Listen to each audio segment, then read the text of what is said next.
Good afternoon, everybody, or good morning, depending on where you are, or evening. It is Steve Lookner with Agenda Free TV. I'm going to actually switch the camera angle, I think. I'm going to make it this.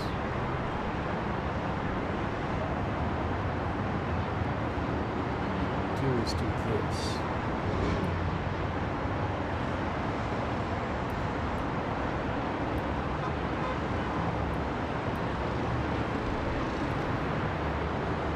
These are both Beirut.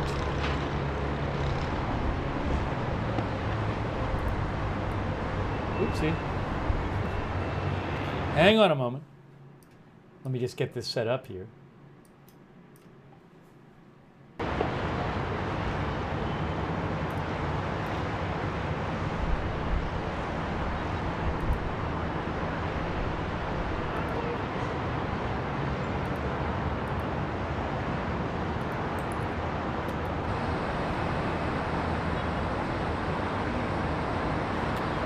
Being looked at. Let me get this one.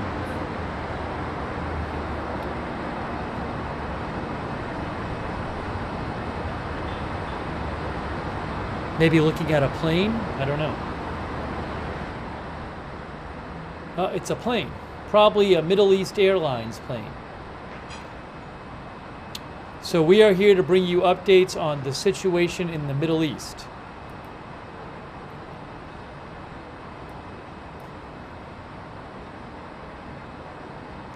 That plane, by the way, is a Paris to Beirut plane, Middle East Airlines. Middle East Airlines is a Lebanese airline. They're basically the only airline flying a lot in and out to Beirut. So that plane is landing from Paris right now. Middle East Airlines, Lebanese airline, still flying.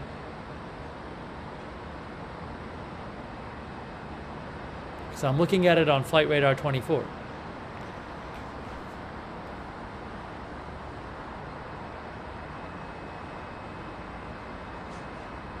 So we're going to bring you the latest updates on what is going on in the Middle East with Iran, Israel, Hezbollah, and so forth.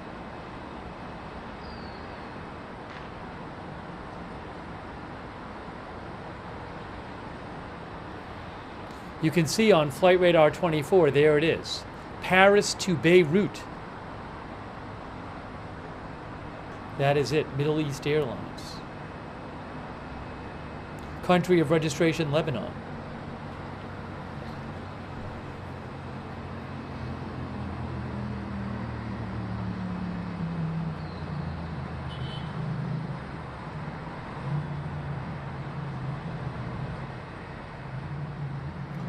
All right, so we're bringing you live coverage. Hey, a quick thanks to our moderators who are here. We have Sabrina is moderating. Thank you, Sabrina. I really appreciate that. Donnie Davio, thank you. And we also have moderating right now on Twitch, A Moment of Lovely, McBritches, Papa Bear, and Surly Dev. Thank you so much. Linda Belk and Larry moderate for us on X. Margaret Riley is moderating on Facebook right now. Thank you so much, Margaret. Thanks also to Jake Jacobs for your support. Thank you, Jake. High Tech Life. Thanks for becoming a member. Maddie. Thank you, Maddie and Kenza. PZ Papa Zulu, thanks for the gift memberships. Thanks, Nostrich, and thank you, Mr. Blanks, a lot. I really appreciate that. Thank you. And thanks to MG Monkey and all of our other YouTube members who are over there right now. And thanks, Nicole Hammett, and thanks, Nicole, for shouting out the mods.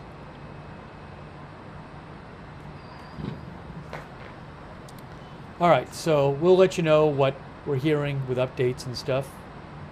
There's actually a different Here's another view of Beirut. I'll make that bigger. It's not really doing as much good there. But this view of Beirut, you can actually see the airport in the back. The other one is brighter, so. But if I take myself away, see, that's the airport in the back. I believe it's the airport in the back. Looks like it to me. My guess is that's the airport in the back. That'd be my guess. Anyways, we'll stay with this one for now. Oh, the Israeli rep is speaking at the Security Council? Is that true? Hold on. I'll put that on. Thanks for letting me know. Hold on a second here. Open fire on civilians, murdering 7 innocent people, young women, mothers protecting their babies, tourists. This is the reality we face every single day. Terror at our borders, missiles overhead, bullets in our streets. The Council must understand the situation Israel is forced to live in. We are under attack. This was not just an escalation. It was a direct assault on our very existence. The world watched silently as Iran funded and directed attacks against us for the past year, arming and training their proxies for decades, and the international community sat quiet. The silence, the routine call for de-escalation, only emboldened Iran. The result, last night's onslaught.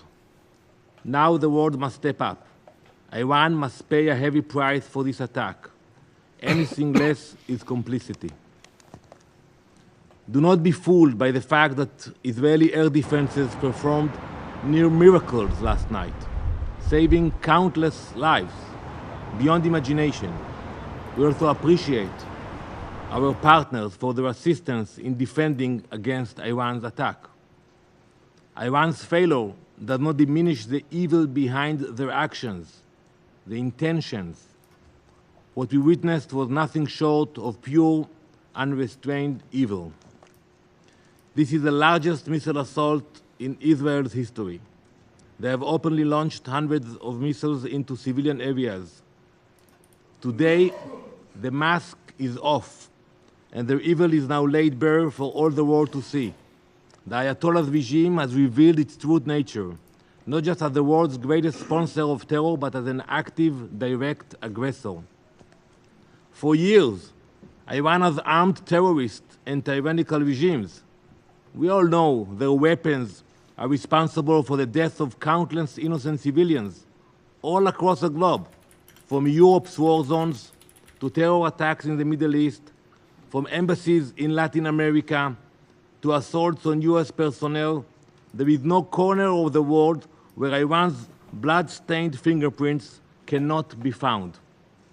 They are not just Israel's enemy, they are an enemy of all civilized nations, an enemy to their own people who they brutally oppress, and an enemy to all nations they work to destabilize. Until now, they had largely operated in the shadows, using all their proxies, Hezbollah, Hamas, the Houthis.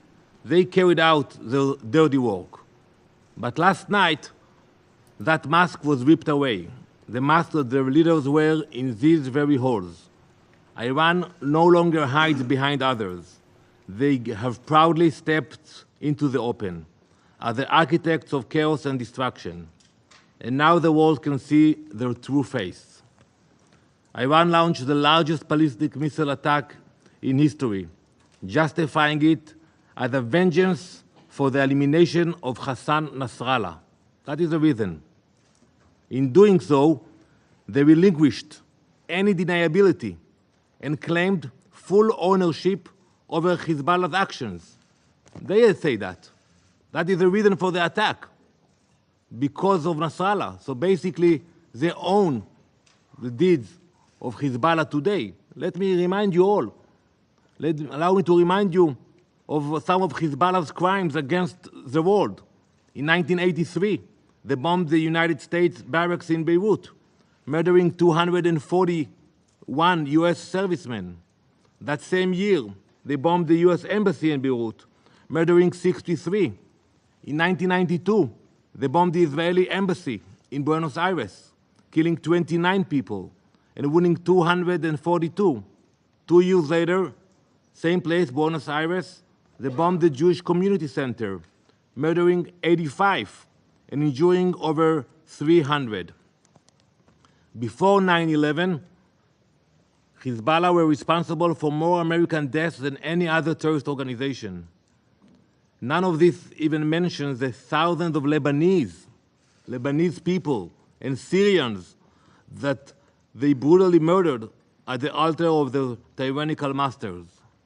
In the past year alone, since October 8th, Hezbollah has launched over 9,000 missiles and rockets, over 1,000 anti-tank missiles and hundreds of attack drones. They have made over 70,000 Israeli civilians refugees in their own country. All the while, they have been attempting to infiltrate our communities to commit an October 7th-style massacre. Behind every murder, every rocket launch, every plot stands the Iranian regime. Let me be clear. Israel will defend itself. We will act. And let me assure you, the consequences Iran will face for their actions will be far greater than they could ever have imagined. Let me ask the Council and the entire world, how would any of you react if faced with such an attack? What would any nation do if hundreds of ballistic missiles were raining down on your civilians, your cities, your places of worship? The scale of this attack is unimaginable, and yet Iran is determined to escalate further.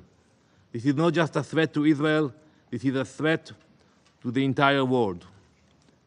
We will defend our people, and our response will be swift and decisive. Those who attack us will face serious consequences. For every missile fired, we will respond with strength. For weeks, I have sat in this council warning of the growing threat Iran poses, urging you to take decisive action against this regime. I warned that Iran's desire for dominance would not stop at Israel's border, but the inaction of this council has emboldened them. And now the missiles falling on Israel are the direct result of that failure to act. The time for complacency is over. The Iranian regime has shed all deniability. They are no longer silent puppet masters. They are bloodthirsty aggressors, reveling in their violence and destruction. The world cannot afford to ignore this reality any longer. We demand immediate, crippling sanctions on Iran. The IRGC must be designated as the terrorist organization it is. Do not let yourselves be fooled by moderate Iranian president. I saw the way they were received here last week. The meetings, the clapping. Iran's policy is dictated by its supreme leader, Ayatollah Khamenei. And under his rule, the regime has grown more aggressive and murderous than ever. Iran's true face is one of terror, death, and chaos. They do not care about life, they do not respect their own religion, and they have targeted their fellow Muslims without hesitation. The time for empty calls for de-escalation is over. How can you do that? To equate Israel, a nation simply wishing to live in peace, acting in defense of its people, with an aggressor bent on our destruction, is not just wrong. It is a grotesque and immoral distortion of reality. This is not a conflict between two equal sides. This is a battle between a sovereign country defending its right to exist and a regime that seeks nothing less than our extinction. And I repeat what I said last time. We have no border with Iran. We have no dispute with them. Ask yourself why they spend so much money and energy to build those rockets and to attack us. What is the reason behind it? Calls for de-escalation is a false symmetry, an absurd equivalence between the protector and the destroyer. Today, Tonight, actually, the Jewish people will welcome the new year. The past year has been the most challenging in our country's history, but we will prevail. In this coming year, we will not stop until all 101 hostages are back at their families' tables. Let the world understand, Israel will defend itself, and we will do so with justice and strength. Thank you, Madam President. Je remercie le représentant d'Israël et je passe la parole au représentant de la République islamique d'Iran. In the name of God, the compassionate, the merciful, we congratulate you, Madam President, for assuming the presidency of the Security Council this month, and thank you for the convening. We'll listen to Iran speak. To Iran is speaking right now. Against Lebanon and critical situation in the region. We acknowledge Slovenia for its successful conclusion of the presidency in September. Madam President, distinguished delegates, for a year now, the apartheid and occupying regime of Israel has continued its brutality in occupied Palestine with full impunity. And now this regime is extending its brutal, aggressive war to Lebanon and targeting innocent people day and night across the border and deep inside the territory. The regime is pushing the region to the edge of an all-out, unprecedented catastrophe. Israel has no intention to pursue peace or a ceasefire. Regrettably, the UN Security Council has remained paralyzed due to the United States' obstruction of any effective decision by this body. Unwavering support provided by the United States, United Kingdom, and certain Western states to Israel has given a carte blanche to this aggressive terrorist regime for all sorts of sinister behavior. No more than ever, this regime has become a serious threat to international peace and security. The only way to prevent further escalation is clear. Israel must immediately cease its war on Gaza, and its attacks on Lebanon must stop. Madam President, distinguished delegates, as we informed the members of the Council in our letter yesterday, the armed forces of the Islamic Republic of Iran launched a series of missile strikes targeting the military and security positions of the Israeli regime. Iran's action was in full accordance with the inherent right to self-defense under Article 51 of the UN Charter, and a direct response to the regime's repeated acts of aggression against Iran, including the violation of Iran's sovereignty and territorial integrity during the past months. Our invocation of the right of self-defense, followed by an extended period of restraint, reflects Iran's responsible approach to regional and international peace and security at a time when the illegal action and genocide carried out by this occupying apartheid regime against the Palestinian people, as well as its repeated military aggression against Lebanon and Syria, continue. Iran's missile strikes were a necessary and proportionate response to Israeli continued terrorist aggressive acts over the past 2 months. This includes the violation of Iran's sovereignty, the assassination of political leader of Hamas in Tehran and Iranian citizens, the targeting and wandering Iran's ambassador to Lebanon, and to recent assassination of Sayyid Hassan Nasrallah, the leader of the resistance and Secretary General of Hezbollah, and General Abbas Nilfroushan, an Iranian military advisor in Beirut. I wish to mention the key facts that clearly demonstrate Iran's action under self-defense is fully justified, lawful, and firmly grounded in international legal principles. On 1st April 2024, Israel presently attacked Iran's diplomatic mission in Damascus, Syria, in a blatant violation of international law, specifically the principle of inviolability of diplomatic and consular premises. Iran immediately sought the Council's condemnation. What was this body's response? Nothing. Rather than condemning Israel's act of aggression, the Council merely called for Iran's restraint and even refrained from issuing a press statement proposed by Russia. After 10 days of silence from the Security Council, Iran has no choice but to use its inherent right under international law to respond to this severe violation. On 31st July 2024, Israel committed yet another act of aggression by assassinating Mr. Ismail Haniyeh, Hamas political leader and the former Prime Minister of Palestine, while he was an official guest of the Iranian government in Tehran. This was a flagrant breach of Iran's national sovereignty and territorial integrity. Despite Iran's call for action, the Council again failed to act.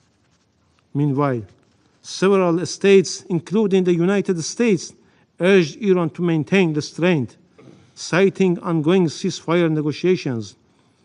We respected these calls for diplomacy, yet no ceasefire materialized and Israel only grew bolder.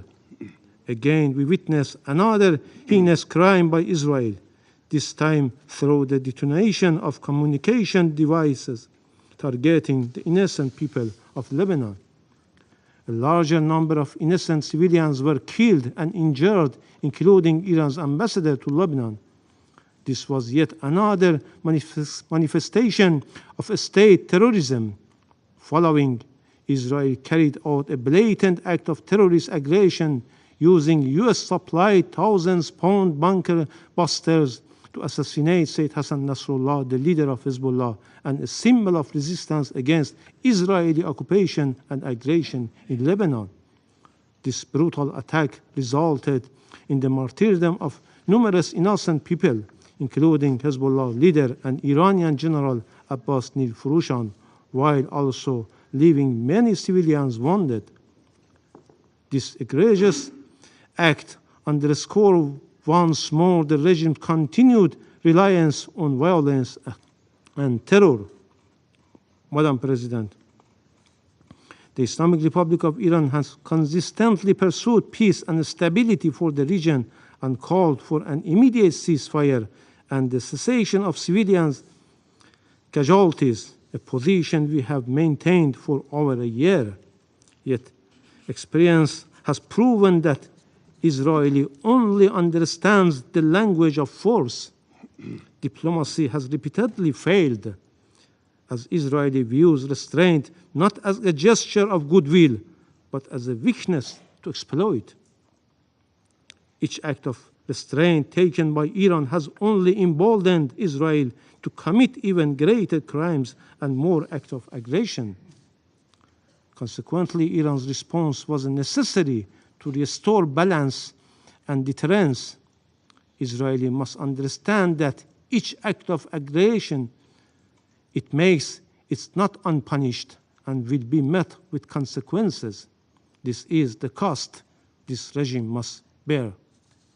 Contrary to the regime which consistently considers innocent civilians and civilian infrastructure as legitimate target for aggression and massacre, Iran's response has only targeted the regime's military and security installation with its defensive missile strike, because the Islamic Republic of Iran is grounded in ethical principles and noble teaching of Islam and full compliance with the principles of distinction under international humanitarian law.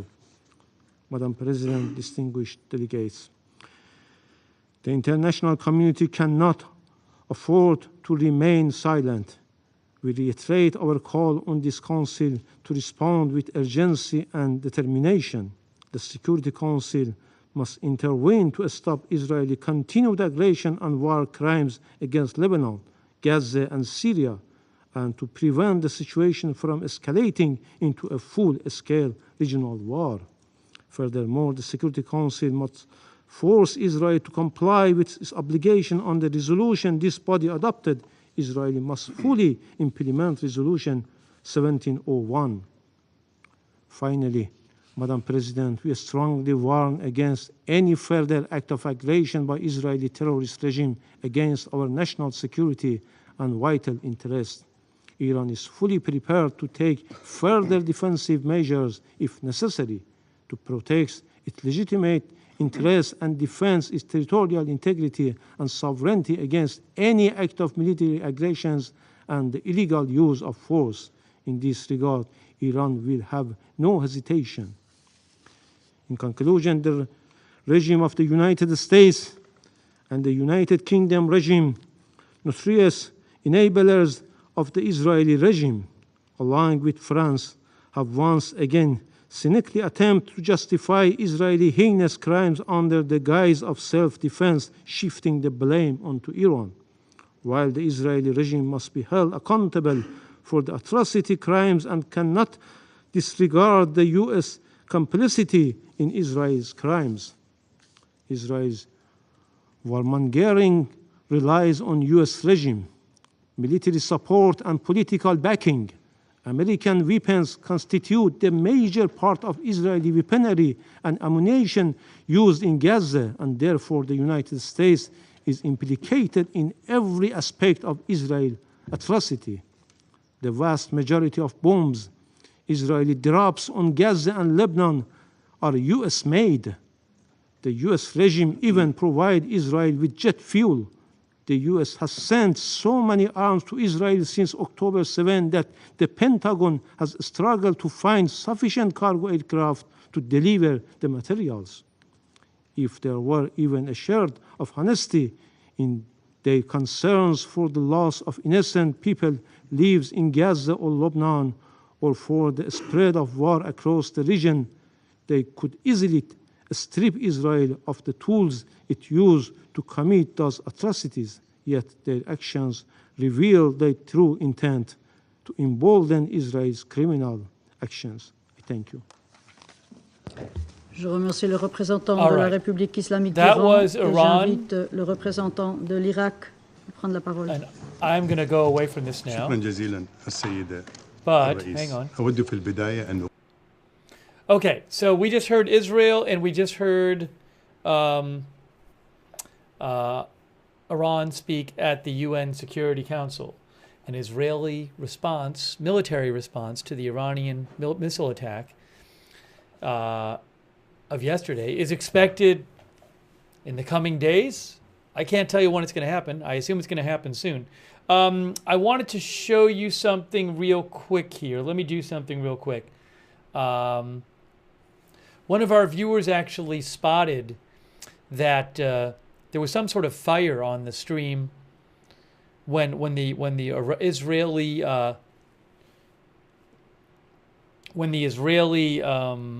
representative was speaking on the stream underneath it, which was the Reuters Beirut stream, I believe it was. But let me show you that. I can show you right here. So if you look, this is before. This is from like 10 minutes ago. And look on the right of your screen here. Look on the right of the screen. See that? Now, it only I don't know if that might have been an airstrike. I don't know. I got to check Lebanese media.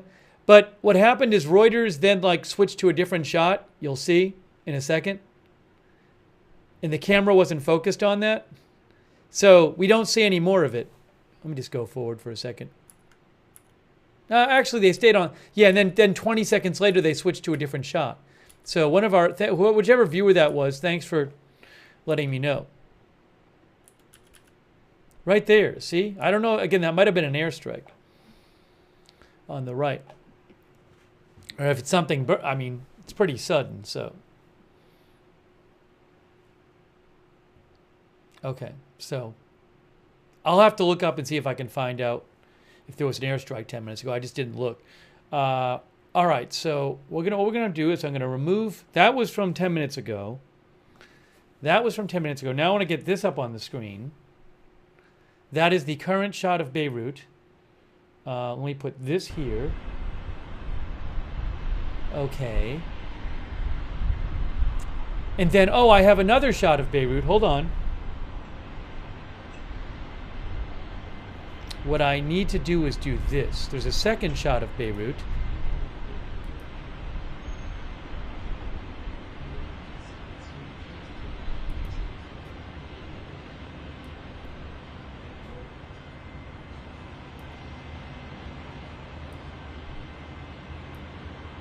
It's also Beirut.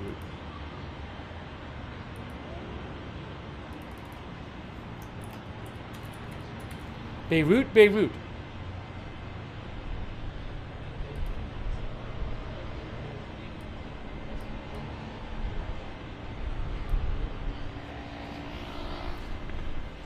So we'll keep an eye out on that. I also wanted to real quick say thank you so much to Shigeli for your support. Shigeli. And for JH, thank you. And Moose, thank you. And we'll do a poll a little later on. Thanks, Moose. Oh, Incredible Fairy, thank you. Thanks to Nicholas for the gift memberships. Thank you also to Lisa Sutz. Lisa mentioned the explosion too. Thank you, Lisa. Tony T, thank you. Hal9001, Tammy P10, Psalm 91, Night Owl 76, Julie S. Bonzilla, thank you. And also I had a couple of thank yous from yesterday I forgot to give. I don't know if the people are here, but thank you to Darren Sargent for your support. Also to Demi Horn and Lizeth Dearmissen and Janice McConnell. I really appreciate your support for the channel. Also on Twitch, the BB88 and Drenor. And thanks to BB88 mentioned there was some smoke going on too. And the Metalomaniac. And Jim Yaz. Thank you. Okay, so I wanted to talk about a couple different things here. We'll keep an eye on the cameras. So in case you hadn't heard, I'm guessing some of you have heard this, but Israel announced 8 combat deaths.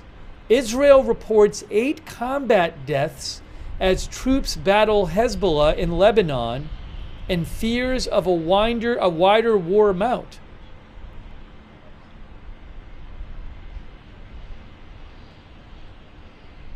So, you know, Israel has started to conduct ground operations inside Lebanon. Associated Press says Israel's ground incursion into Lebanon to battle Hezbollah militants left 8 Israeli soldiers dead today, while the region braced for further escalation as Israel vowed to retaliate for Iran's ballistic missile attack a day earlier.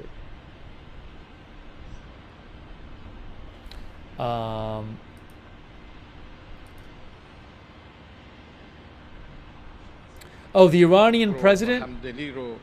Yeah, the Iranian president is speaking now, but I don't have it in English. I don't have that in English. So, it is in...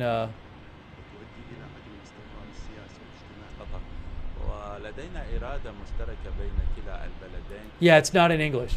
There's also a rocket alert I just saw. The current rocket alert is... Oh, hold on. Hold on a second. Hang on. Hang on. Hang on. Hang on. Can I get this on the screen here? Let me get it on the screen.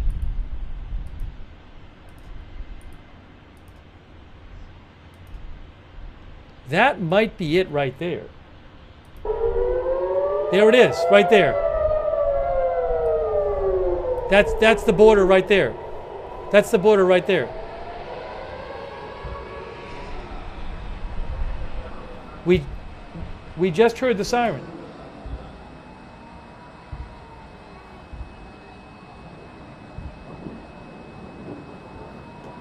I think we're hearing some interceptions right now. We are hearing interceptions right now. We're here. This is on the border. This is the border. Lebanon-Israel border right now.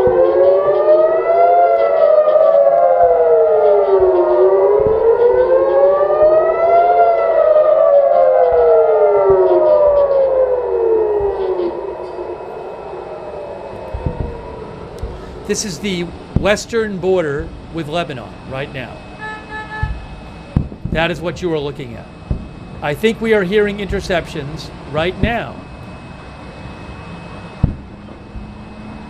You are hearing interceptions right now.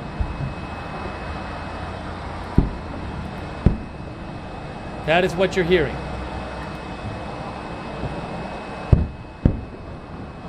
A bunch of them. A bunch of them.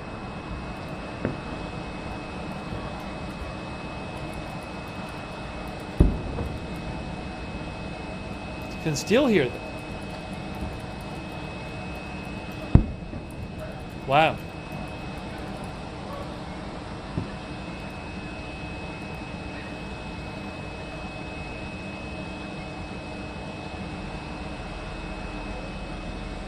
You can see them? Did anyone see them? I did not see them.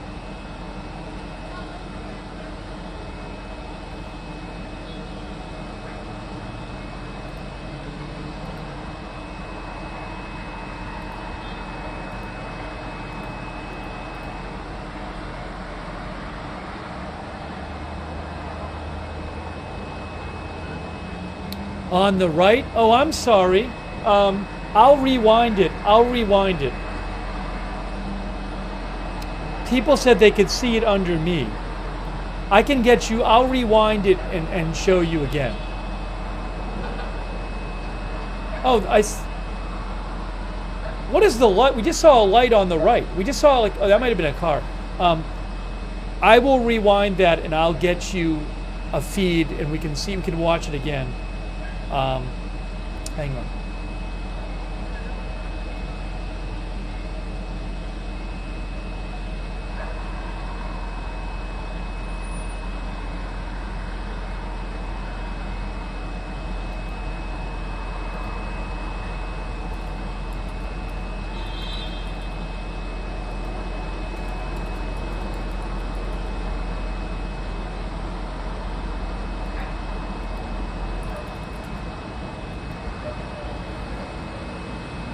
I'm getting you that right now. So we just saw there was just a missile alert at the northwestern border, and we definitely heard interceptions, and some people saw some stuff. So I'll get a video of that and show you.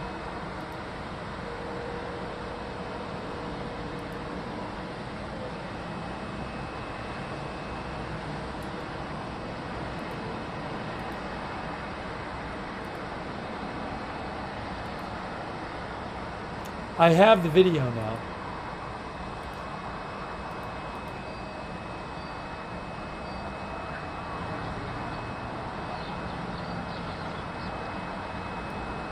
All right, we're going to do a replay. We're going to do a replay right now. What am I hearing? I'm hearing something I should not be hearing. Why am I hearing something? Why am I hearing something? Oh, I know. Because the video is playing. All right, I'm going to change the text to replay. Replay.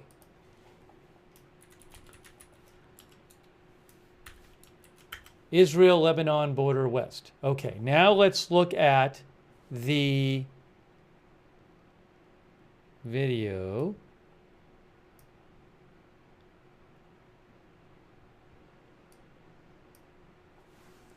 I can make myself disappear.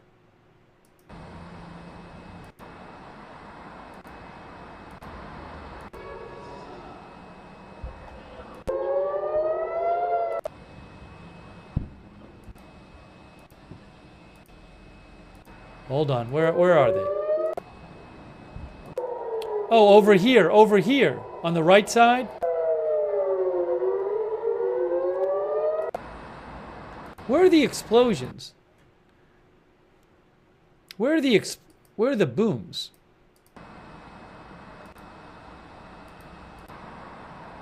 For some reason, oopsie.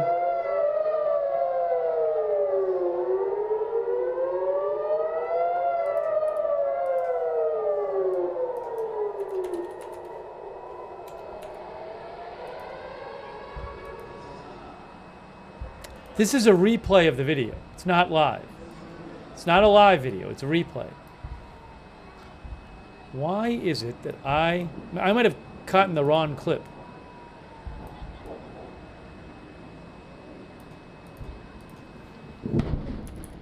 Oh, there's one. Okay, what are we seeing on the right side? What? Look at the right side. Look at the right side of your screen. Look at the right side of your screen right now.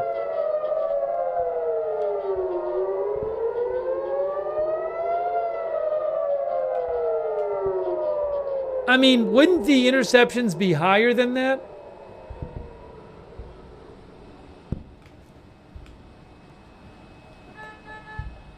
I don't know if the stuff you guys were seeing on the right side was interceptions.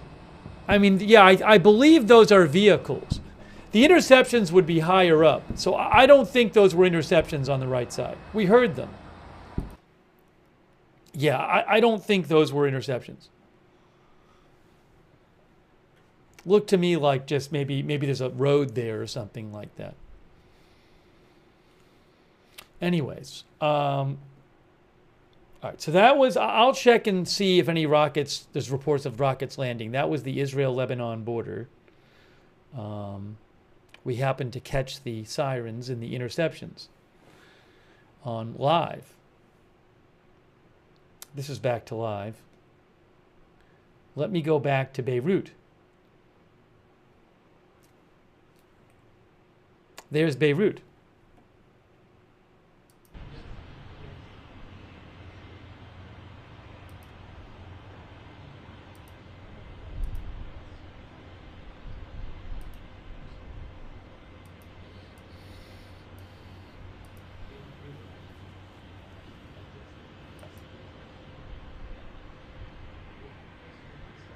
I'll check some Israeli sources and see if I have any updates for you on that.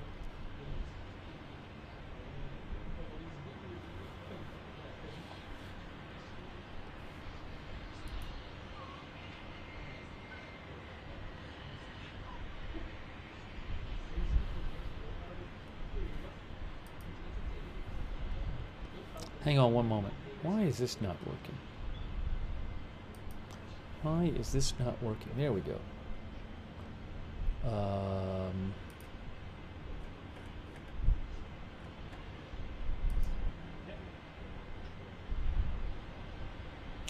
There were definitely interceptions.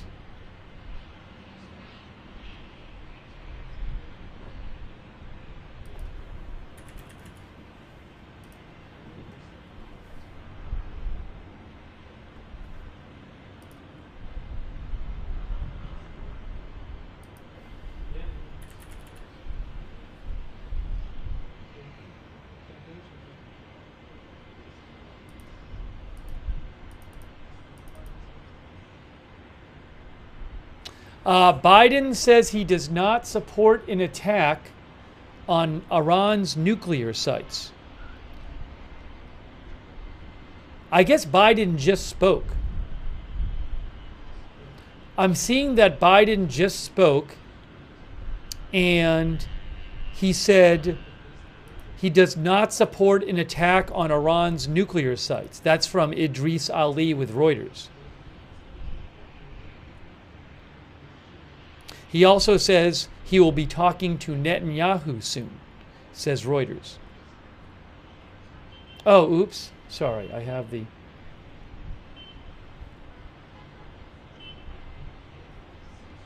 No, that's not what I want.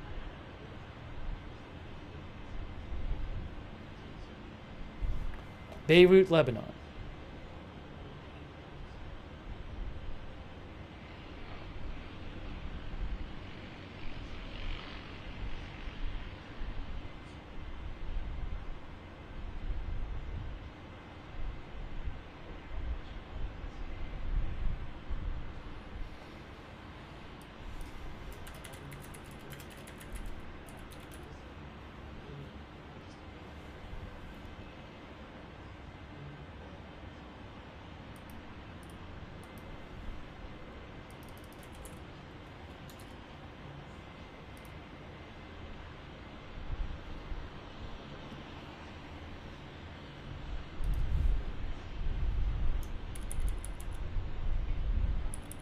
is that so? Oh, I see what happened there.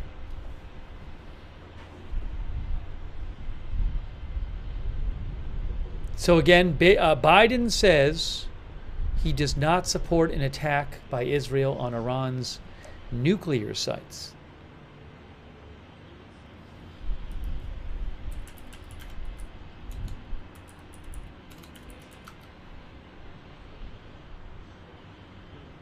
Oh, Hamas takes responsibility for the terror attack in Jaffa.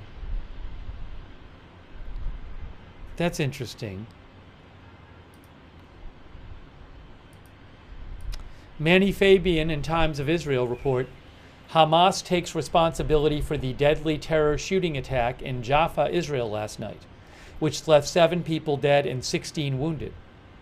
Hamas said the 2 terrorists who carried out the attack, who were from Hebron, West Bank, are members of Hamas. Now, I don't know if I can't confirm that, but Hamas has taken responsibility for it.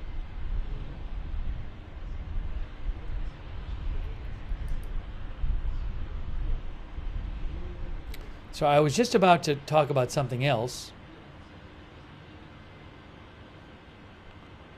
before those rocket alerts. So let me go back to that.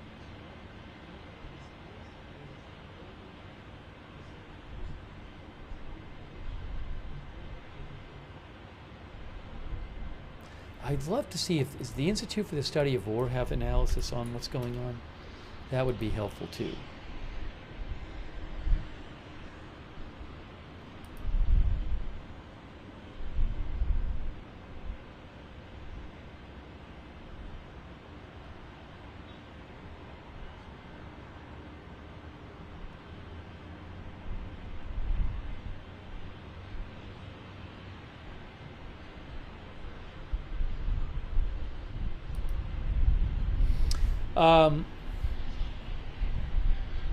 Hey, by the way, thank you to Mr. Nate DD for becoming a member.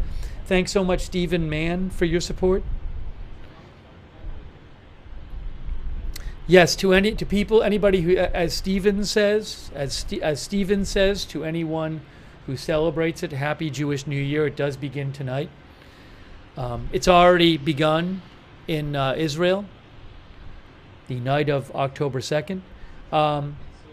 Steve Riggle, thank you so much. That's very kind of you, Steve Riggle. I really appreciate your support. Very nice of you. And also thanks to shouting at the moderators. Also, RJ McLean en route, thanks for becoming a member. Robert Kosinski, thank you, Robert. And Sweetums, thanks for your support on Twitch. And Who Shot JR in the BB-88. So let's go back to this. I was just about to talk about this when those rocket alerts happened. So Israel reported 8 combat deaths of its soldiers in the Israeli ground operation in Lebanon against Hezbollah. 8 deaths. You can see that is from Wikipedia, not Wikipedia. It's from Associated Press, excuse me, Associated Press.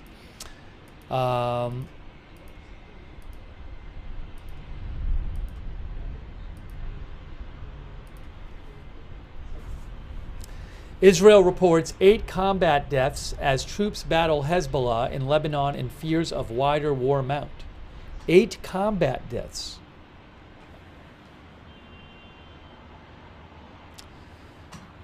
AP says Israel's ground incursion into Lebanon to battle Hezbollah militants left 8 Israeli soldiers dead Wednesday, while the region braced for further escalation as Israel vowed to retaliate for Iran's ballistic missile attack yesterday.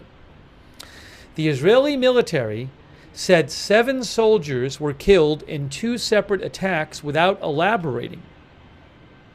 The assaults were among the deadliest against Israeli forces in months. Another 7 troops, including the combat medic, were wounded. Earlier, the military had announced that a 22-year-old captain in a commando brigade was killed in Lebanon, the first Israeli combat death since the start of the incursion. The announcements came on the eve of Rosh Hashanah, the Jewish New Year. So let me actually read you. I'll get the IDF announcement and read it to you. about those combat deaths.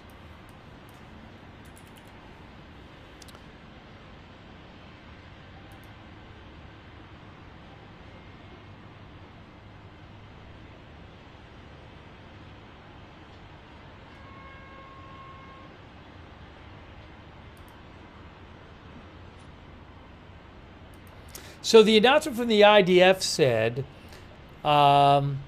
it talked about 7 fallen soldiers whose family have been notified. During the incident in which these 7 soldiers fell and 4 officers were severely injured in one incident, and then, oh, hold on, I'm sorry. There was an incident in which 1, 2, 3, 4, 5, 6 died. There was one incident in which 6 Israeli soldiers died, and then there was another incident in which 2 died. And in those 2 incidents, there were also, in the first incident where 6 Israeli soldiers died, 4 were also severely injured. And in the incident in which 2 Israeli soldiers died in Lebanon, I believe it was in Lebanon. I mean, that's how it's being reported. Unless it, I mean, I guess it could have been on the Israeli side of the border. They could have been hit. It sounds like this was,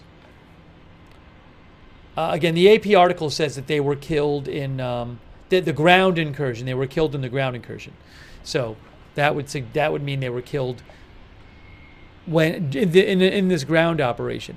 But there was an incident where 6 Israeli soldiers were killed and 4 were severely injured, and another incident in which 2 were killed and 1 was severely injured.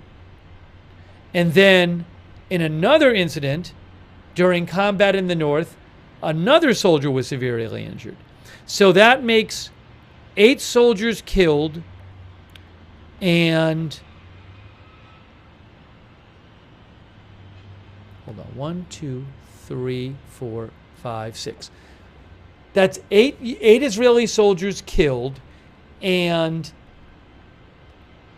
6 severely injured in 3 incidents. Okay? Again, that was reported 2 hours ago by the Israeli Air Armed Forces. In 3 incidents, 8 Israeli soldiers killed and 6 severely injured in these ground operations in Lebanon against Hezbollah. Yeah, I have no report on casualties on the Hezbollah side.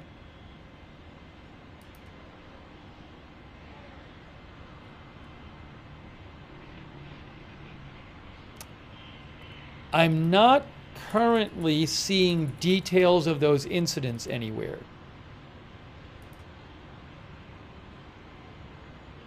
Hang on.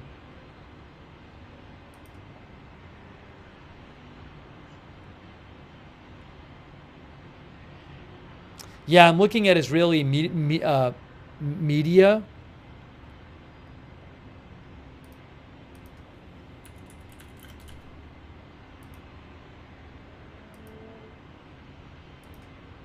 And they just don't have, I haven't yet seen information like coming out about what those incidents were.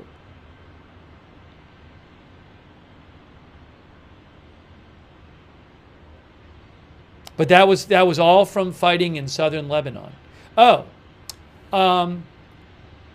Times of Israel said that Times of Israel says that a number of them from the Egaz commando unit, which I'm looking the list and it looks like that's 4 of the people killed. The Times of Israel said the Egaz commandos were all killed during a gun battle with Hezbollah operatives in a southern Lebanon village, along with another one. So 5 of them were killed in a gun battle in a southern Lebanon village.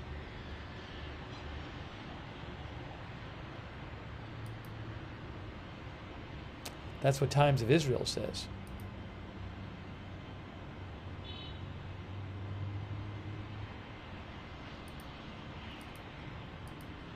So I don't know if that, if that bodes how,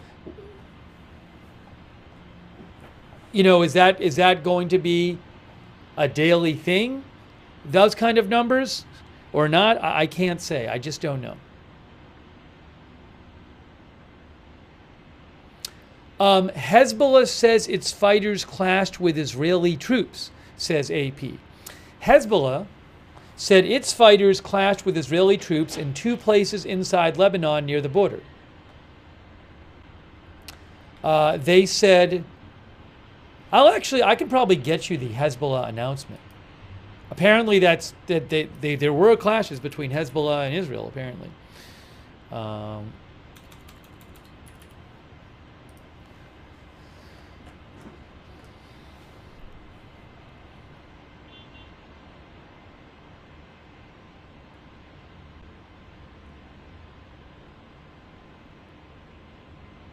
I have to go through. They issue all these statements when they fire rockets. So let me see if I can find the actual statement talking about the.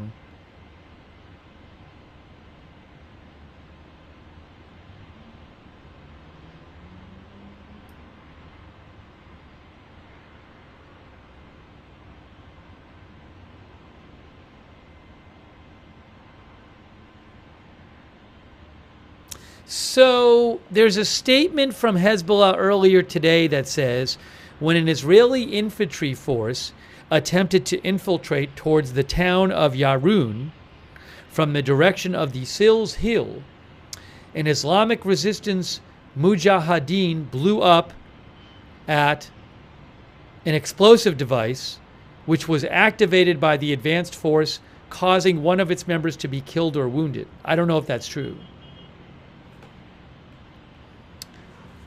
They also say that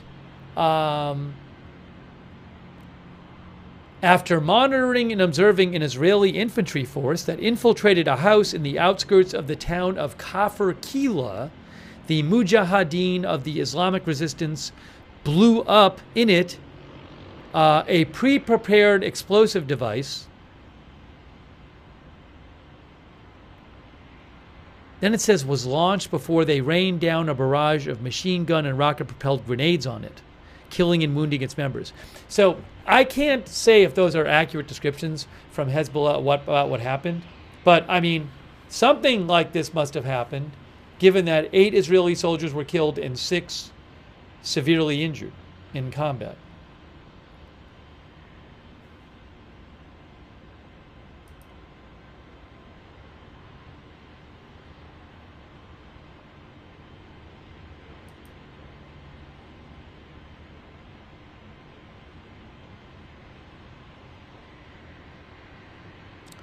Hang on a moment here. Why is this all messed up now?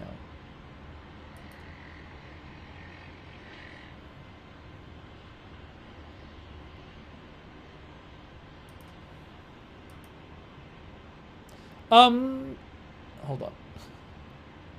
There's like weird. Let me check something out here. Why is this happening?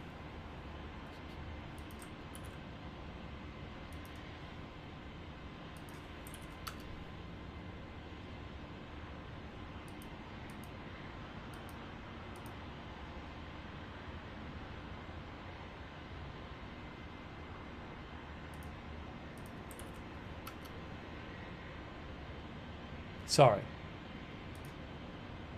Thanks for your patience. Just need to fix something here.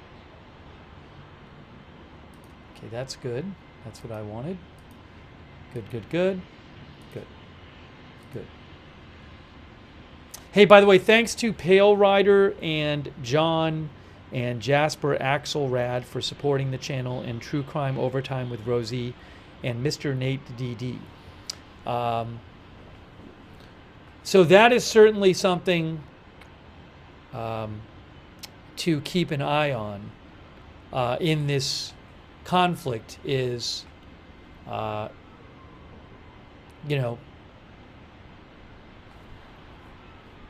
the difficulty level of the fighting, the costs to Israel in doing it and all that. And again, I can't say how many Hezbollah people might have been killed or injured.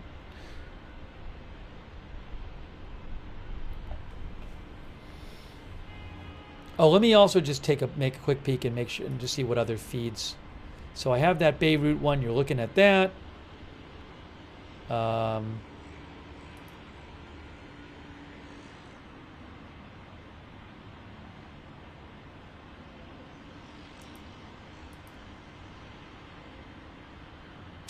have another Beirut feed if we need it.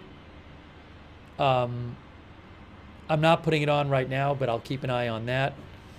Let me actually, I got to take a minute and look for updates just with, I'll take some of your comments in a second. I just got to make sure I'm not missing any news updates. So just give me a second and let me try to catch up with that.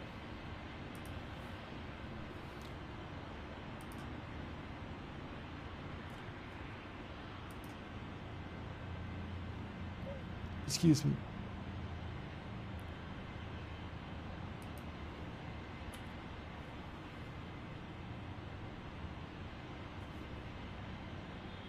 Oh, I had an article I wanted to show you, an interesting one from Reuters about the supreme leader of Iran.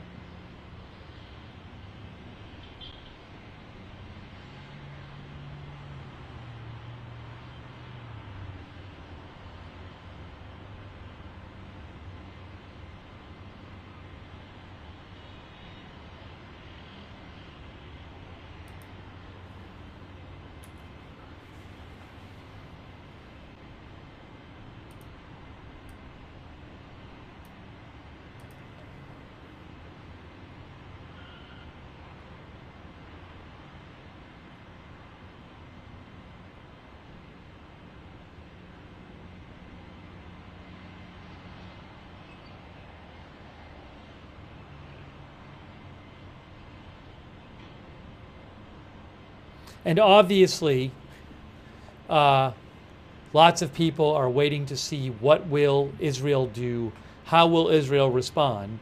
They have vowed a response to the Iranian missile attack of yesterday.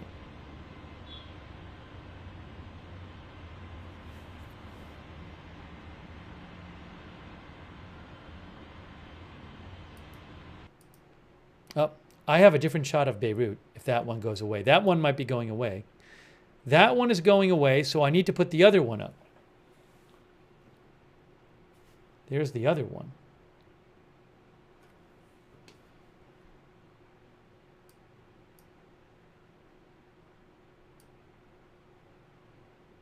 You know, I think I'm going to maybe make it a little smaller because then you can actually see the buildings. Maybe we'll do it like that. That is from AFP. Let me throw that one up there for you.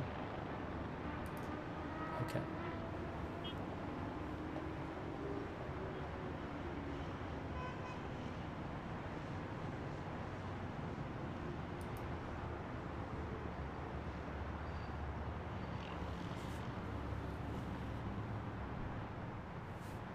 Yeah, I got to show you this Reuters article. It's really interesting.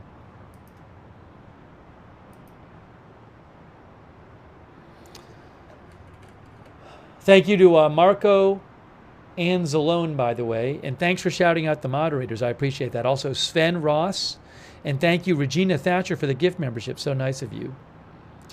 And also, thanks from Brazil, Lucas Autista, watching from Brazil. I appreciate that. Greg Cuero says, how can Israel one-up the missile attack without a huge major escalation? Well, we don't know if Israel doesn't want a major escalation. Maybe Israel's going to do something very major. There's this question about whether they'd attack Iran's oil facilities or nuclear facilities. President Biden said a few minutes ago he does not want Israel to attack the nuclear facilities.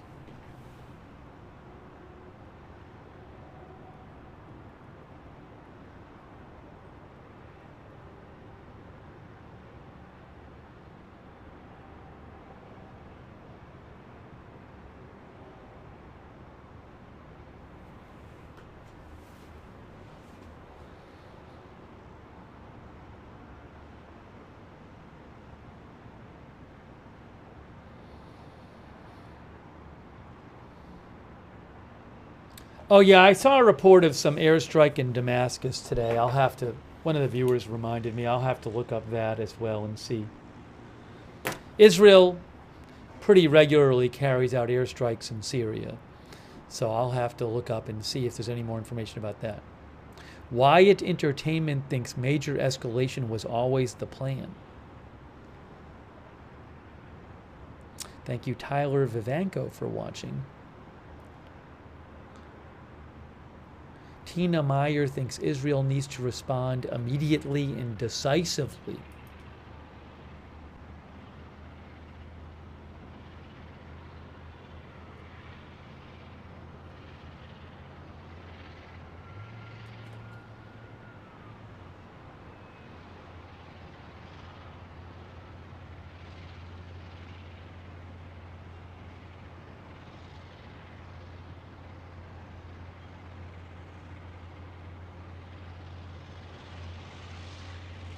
Craigula says Iran has a small island that's responsible for a large amount of its oil exports. They will probably hit that. That's what Craigula thinks.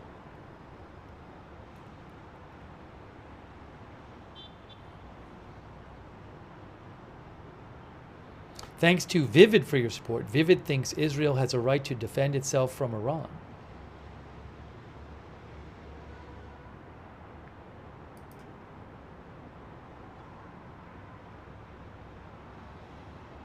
Hey, let me show you something. I thought this was interesting. Look at this article from Reuters. Exclusive. Iran's Khamenei warned Nasrallah of Israeli plot to kill him, sources say. Nasrallah was the head of Hezbollah who got killed in that major air attack. What was it, last Friday or something?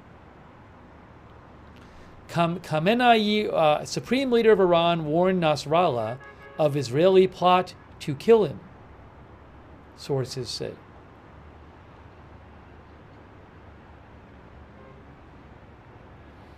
Reuters says Iran's supreme leader, Ayatollah Ali Khamenei, hold on, there's a rocket alert. I have to show you that. One rocket alert, no, a few rocket alerts. I do not have a camera where these are. These are kind of near the Golan Heights. We'll go to the SOFAR red alert map, TZOFAR, Upper Galilee. No, that was before. We already saw those. Where's the new one? Where's the new one?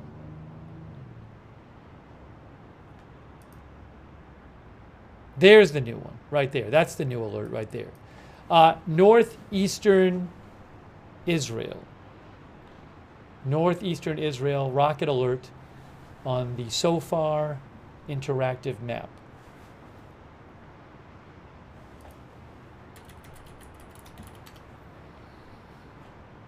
Again, I do not have a camera in that location right now.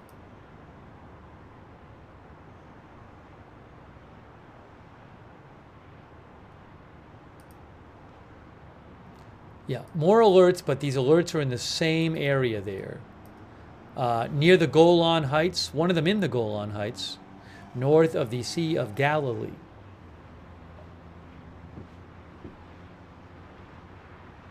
No, this is not Iran. This would be rockets coming from Lebanon.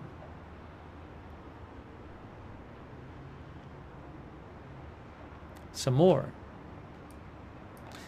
These are not drone alerts, so these are rocket alerts. I'll post a link to this map in the chat if anybody wants the map. It's a good map.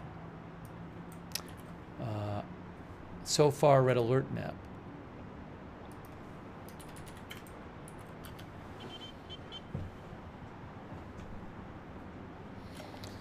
So I'll let you know what we hear about those. Again, I don't have a camera there, so I'll have to just let you know the reporting we hear.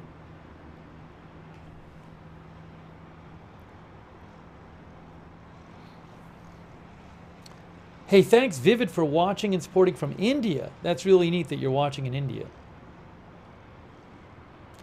Also, thanks to Crazy Nomad for the gift memberships. Make sure you thank somebody if they give you a gift membership or a gift subscription.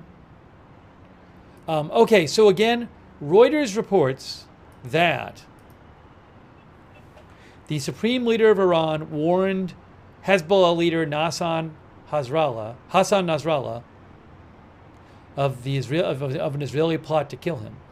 Reuters says the Iran supreme leader, Ayatollah Ali Khamenei, warned Hezbollah leader Hassan Nasrallah to flee Lebanon days before he was killed in an Israeli strike, and is now deeply worried about Israeli infiltration of senior government ranks in Tehran, 3 Iranian sources said. Is this true? I don't know. In the immediate aftermath of the attack on Hezbollah's booby trap pagers on September 17th, the supreme leader of Iran sent a message with an envoy to beseech the Hezbollah leader to leave for Iran, citing intelligence reports that suggested Israel had operatives within Hezbollah and was planning to kill him. One of the sources, a senior Iranian official, told Reuters. The messenger, the official said, was a senior Iranian Revolutionary Guards commander. Oh, the messenger was supposedly the person who told Nasrallah this was the Revolutionary Guards commander, Brigadier General Abbas Niflurushin, who was actually with Nasrallah and got killed in the Israeli attack. So what Reuters is reporting is that the person who was sent from Iran to tell Nasrallah, hey, Israel is going to kill you, going to try to kill you, come to Iran for safety, that messenger ended up getting killed, according to the story. The supreme leader of Iran, who has remained in a secure location inside Iran since Saturday. I'm guessing they might be concerned about Israel carrying out a strike on him. He personally ordered a barrage of around 200 missiles to be fired at Israel on Tuesday, a senior Iranian official said. The attack was in retaliation for the deaths of Nasrallah and the Iranian general and others, the Revolutionary Guard said in a statement. Yeah, the statement also said it was in response for the Israeli July killing of Hamas leader Ismail Haniyeh in Tehran and Israel's attacks on Lebanon.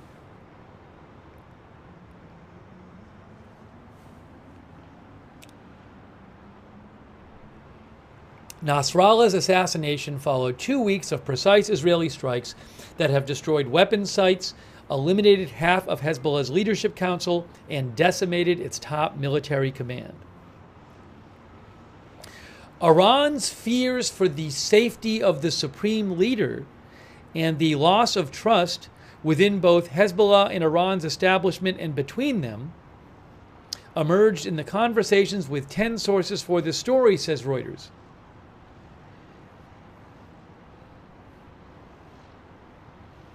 The disarray is also making it hard for Hezbollah to choose a new leader, fearing the ongoing infiltration will put the successor at risk. Makes sense to me, 4 Lebanese sources said. A Hezbollah expert who Reuters talked to in this article, Magnus Ranstorp, said, basically Iran lost its biggest investment that it had for the past decades. He said of the deep damage caused to Hezbollah that he said diminished Iran's capacity to strike at Israel's borders. It shook Iran to the core, he said. It shows how Iran is deeply infiltrated also. Israel not only killed Nasrallah, they killed the Iranian general, Nil Faroujian, who was with Nasrallah, who was a trusted military advisor to the supreme leader. This is interesting also. This expert on Hezbollah says that Hezbollah's lost military capacity and leadership cadre might push Iran towards the type of attacks against Israeli embassies and personnel abroad that it engaged in more frequently before the rise of its proxy forces. So what he's saying is, well, if these proxy forces like Hamas and Hezbollah are weakened and can't really attack Israel on Iran's behalf, then Iran might try to do something else, like attacks against Israeli embassies and personnel abroad.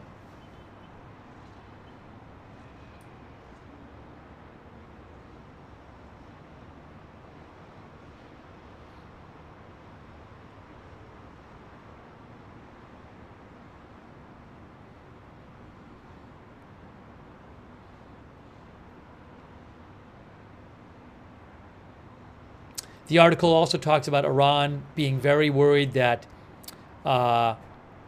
Israel intelligence has infiltrated Iran's own ranks.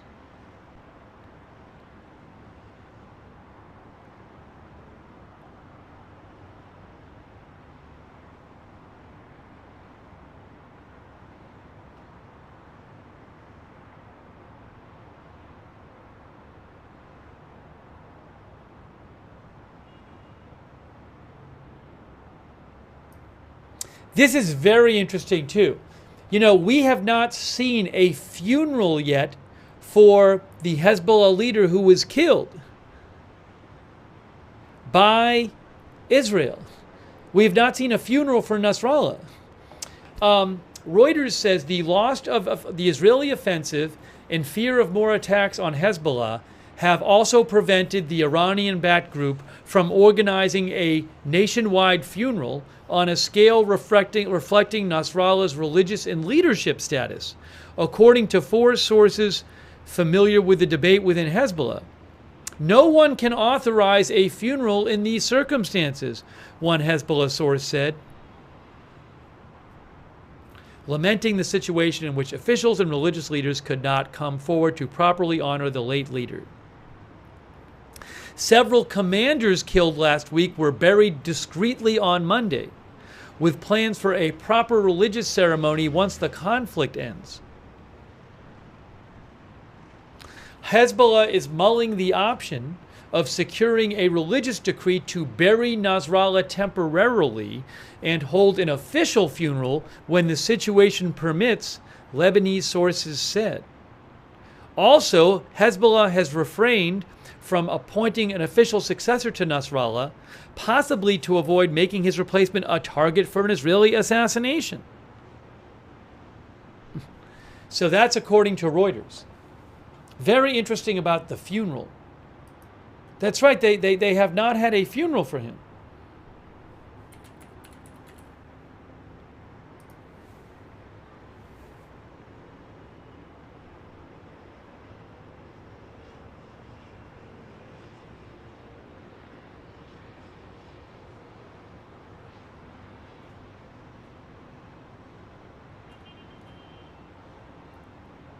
I'm actually going to post that. It's very interesting. Ghost of Putin says they are so scared.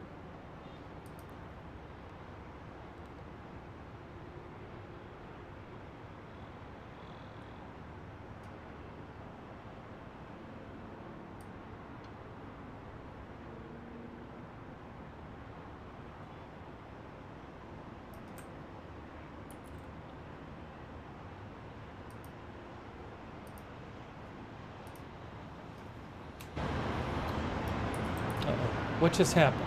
I just heard some new audio. Why am I hearing new audio? It's not from there. It's not from there. It's not from there. There's audio coming from somewhere. Is it from here? Oh, it's from here. It just got better. Okay. Improved audio from Beirut. Give me 1 second here.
That's a very interesting report from Reuters, saying that they haven't had a funeral yet for Nasrallah, because basically it sounds like they're scared the funeral will get attacked.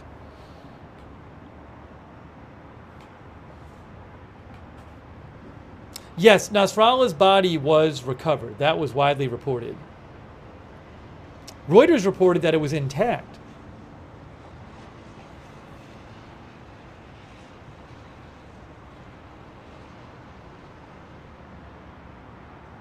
Star, I have not heard any report that Russia threatened Israel if they don't pull out of Lebanon. I have not heard any report of that.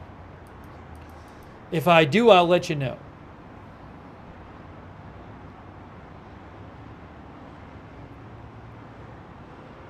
Sue Hamilton says it has been calm today so far, relatively. Well, in terms of like airstrikes and stuff, so overnight I was sleeping, so I will say this though. I will say for the last couple hours, I checked Lebanese media and I didn't see a lot of reports of airstrikes over the last couple hours. But last night in Beirut, for a number of hours, there were, I believe, double-digit Israeli airstrikes in Beirut. We saw some of them. But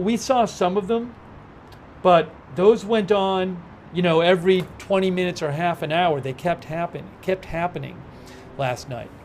So Israel kept issuing these warnings that they were going to take out buildings and telling people to get away from these, what they called Hezbollah affiliated buildings in southern Lebanon, southern Beirut, southern suburbs of Beirut.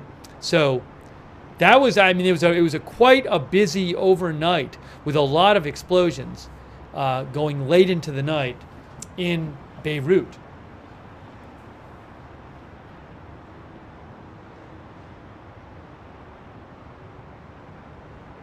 Also, clearly there's been fighting. We just told you that the Israeli military announced 8 Israeli soldiers had been killed and 6 severely injured in different incidents and ground fighting in Lebanon over the border.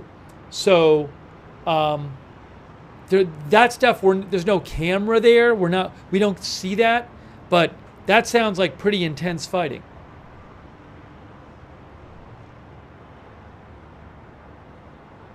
Thank you, Lucas Autista, for your support. I would love to visit Brazil. I'd also love to visit the Middle East. Maybe one day when things settle down there. Thank you, Lucas. Also, thanks to Crazy Nomad for the gift memberships. Thank you also, De La Soul, for your support. Oh, a State Department briefing's about to start. Hang on a moment. There's about to be a State Department briefing coming up. Hold on, guys. Let me get the State Department briefing up for you. Hang on a moment. U.S. State Department briefing. Alert. Why is it over there? Oh, I see.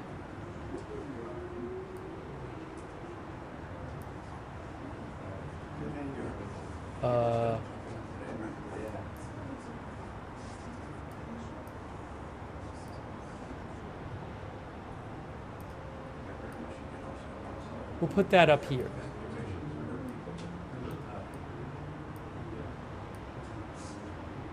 I'll turn the volume down until it starts. We'll hear what the U.S. State Department has to say.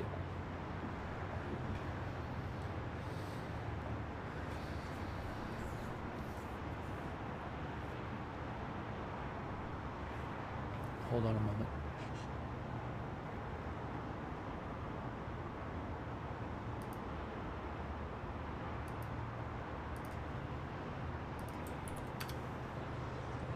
What happened with that?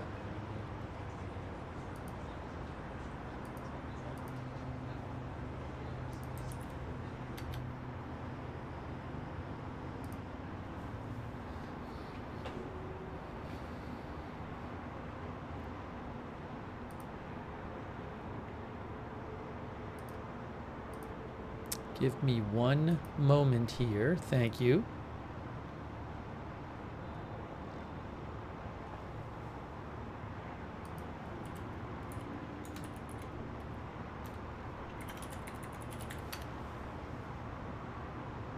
Hey, thanks also to R.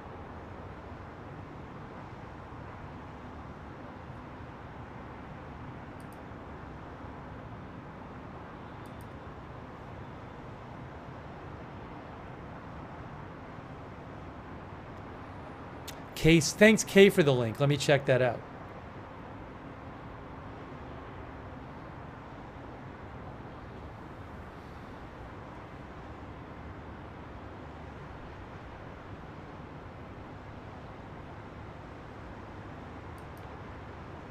Thanks to Kim Jong-un from South Africa. Kim Jong-un says, why during missile attacks is it never both sides attack at the same time? Well, I mean, I'm guessing maybe in like an all-out war that might happen. I mean, you know, Iran was responding yesterday to a number of things that Israel had done. So Israel's going to respond to that, but first of all, Israel wants to see what Iran does before responding to it. That's one reason. I mean, there's nothing keeping, I don't think there's anything keeping, say, Israel from firing missiles at the same time Iran is firing them, although it may complicate things because, you know, they're focused on missile defense. But my point is that these you should think like the Iranian missile strike is not part of a war in the sense of like Iran is not trying to gain some strategic advantage with that missile strike. It's more of a statement they're making. Hold on, let's see what the State Department has to say. Thanks, Kim Jong-un. I appreciate it. Before we get started, thank you. This morning, in advance of the president's call with the G7 leaders, the secretary convened a call of the foreign ministers from France, Germany, Italy, and the United Kingdom. On that call, he discussed with them working together to coordinate a response to Iran's attack on Israel. Further discussed how to coordinate diplomatic efforts moving forward to ensure stability in the Middle East. Secretary then joined the president's call with the G7. I'm sure you saw the readout that the White House issued a short time ago, where they made clear that the G7 condemns Iran's attack on Israel and is working together on a response, including new sanctions. With that, Matt. Not Matt. I'll be Matt today. Really? Go ahead. So Biden said he does not support an attack on Iran's nuclear sites. Is that a red line for the U.S., and are there any others? What's your message to Israel on how this response should look? So the president made very clear what we do not support. I think beyond that, we will continue to discuss with Israel what the shape of their response will be. I'm not going to air all of those discussions privately, but we have made very clear that this was an unprecedented escalation by Iran. Israel has a right to respond to it, and we'll discuss that response with them. Are the Israelis listening to you? Like, do you have any indications that Israel is even inclined to listen to the U.S. after having made operational decisions on its own that led to success? Look, they're a sovereign country. They do make their own decisions. We talk with them at a number of different levels about what we believe is in their interest, what we believe is in the interest of the region. We'll continue to do that, but ultimately it's up for them, as it is for any sovereign country, to make their own decisions. Are they receptive to what you've been telling them in these conversations, though? Do you have any indication that they're going to listen or coordinate with you on what the next steps are? I think it's appropriate at this point that we keep those conversations private. Okay. And then just on Gaza ceasefire prospects, has there been any progress on that since the attack on Hezbollah communications equipment? Are there any meetings taking place? Is there a path forward for that at this point, or has that been overtaken by Israel and Hezbollah? It's not that it's been overtaken by the conflict between Israel and Hezbollah. It's that Hamas has, again, refused to engage. I went through some of this yesterday, and I'm happy to go through it again. This really predates the events of the past week, 10 days, where we've seen Israel launching attacks increased attacks on Hezbollah. It goes back several weeks where we were at this point where we were trying to get together a next proposal that we, along with the other mediators, Egypt and Qatar, would present to the two parties. And in preparing for that step, we're doing various soundings of what might be agreeable, trying to play the role of a mediator and come up with a response that would get to yes on both sides. And Hamas has refused to engage. So it's not from a lack of interest on our part, it's not from a lack of focus on our part, but when you're trying to put together a deal, you have to have the parties themselves engage. And over the last few weeks, Hamas has been unwilling for whatever reason to engage. So, go ahead.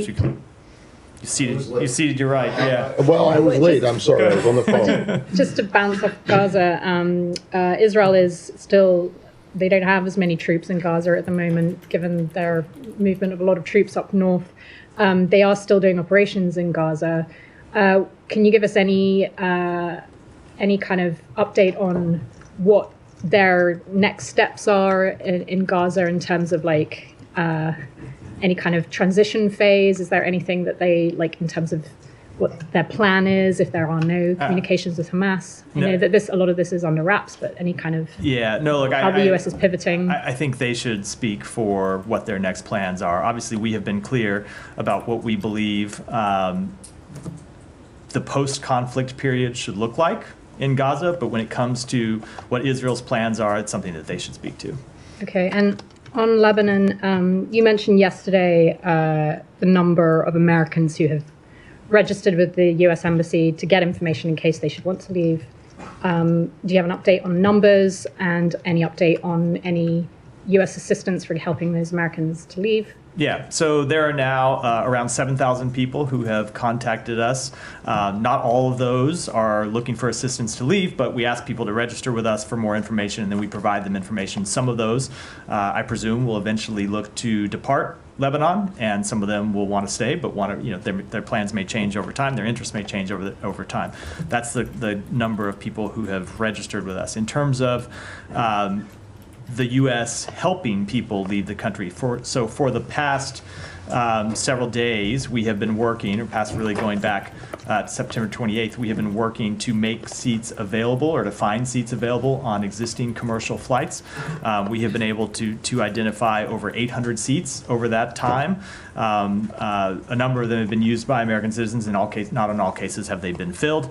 And then today we were able to organize a flight from Beirut to Istanbul to allow other American citizens to leave. It's been a priority for us to enhance the capacity of flights in and out of the region, so we've contracted with additional carriers to facilitate the transport of American citizens. There was a flight that left a couple of hours ago from Beirut, had a capacity of 300, had somewhere a little over 100 American citizens and their family members who departed on it.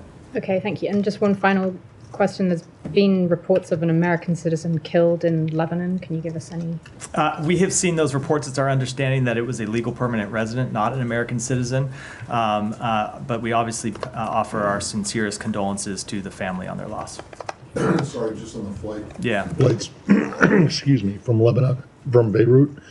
There was just one flight today? Just one flight today. And I should add... To Istanbul. Let me just add for context. We do hope to organize additional flights in the coming days, depending on demand. If there is demand for those flights, we hope to organize additional flights. I won't be able to announce them in advance because oftentimes you understand, of course, how difficult the situation is, and times that we'll hope to have flights and won't be able to get them in or out for whatever reason. But I will be able to, after they have occurred, come here and talk about it. Okay, and then you said since September 28th, you managed to secure about 800 seats on existing flights, not contract flights, but existing flights, right?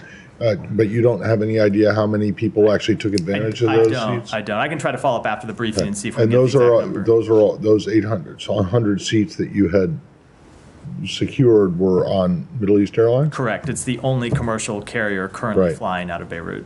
Okay, and are there plans for more of these contract flights? We are going to look to organize them in the coming days. We're going to keep trying to do both lines of effort. Identify seats on existing commercial flights, and then to the extent there is demand, and we do expect there will be demand at least for the next several days, and then we'll monitor as we go forward. We do expect to organize additional flights out of Beirut. Okay, and then when you mentioned earlier about the Secretary's call this morning with the Quint, I believe it was. Correct. I'm sorry, I missed that. Yep. You also said that you guys are still in touch at a variety of levels with the Israeli government. In terms of the Secretary's conversations, when was the last time he spoke to either his counterpart or Ron Dermer, or was it last week? Yesterday. In New York? Yesterday. Yesterday. Yesterday. Okay. So, and what was the result of that? So the Secretary, along with other members of the administration, had a number of phone calls with the Israeli government yesterday. Obviously, the Secretary was joined the President virtually from here during the attack to monitor the attack, and then participated in a number of calls with senior Israeli government officials. We are talking with them about their response and what their response will look like. Those conversations are ongoing, and I think I'll leave it at that. Okay, so that last contact was when they were all in the Situation Room, when we all could see on TV the Iranian missiles coming in. It was after that? So on the margins of that. I'll leave it at that.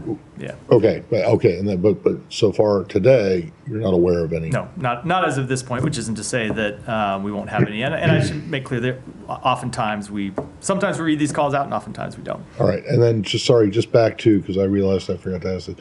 Do you have, whether it was on these flights from the 28th from last week, and plus the 100 or so who were on this other flight today, do you have any idea of how many American citizens have actually left? I don't. Lebanon? I can see if we can get that information. On the flight today, it was somewhere a little over 100, but those aren't all American citizens. Some of those are American citizens. Some of them are family members who are not American citizens. Fair enough. Thank you. Yeah, Saeed. Political reports that the U.S. officials quietly supported escalation in Lebanon, including apparently the assassination of Hezbollah chief Nasrallah.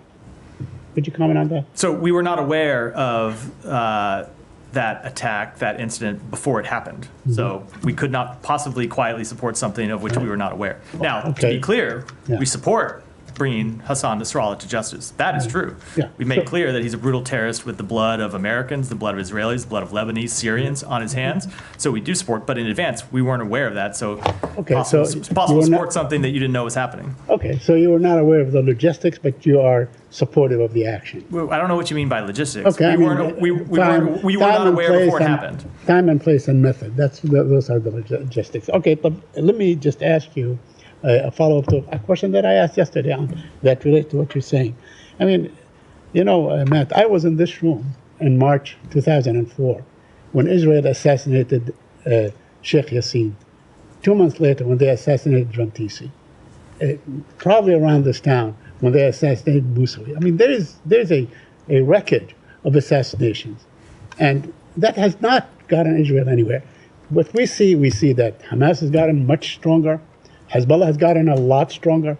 It seems that they are doing everything except looking at the cause of the problem, which is the occupation, a military occupation of a people that it's been overdue for them to be free from the yoke of occupation. Do you agree with that? So I spoke to this in response to a nearly identical question from you yesterday, and I will make clear, look, obviously there is a long history of conflict in this region, and we will continue to make clear that Israel has the right and the responsibility to defend itself from terrorism. It is the same right that every country has, and every country, if it had a terrorist just across the border, a terrorist organization just across from its borders attacking it, would take action to defend itself. I don't think that is a innovative or should be even a controversial statement.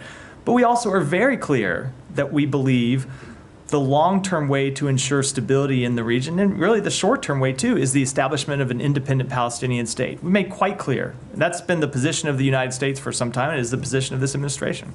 Okay, so you agree then that Israel has an obligation to end this occupation. It's time to end this occupation and allow people to have their own freedoms, their own level of integrity, measure of integrity that, like the president? We absolutely do want to see the establishment of an independent Palestinian state where Palestinians can choose their own future. Now, that while that obviously requires some very important steps by Israel, it requires a change of direction from the government of Israel, there are steps that would require the Palestinians to take as well.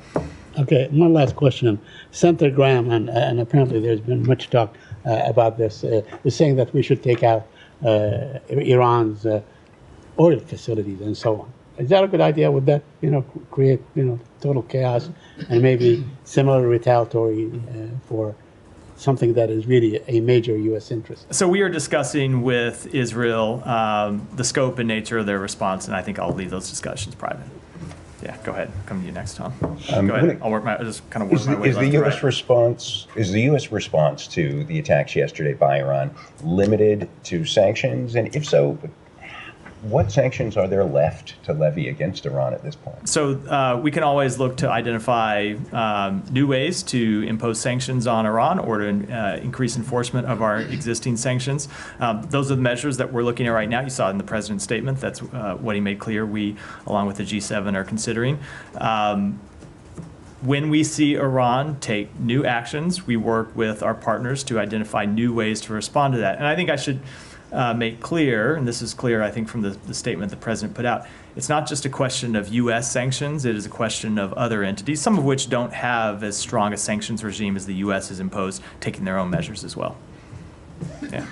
Just briefly first, Israel Katz's statement this morning that Antonio Guterres would be banned from entering Israel. Do you have any response to that? I don't find that, we don't find that step to be productive in any way.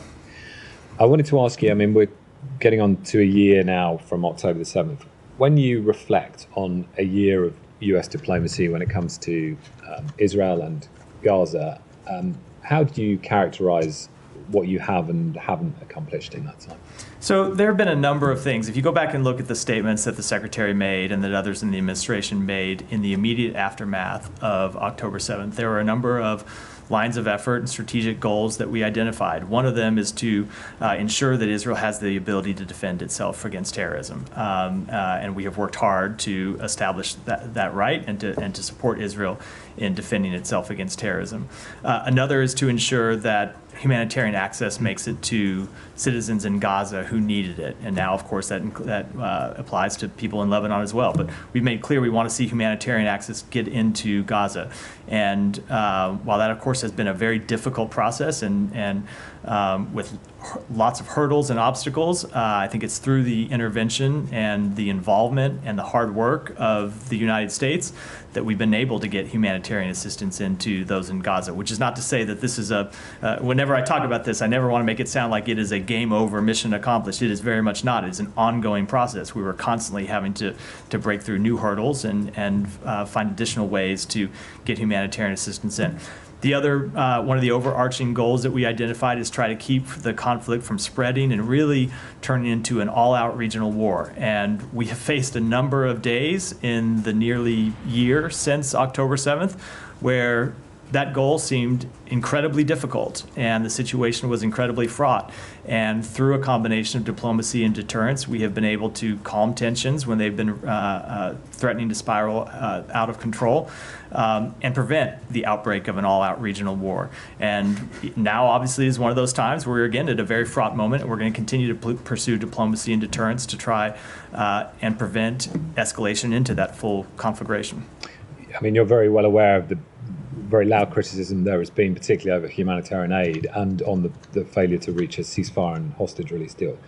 But on that final point about regional war, it feels much closer now than it has been. Do you see this process and your diplomacy over the last year as a success? So I will say, with respect to the question about all-out regional war, I was getting those same kinds of questions in April when it looked like we might be very close to a direct war between Israel and Iran. And I made clear at the time, and others in the administration made clear at the time, that while we never make any predictions about what the future is going to hold, we were going to spend all of our time working through diplomacy, through deterrence, through the relationships that we have built with our partners in the region to try and prevent an outbreak of that full regional conflict. And we were successful then, and we're continuing to pursue that today. It's not to say that tensions aren't high. Obviously, this is a region where tensions have been high going back decades. It's not something that started on October 7th. It's not something that, that started at the beginning of this administration. So I will let others pass judgment on the success of our efforts. I will say that from our standpoint, we will continue to work to try to advance those goals. And I would also say when it comes to humanitarian, getting humanitarian assistance into Gaza, yes, of course, the results have not been sufficient. The outcomes have not been sufficient. There are things that we're trying to improve all the time.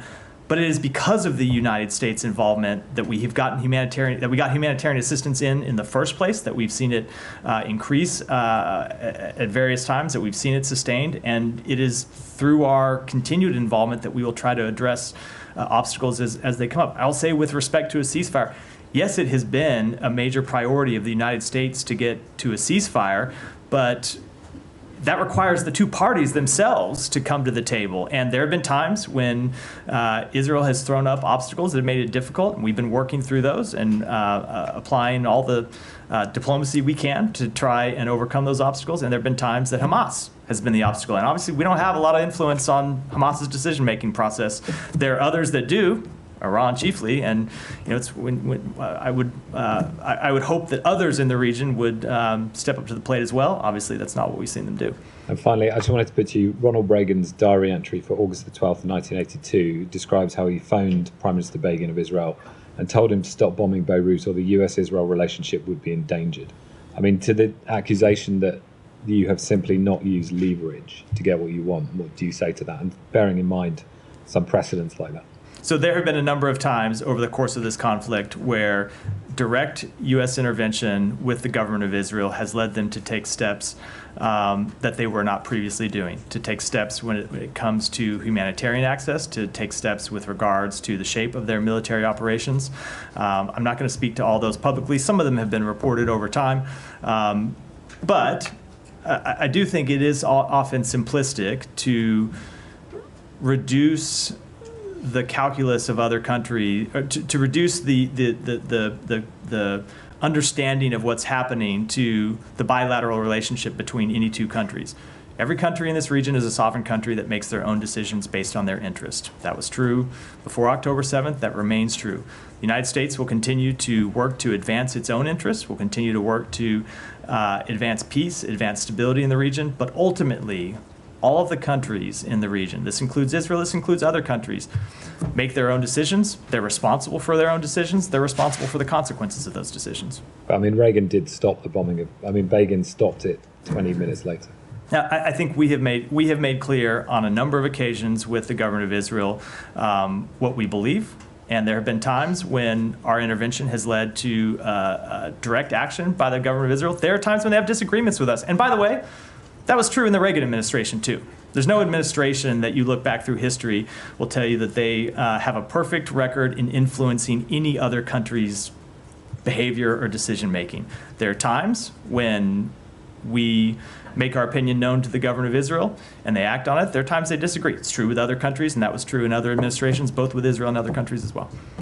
Alex, go ahead. Thank you, Matt. I'll keep going. I understand you don't want to talk about sanctions, but to help us understand its scope, what is the ultimate goal, the targeted goal in it? Is it just to express your anger or to actually take away from their capability? So I'm not going to really, you're right, I'm not going to discuss sanctions that we have not yet announced. You saw the president make the statement today that we are working with the G7 on sanctions, but our goal continues to be to hold Iran accountable, and they are one tool in our diplomatic arsenal. We'll continue to use them.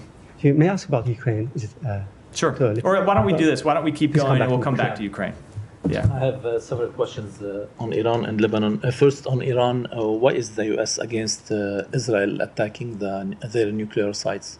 So we have made clear for some time that we do not want to see a full-blown regional escalation. Israel has a right to respond to what happened yesterday. It was an unprecedented action by Iran to launch nearly 200 ballistic missiles at Israel, a state-on-state attack, the likes of which we haven't seen directed against Israel from Iran. And so Israel, of course, has a response. And we are going to continue to discuss with them what that response might look like, but we don't want to see any action that would lead to a full-blown regional war. And on Lebanon, are you talking to Israel to keep the airport open and not bombing it?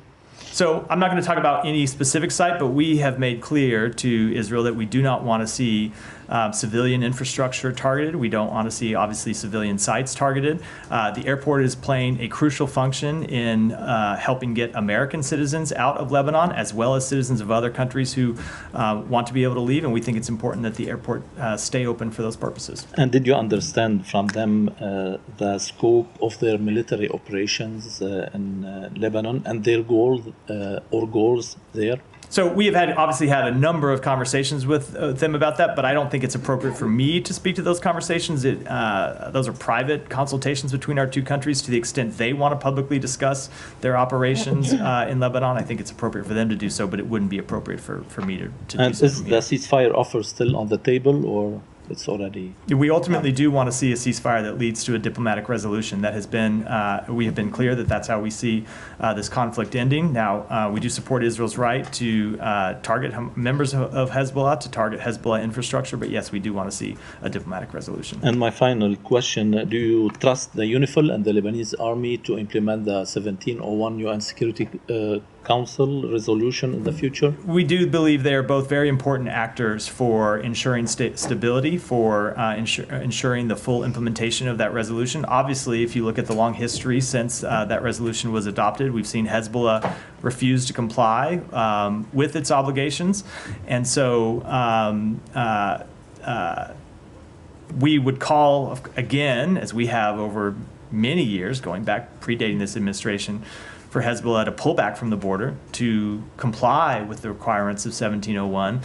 And UNIFIL and the Lebanese Armed Forces play a very important role in ultimately implementing that resolution. I would just say, the only thing I would say is that we are in the middle of a dynamic situation right now. Obviously, for some years, you've seen this difficult situation where the LAF and UNIFIL were not fully able to enforce that resolution because of the presence of Hezbollah forces who just refused to fulfill their obligations. We are in a dynamic situation right now. It's hard to say how it's going to shake out, but look, ultimately, what we want to see is that resolution implemented. Thank you. Yeah. First, I want to press you on your answer to Tom. Israel declaring the Secretary General of the United Nations a persona non grata. We're not talking about the head of UNRWA. We're talking about the head of the UN itself. You said, your answer to him, you said that's not productive. You don't think that this is delegitimize an international body that provides an essential work, humanitarian work for civilians during this current war, whether it's in Gaza or Lebanon?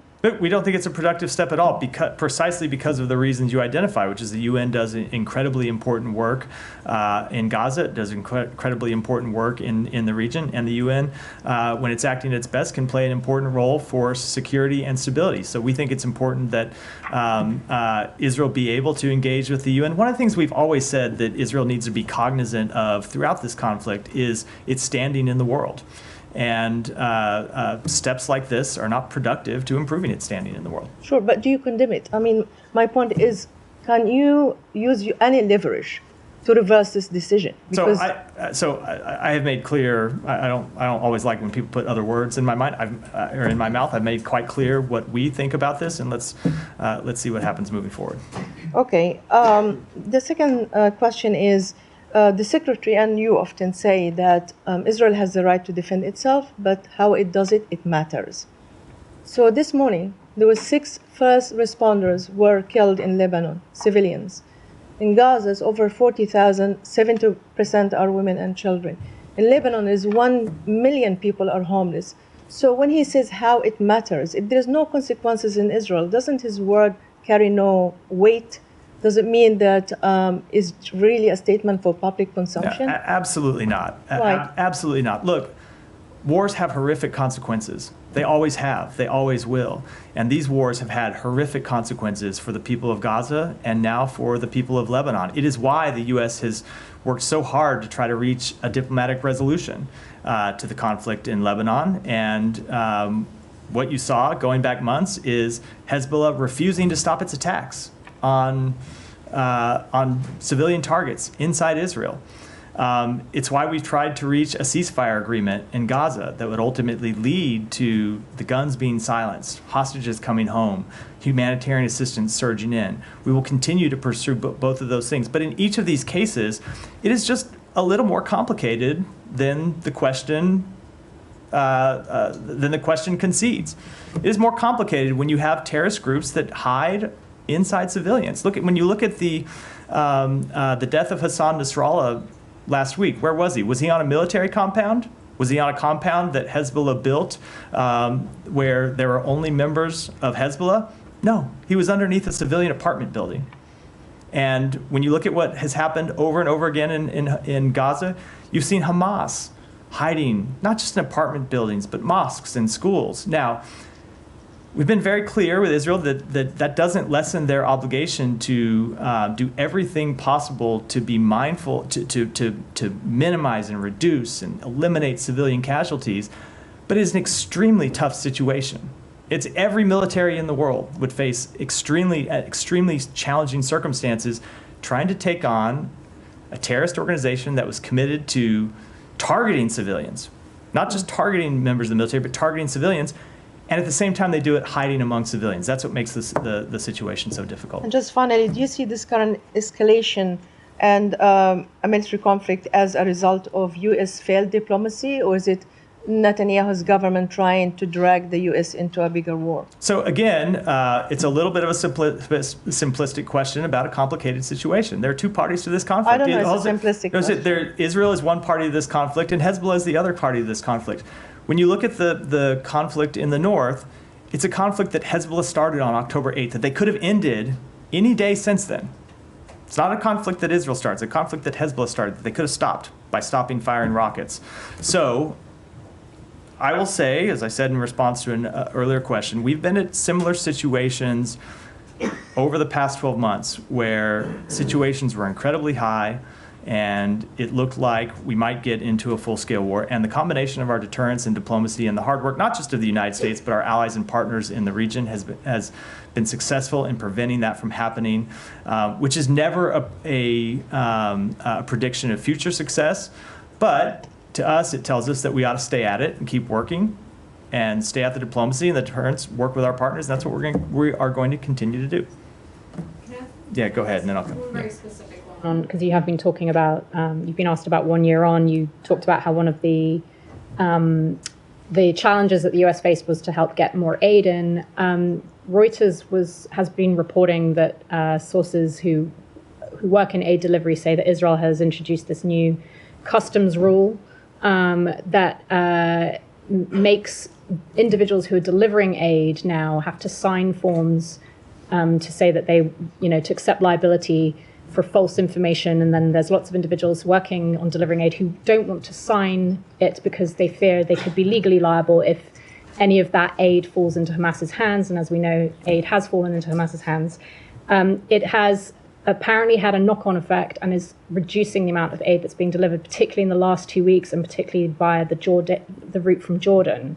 Do you have any comment on that? Are you aware of that impact? I'm not going to comment on that specific report other than to say that our Special Envoy for Humanitarian Issues, Lise Grande, has been working on a number of potential obstacles to the delivery of humanitarian assistance, including intensely over the past week, 10 days, including some new measures that we've had to respond to and that we have been working.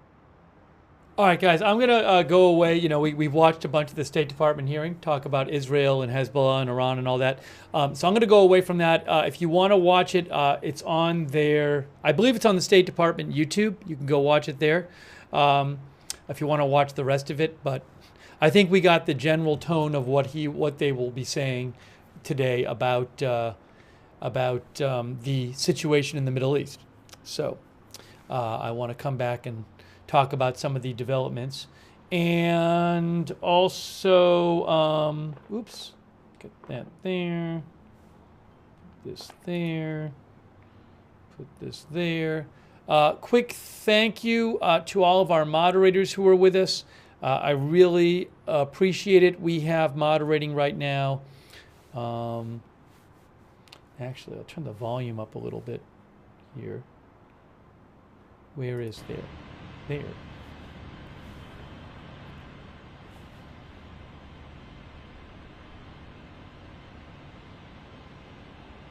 Hang on.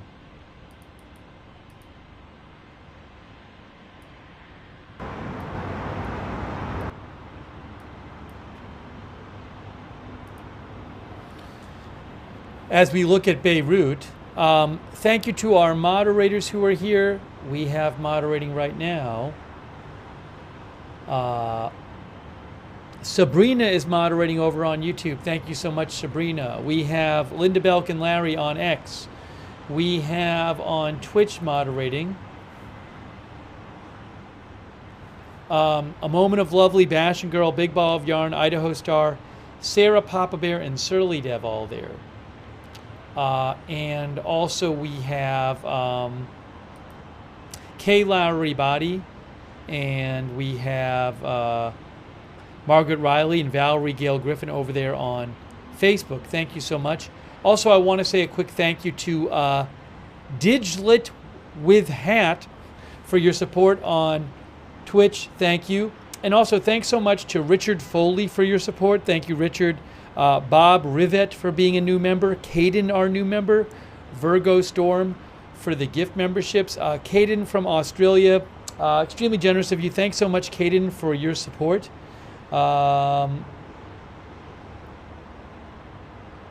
Caden thinks the U.S. response to U.S. enemies is weak, is seen as a laughingstock.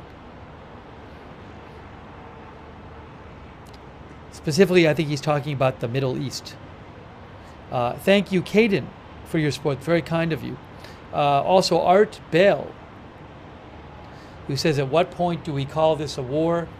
I mean, people have different definitions they might use of a war. I guess something I would say with, you could argue it. It just depends on how you define it. Somebody might say, well, I think it requires some degree of regular ongoing hostilities from both sides that go past a certain level of fighting. But I leave it to you to decide what you think a war is. I know there's been like articles on it, but what can I say?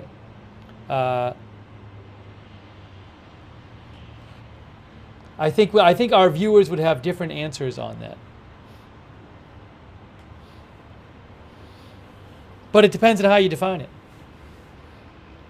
Thank you to Art Bell and Kristen and Cam Jong-un. All right. I wanted to mention something I had seen while the press briefing was going on, which was, Hezbollah has fired over 200 rockets today at Israel. Check this out. Manny Fabian with Times of Israel reports,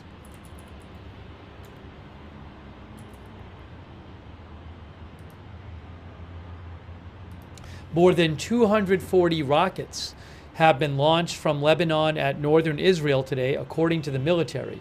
Oh, also the military, the IDF released a couple statements about the rocket alerts today. So let me get you caught up on that.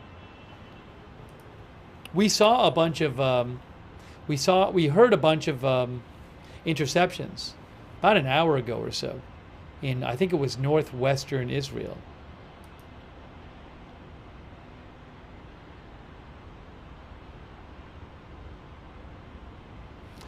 The IDF said following the sirens that sounded, so that would have been about a couple hours ago, in the western Galilee area, approximately 70 rockets were identified crossing from Lebanon and falling in open areas. Following the sirens that sounded about an hour ago in the area of Avivim, 2 rockets were identified crossing from Lebanon and falling in an open area. Following the sirens that went off about a half an hour ago, was it? Oh no, my hours are off. That would have been about an hour and a half ago in the upper Galilee area. That's where we heard the interceptions, I think. Approximately 30 rockets were identified crossing from Lebanon. Fallen projectiles were identified in open areas. So the first batch, the 70 rockets they're talking about, was about 3 hours ago.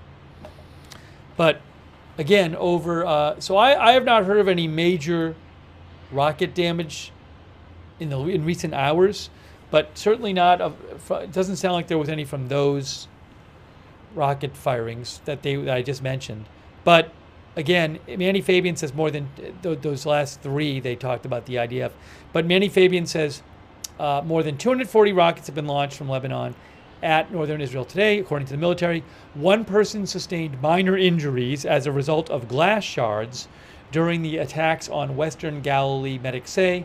There are no other reports of injuries.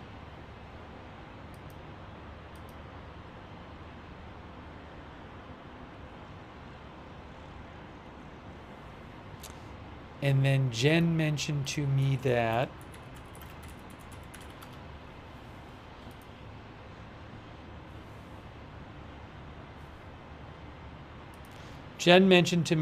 Channel 12 Israel reported that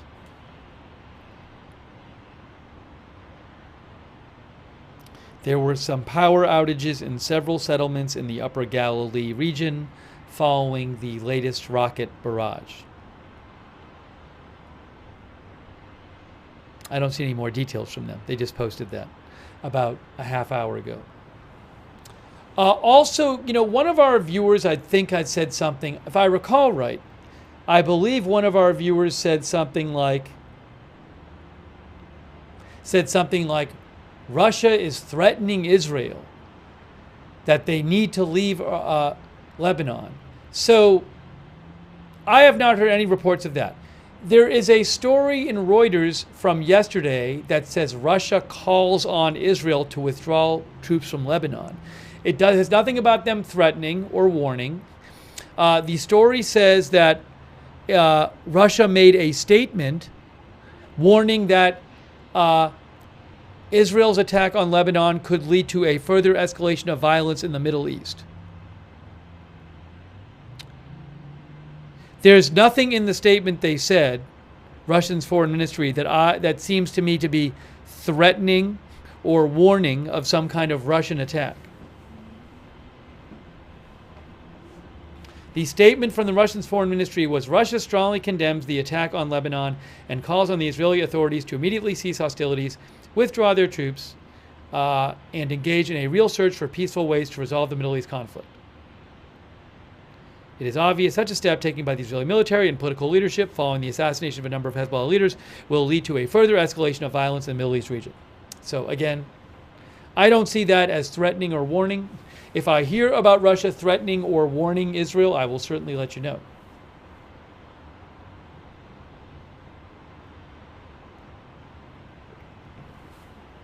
Certainly many countries will sometimes come out with diplomatic statements about other countries' behavior.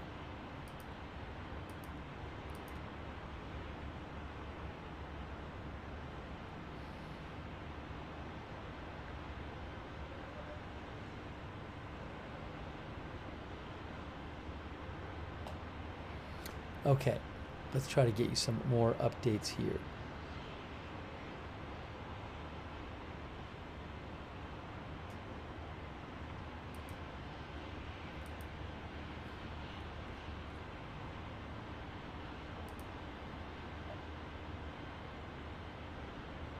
You can reach me, by the way, at Lookner on X.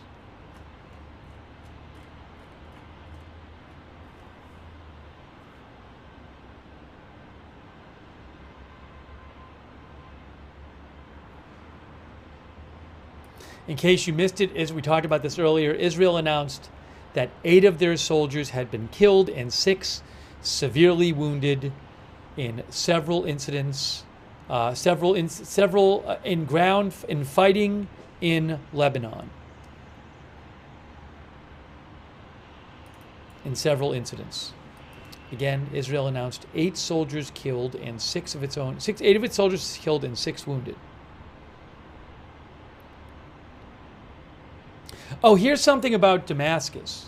Somebody asked about Damascus. This is from Associated Press. Israeli airstrike in Damascus kills 3, Syrian state-run outlet says. An Israeli airstrike hit a residential building in the Meza area of Damascus on Wednesday night, killing 3 people and wounding at least 3 more, Syria state-run news agency said. An AP journalist said this at the scene, said the missile appeared to have targeted the bottom floor of a 4-story apartment building. Sounds like a targeted attack. There has been no comment from Israel, which frequently strikes targets linked to Iran or allied groups in Syria, but rarely claims responsibility.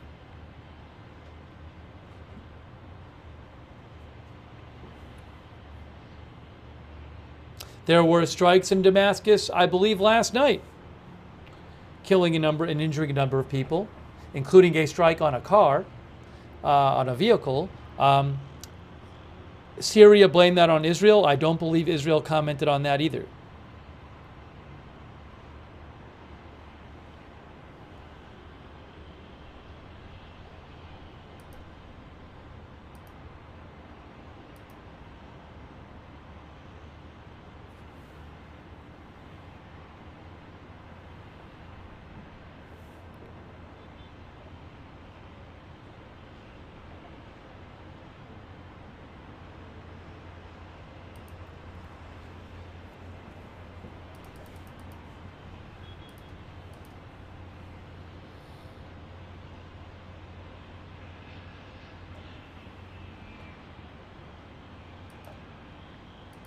And of course, lots of people are waiting to see how Israel responds.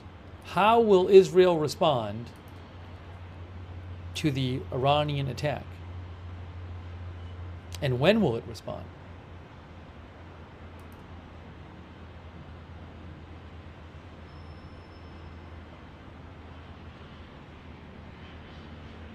You can see here also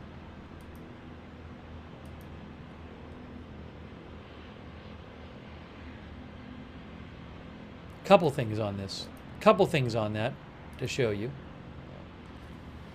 Biden says he will not support an Israeli attack on Iran's nuclear sites. That is from AP. President Biden says he will not support an Israeli attack on sites related to Tehran's nuclear program. The answer is no, Biden said today when asked if he would support such retaliation after Iran fired about 180 missiles at Israel yesterday.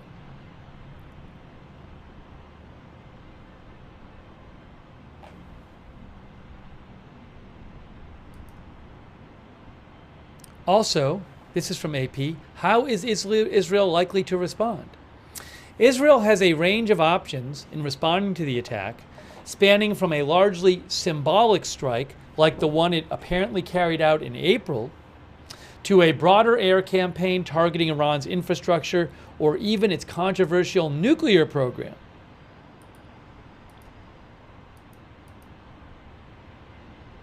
Yoav Limor, a military correspondent for the Israel Today newspaper, said the failure of the Iranian attack to cause major casualties or damage gives Israel time to consider its response. Israel can stick to the eye for an eye equation as it did in April and only hit military targets, he wrote. It can also attack infrastructure targets that will hurt the Iranian regime and the Iranian economy, such as oil, gas, and petrochemical facilities, in the hope that the ensuing crisis in Iran will also provoke public anger against the regime. Israel's response may depend on how far the U.S. is willing to escalate and whether the American forces will take part. The Biden administration likely wants to send a message that will shore up American deterrence, but it might also be wary of an all-out war that could draw in American forces stationed in the region and Arab allies, and which could send oil prices soaring weeks before the U.S. presidential election. Think about that.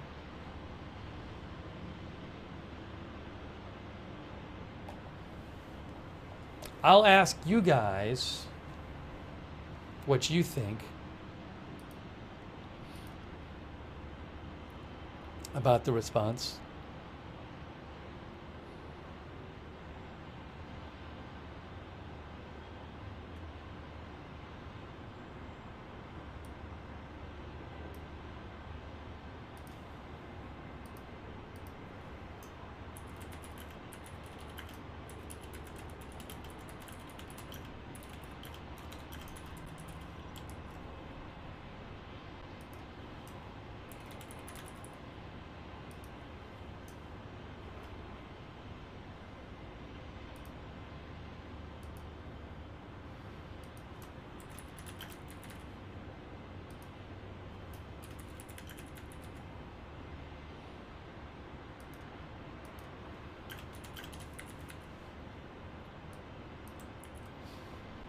We're going to do a little poll. When will Israel respond to Iran? I said the choices are tonight, later this week, or next week, or later.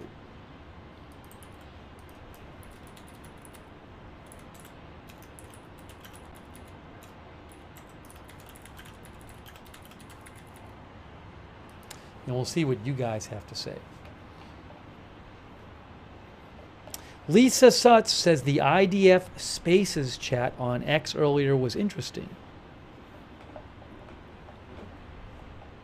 Maybe I'll have to listen to it later. Thank you, Lisa.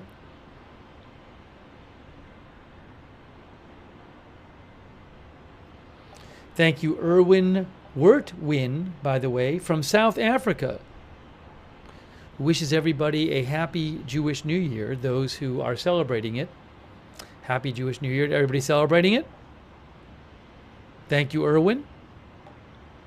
Thank you, Lucas Autista from Brazil, who says, we won't know what will happen. This war has been going on since 1948. Unpredictable greetings from Brazil. Thank you. Thank you also to Mark Jennings for your support. Thank you, Mark. And Stephen Verhoeven from New Zealand. And Butcher1988 from Sweden. And XDG83X for being a member. Let's see what our viewers have to say. I said, when will Israel respond to the Iranian missile attack? Our viewers say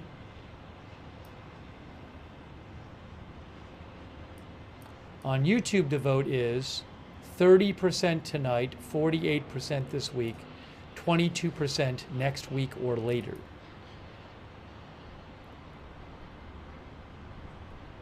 On Twitch the vote is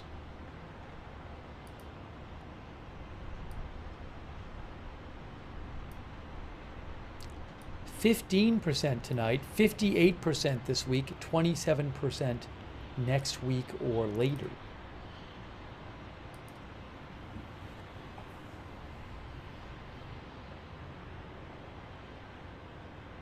Nigel Fortune says on the October 7th anniversary, that is in 5 days, the October 7th anniversary.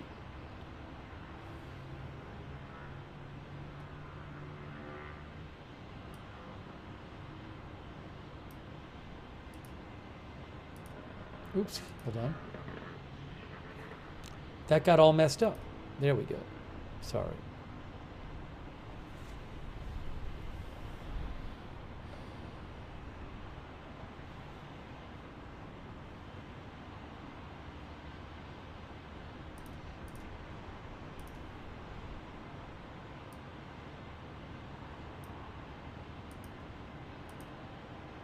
Hang on one sec. I'll get the poll back up. Give me a moment. I'll get the poll back up on the screen. Sahar Ziv says, tonight is Rosh Hashanah, not today. Aaron Rule thinks it will be after the Jewish holidays. That would be after like the 12th.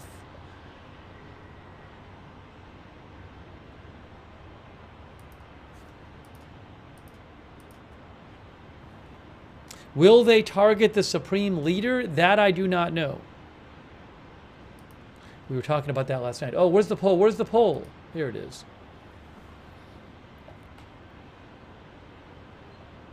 It's not clear if they would target individuals, if they would target energy infrastructure, if they would target the nuclear program. Oh, did Khan News make that report? Our viewer, the Gabilam, mentioned that. I had heard some report like that, but I didn't know where it was. Did Khan News say it?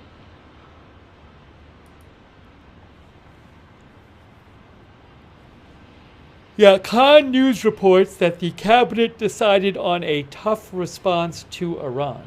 Khan News is an Israeli site.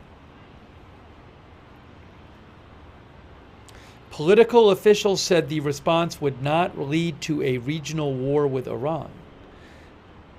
Khan News says that the political security cabinet decided on a harsh response to Iran's attack.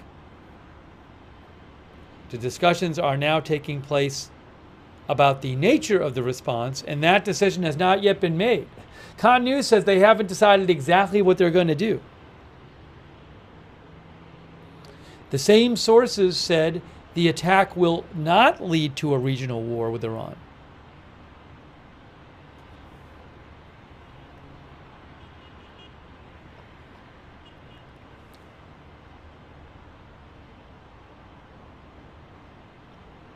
Interesting. That sounds like a bit of a measured response. Hey, thanks for voting in our poll. I do have a feeling, so most of you think it'll happen sometime this week, but not tonight. I do have a feeling, now I might be wrong. I might be wrong about this, because I feel like it didn't happen in April. I want to say I'll feel like an hour or two before we'll get some hints it might happen, but I might be totally wrong about that. Maybe it'll just happen. I personally would be surprised if it happened tonight. I feel like it's going to be like a big discussion, and they really want to think about what to do. And also they got to talk to the U.S. and their allies, you know. It just seems like something that'll require a bunch of decision making. I mean, I could be wrong, but because there's some big choices to be made. Oh, also, as our viewers say, it is Rosh Hashanah.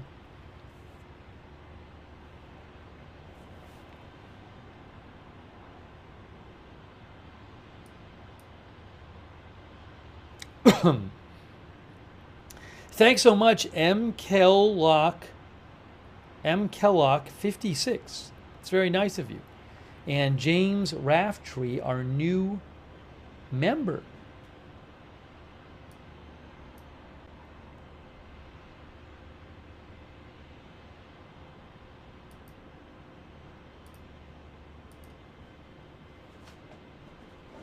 Arrow Lock says the Israelis have their own schedule.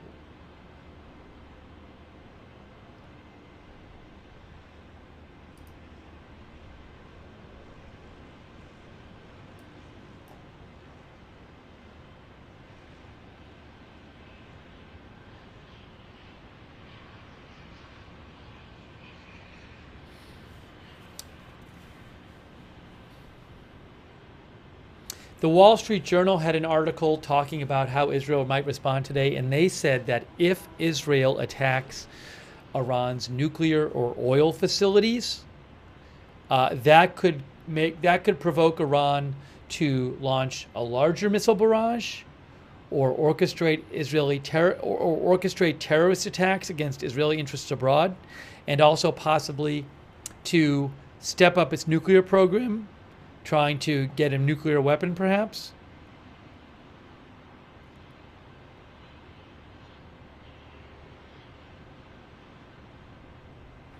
Also, it's interesting, they talked to an expert at the Wall Street Journal who said that they thought Israel would avoid doing something that might spark a full-scale war, because the expert says that in a war with Iran, Israel would need the support of the U.S. And the U.S. clearly does not want things to escalate.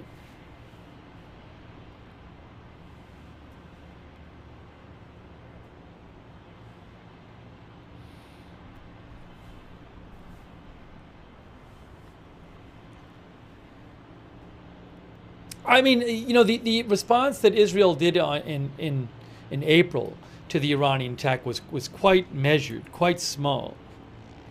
I think Israel took out like a surface-to-air missile battery.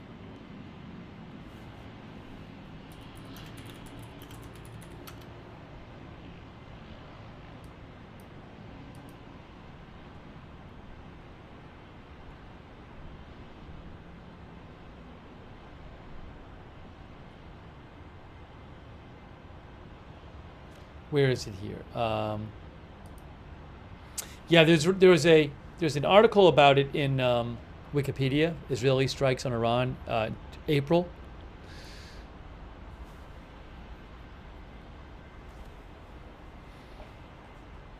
According to a senior U.S. official speaking to ABC News, says Wikipedia, Israeli aircraft operating beyond Iran's borders launched 3 missiles targeting an air defense radar site guarding the Natanz nuclear facility. The U.S. assessed the successful destruction of the targeted site. The official told ABC News that the objective of the strike was to communicate to Iran Israel's capabilities without escalating tensions further. So, again, that was seen as a measured response.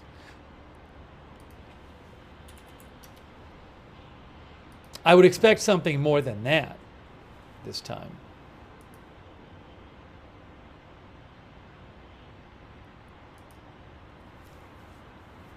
Thomas Williams, our viewer, says escalation now would likely have an impact on U.S. election. Waiting a month will give Israel a chance to study and plan next steps.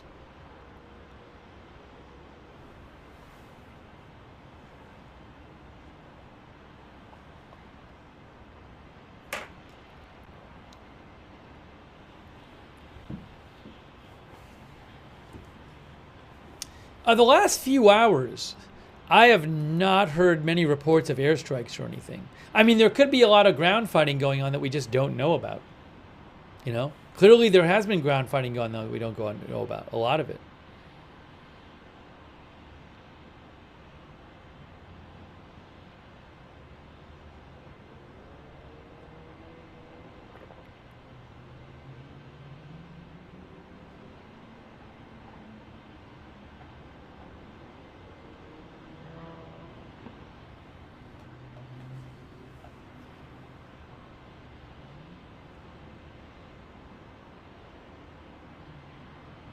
Because when there's, like, for example, when there's Israeli airstrikes, Lebanese media will report on it.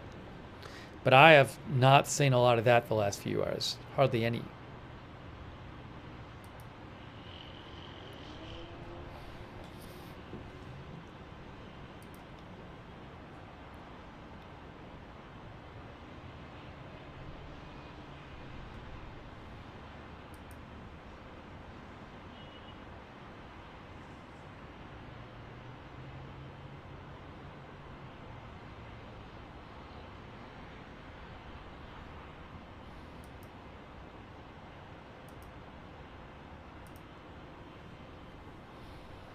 Thank you, by the way, to Martin Gingrich. Martin believes Israel changed their goals from not wanting major escalations to potentially exchange blows with them. You know, something we talked about yesterday and something I've seen in articles today, but a lot of analysts talk about how previously Israel might have felt restrained about going after Iran because if they went after Iran, then Hezbollah might launch a big Hezbollah, Iran's proxy group on which is right next to Israel, might launch an attack on Israel. But presumably Israel, after its attacks on Hezbollah the last couple weeks, which have severely degraded Hezbollah, presumably, would feel less restrained by the worry about Hezbollah now, and go if they want to decide to go after Iran more strongly. Thank you, Nicholas A. Nicholas A. is wondering about what Iran's intentions were yesterday. Did they hope they would get through, like Israeli missile defense and all that? So, thank you, Nicholas A. I'm actually going to show you something from an Institute for the Study of War about that. But something to remember about yesterday is, from what I understand, it looks like Iran targeted several military sites with most or all of their missiles. So it wasn't as provocative an attack as it could have been. It didn't seem to be targeted specifically at civilian sites. I mean, obviously it's provocative. They could certainly launch a bigger attack. So I've seen some analysis suggesting that, like, it was Iran trying to do something which seemed significant, but at the same time didn't unnecessarily run the risk of escalating things a lot more. But let me show you something about Institute for the Study of War. It's a good site. They do military analysis over there. ISW at understanding www.understandingwar.org. And they had an update about this yesterday. They said, this is what their analysis was from yesterday. See the top line there? Iran likely intended to inflict significant damage on Israel by oversaturating Israeli air defenses, particularly in central Israel. So let me read you this. They said Iran launched approximately 180 ballistic missiles targeting Israel yesterday, compared to the approximately 120 ballistic missiles it fired in April. The April attack focused on Israeli positions in northern and southern Israel, with several ballistic missiles in April striking Nevatim Air Base. This attack focused on at least 3 possible targets between Rehovot, south of Tel Aviv, and Herzliya, north of Tel Aviv. Rehovot and Tel Aviv are roughly 20 miles apart. Some portion of the strike package yesterday focused on Nevatim and Hatzarim air bases in southern Israel, but a large number of missiles targeted a very small geographic area in densely populated central Israel. So that, I mean, those missiles were not fired. Those seemed like they were fired at more civilian areas. All missiles in this area would presumably need to be intercepted because the IDF will only intercept missiles that fall in populated areas. That is not the case in Nevatim and Hatzarim, which are surrounded by relatively unpopulated deserts. The increase in ballistic missiles may have been designed to overwhelm the Israeli Arrow ballistic missile defense system by saturating it with large numbers of systems in large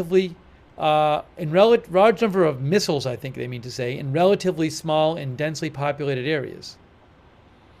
The large quantity of ballistic missiles also represents a significant Iranian investment that Iran is unlikely to willingly forfeit in an attack for show. So they say they think that Iran did want to inflict significant damage. Certainly they could have launched more missiles. They say that, it's unclear. Certainly a bunch of them were launched at these air bases. They also make the point that maybe there were more missiles that landed near the air bases because Israel would feel less of a need to shoot those down because they weren't headed at civilian areas.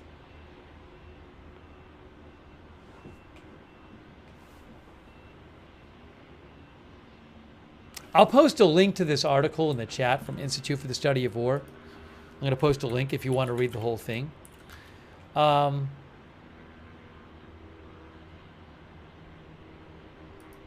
There was another thing I wanted to mention about that in terms of... So, Institute for the Study of War is on the side of they wanted to cause some serious damage.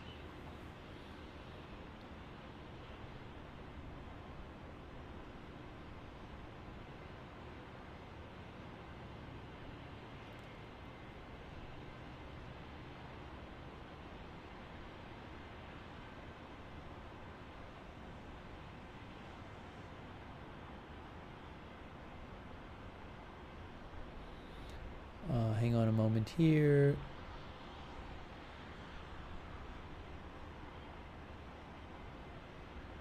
I was trying to find you some other analysis which suggests more that it was like a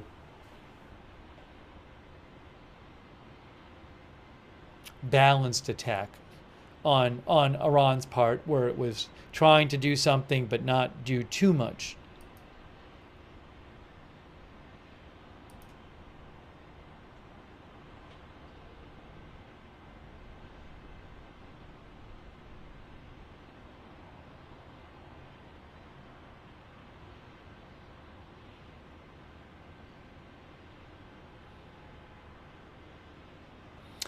Yes. So the New York Times in an article today, the New York Times said Some experts see Iran's latest attack as more of a message than an attempt to inflict serious damage, though it did manage to strike an Israeli airbase and near the headquarters of its intelligence services, the Mossad. At the same time, Iranian officials said they had informed Switzerland, a country they often rely on as an intermediary, when they launched their attack, allowing for some advance warning.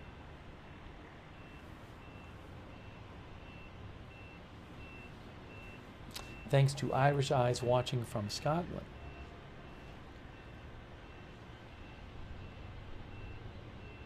Ertzman thinks they were testing the defense systems. I'm sure Iran paid close attention to how the Israeli defense systems worked. Bad Touch Reese says, strange game of chicken using ballistic missiles, very weird.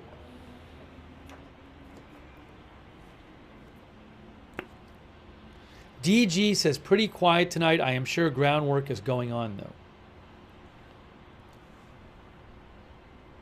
Yeah, there might be all kinds of stuff on the ground we don't know about. But in terms of airstrikes, not hearing about so many tonight, at least the last few hours. Jepta says, stop normalizing ballistic missile attacks.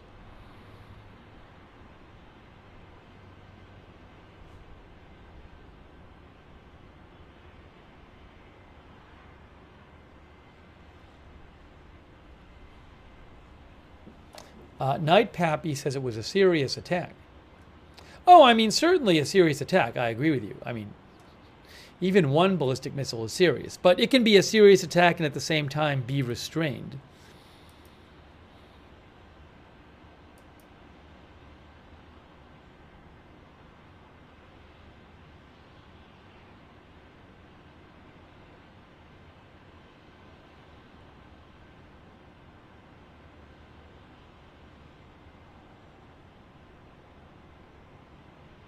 I am just checking to see if the last few minutes there are any more updates.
You know, this is interesting.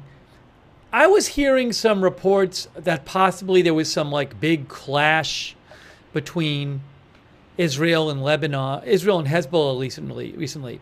So CNN said 47 people were taken to 3 hospitals after Israeli forces and Iran-backed Hezbollah militants engaged in fighting in Lebanon on Wednesday. The hospitals said. One hospital said it treated 38 wounded patients who arrived by helicopters and military ambulances.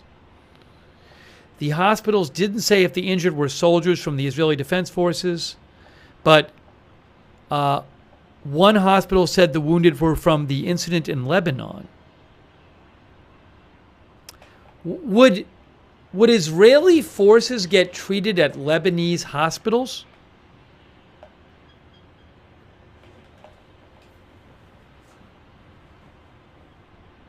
That's an interesting report. Let me see if I can find anything more about that.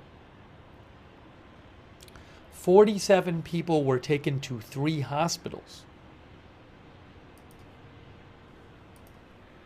Some people are saying no. Yeah, I don't know why Israeli forces would be taken to Lebanese hospitals. Tryhard says if captured, then yes.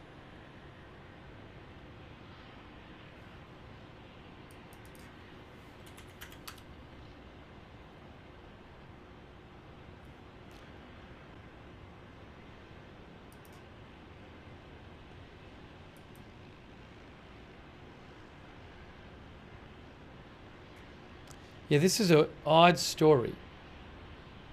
I'm going to post that. It's kind of a strange story.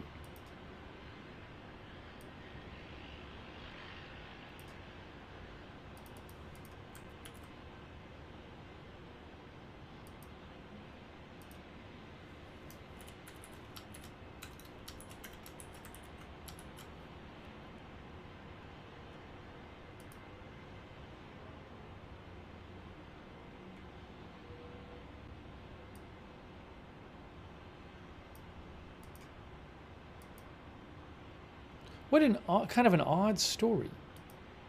Hold on, I'm going to post that.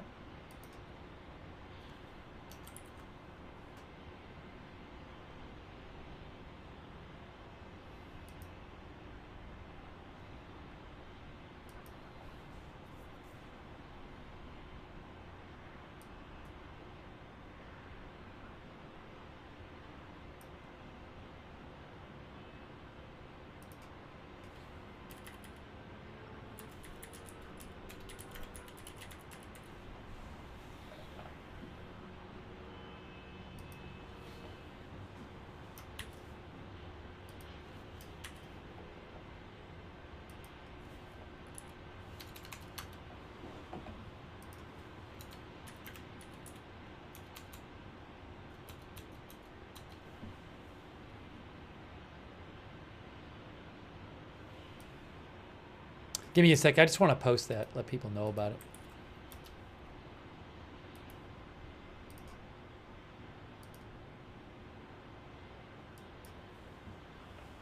Yeah, I don't really know what to make of that story. I mean, even if it's just all Hezbollah people, that's a lot of people. No, people keep asking me if I have live streams from Iran. I don't know that I've ever had access to a live stream from Iran. It is not common to have access to a live stream from Iran.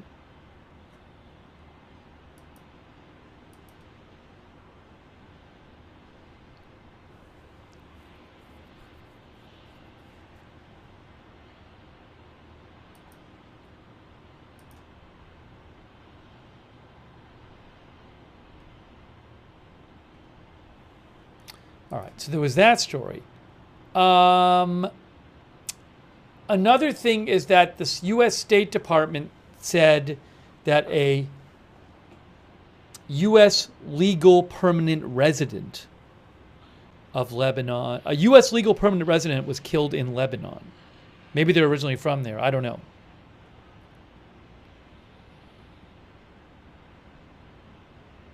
Oh, this is the thing I wanted to mention. There was the thing I was actually looking for on their site was CNN reports that U.S. officials believe Israel has destroyed half of Hezbollah's arsenal.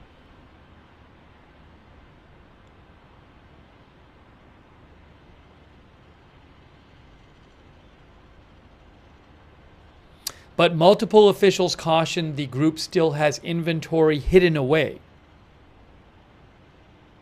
Also, it's possible the group has retained a proportion of its more sophisticated long-range fire options like ballistic and cruise missiles. One official said Israel had largely destroyed forward-deployed, less advanced missiles.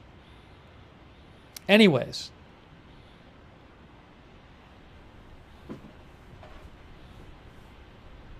I can't confirm that, but you know, Hezbollah has extensive tunnels, more tunnels, it's believed, than Hamas. So who knows where they're hiring? I'm sorry, where they're hiding all this stuff.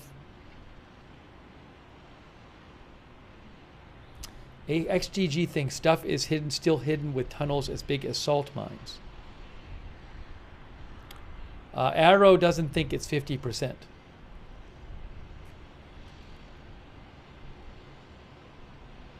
I wonder if I can find a post about that supposed incident.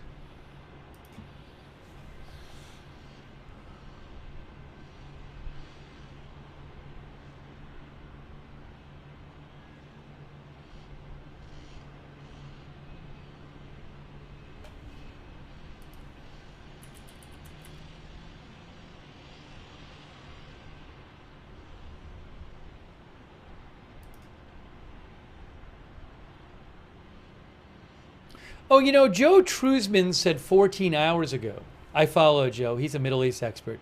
He said 14 hours ago, he said the Israeli military's Arabic spokesperson says heavy fighting is taking place between troops and Hezbollah fighters in southern Lebanon. He warned civilians not to drive south of the Litani River. I had missed that. That would have been like, again, around midnight Eastern time. I didn't even see that.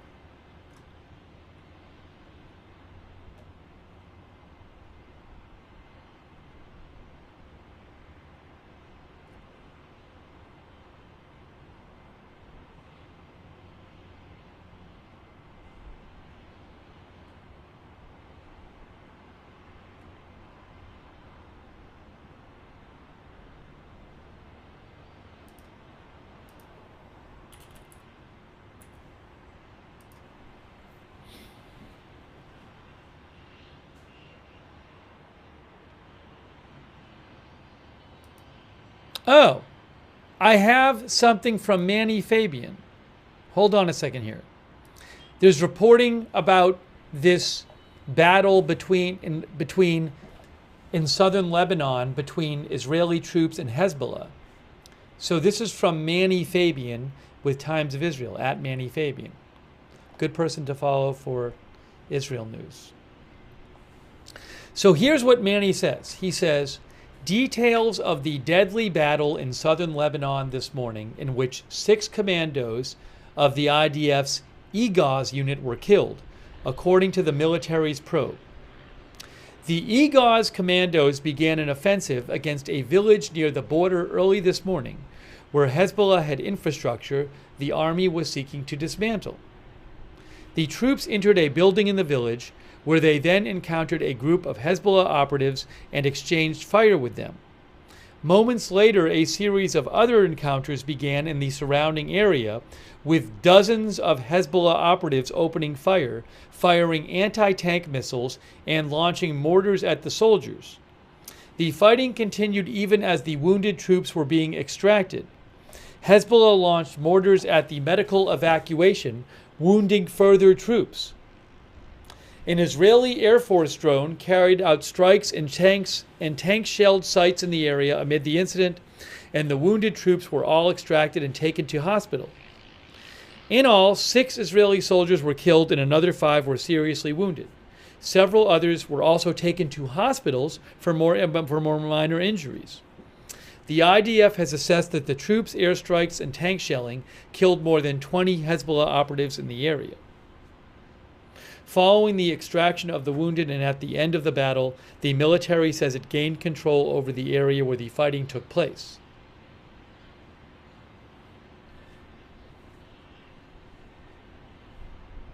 You know, I don't know this for a fact, but I would have to imagine that that is not a ratio that Israel is going for. Now, obviously, Israel would prefer that none of its soldiers are killed or injured, and I'm sure they do whatever they can to make that happen. But realistically, if you're going to have ground fighting, there's going to be soldier casualties. According to Times of Israel Manny Fabian, the military assessed that they killed more than 20 Hezbollah operatives, but 6 Israeli commandos were killed, and 5 were seriously wounded, and several others had more minor injuries. So my guess is that Israel is not planning on having regularly these kind of incidents.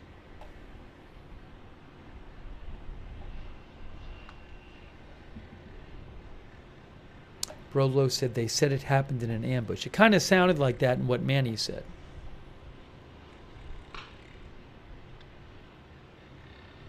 Manny, see, the official reports, I haven't heard any official reports beyond what I have told you about the number killed and wounded. If I see anything reliable, I will certainly let you know.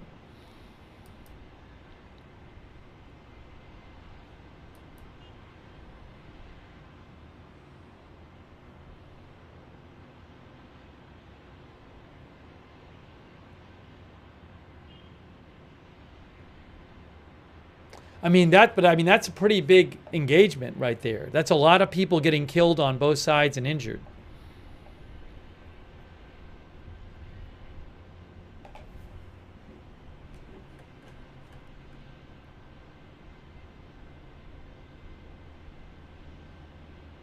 Can we get some info on Iran airports being closed? I believe we talked about this last night where Iran had said, I got to look it up today, but they had closed their airspace last night until today. I don't know if it ever opened.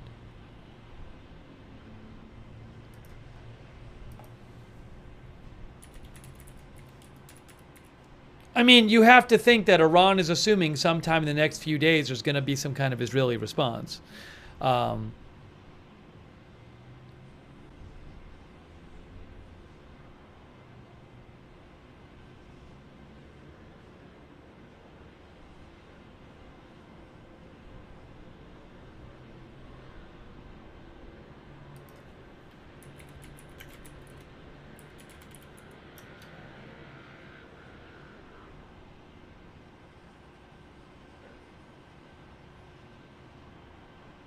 But I'm not sure about the current status of everything there. What is the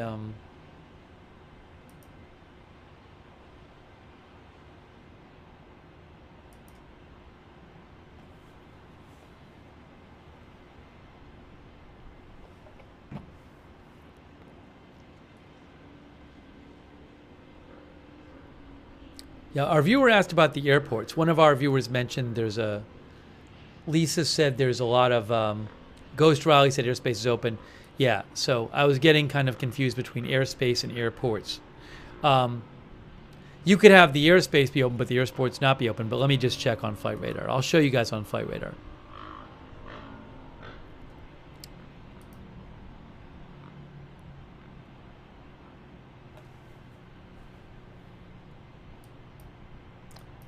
So there's Iran. I mean, there's clearly planes flying over Iran. I don't know if operations have been adjusted at their airports at all. You know, because like these planes are 35,000 feet. These are not, you know, I'm sure a lot of these are just flying over the country. But Tehran Airport, arrivals. It is currently about 10 p.m. Load earlier flights. These all say unknown. I don't know if it's just they don't have the data or what. Departures. Load earlier flights. It all says all this says unknown. Anyways, yeah, I don't know the whole what's going on with the airports over there. I mean, clearly there's planes flying over the country, so. Shopping Ram said all flights to and from Iran are canceled. I don't know if that's still the case now. I mean, there was an announcement, I think, that said that last night that like until something like 10 this morning they were canceled. The flights going in and out. But I don't know what it is right now. I just don't know. I'll try to find it out for you.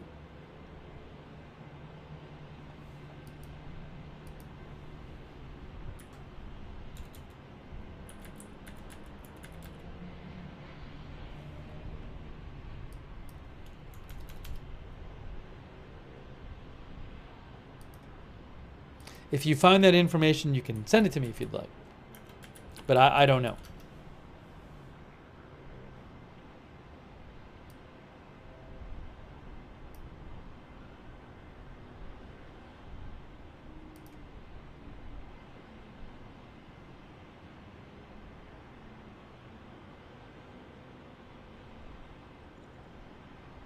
So like Reuters has an article, and Reuters says flights across the entire region were diverted or disrupted with little sign of broader normalization, with some changing their routes to avoid certain airspace.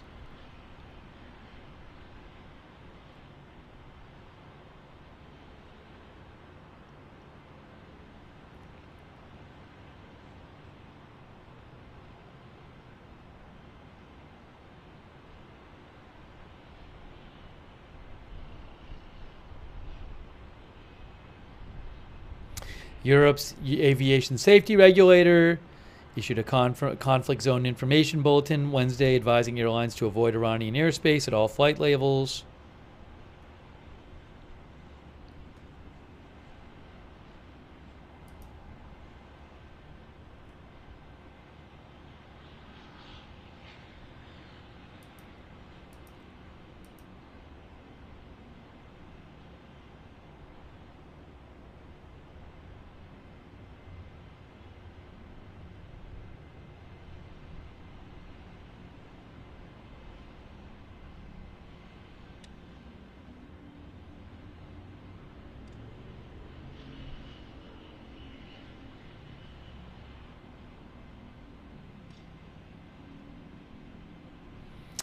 Our viewer Benelux Supercars writes in and says, why don't other Arab Muslim countries come to help the Palestinians? Benelux believes the Israelis have been doing nothing but stealing Palestinian land and massacring the Palestinians since 1947. Why don't fellow Muslims come to help? That's what our viewer Benelux Supercars says. I don't know if Benelux means like military help. I mean, clearly, like for example, Qatar was sending a lot of assistance to Hamas before to Gaza before October 7th.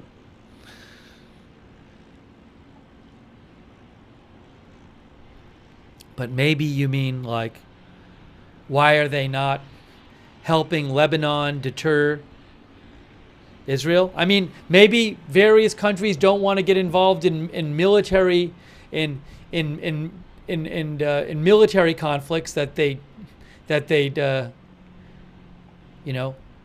prefer to just not be involved in. I don't know if you mean Benelux might mean military stuff. I don't know. It wasn't clear. Benelux, feel free to message again if you'd like. I don't want to misinterpret what you're saying.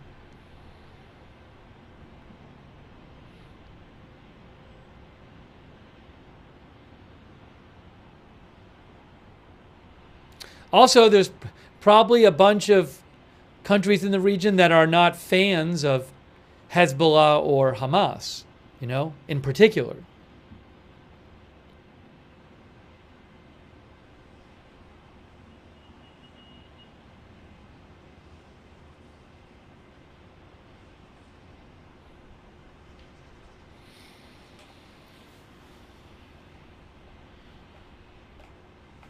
And also countries who place a priority on, bettering their economic relations with the world, and maybe they feel that those could greatly suffer if they start greatly supporting an organization that lots of Western nations might feel is a terrorist organization. Anyways, thank you for writing in Benelux Supercars.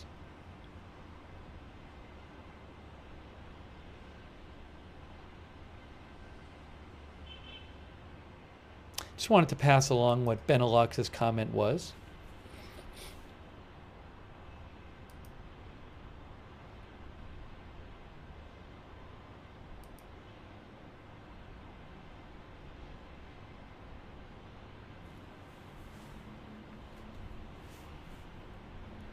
Oh, hold on a second here.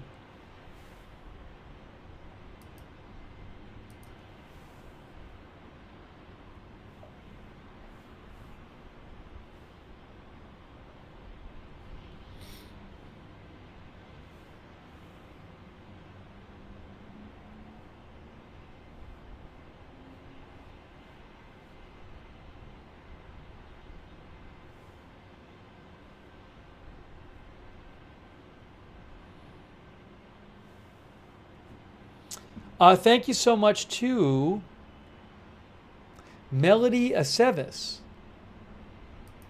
Thanks, Melody. It's very nice of you. Thanks for your support for the channel, Melody. Also, thank you to MET for the gift memberships. Wow, that's really nice of you. MET just gave a bunch of people gift memberships over in the YouTube chat. Very nice of you. MET, thank you.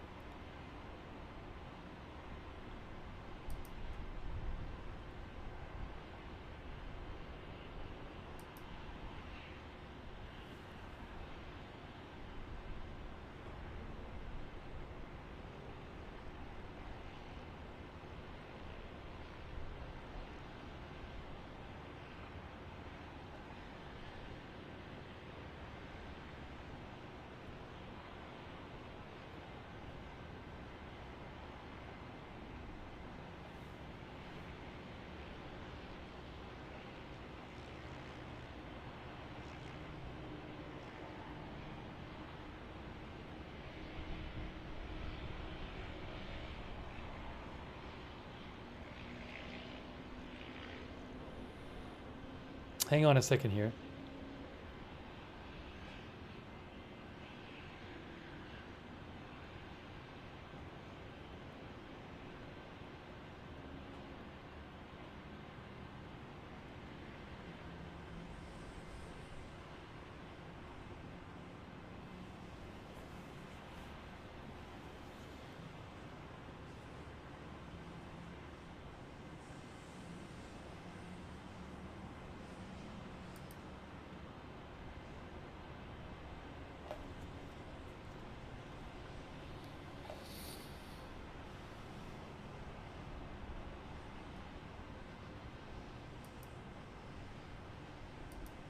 Thank you, Mang Tio, as well. I really appreciate it, Mang Tio. All right, let me check for some updates here. It is 9:55 p.m. Israel and Lebanon time.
Oh, I wanted to mention about the bases that were damaged. What the IDF said about that. In the what they said about the rocket. Oh, sorry about. Hold on a second here. Hang on. What they said about the rocket damage.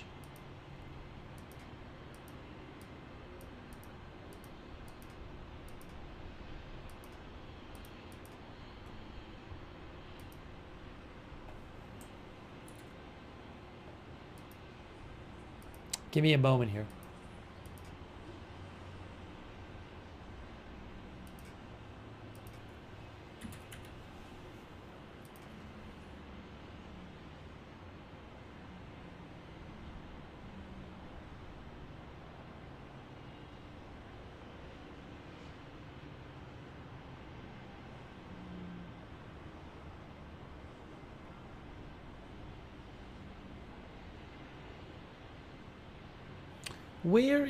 Did they make an announcement? So Haaretz said that the IDF said several Air Force bases had been damaged in the Iranian missile attack, but no combat equipment, soldiers, or aircraft were hit. Now, where did they say this?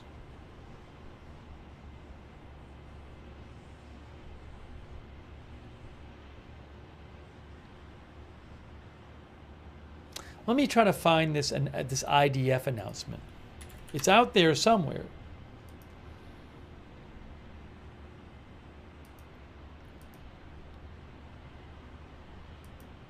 Oh, I think I got it.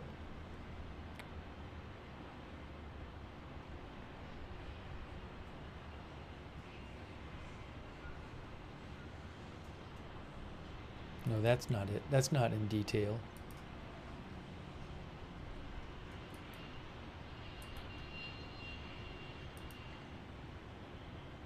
Again, there's an IDF statement floating around where they talk about the damage at the military bases caused by the missiles. So just give me a second here.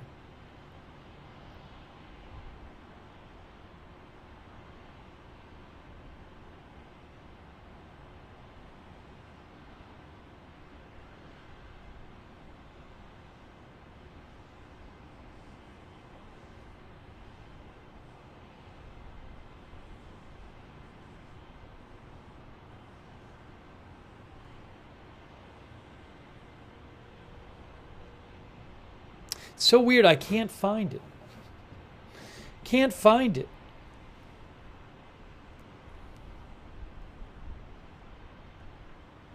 Check their social media. Check their website.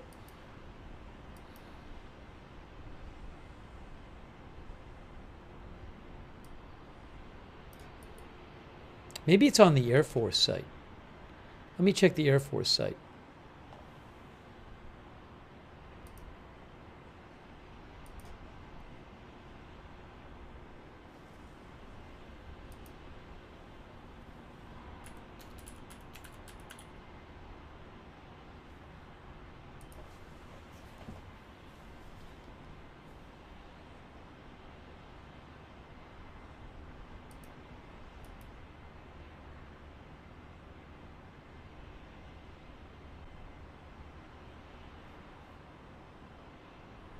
Nope, I can't find it. I cannot find the Israeli statement where they talked about the damage to the bases from the missiles. But they did say, according to Haaretz, they said there were no strikes that at any stage caused any interruption in Air Force operations. And they said damage that was sustained either to infrastructure or private property was only light and mainly due to fragments from missile interceptions.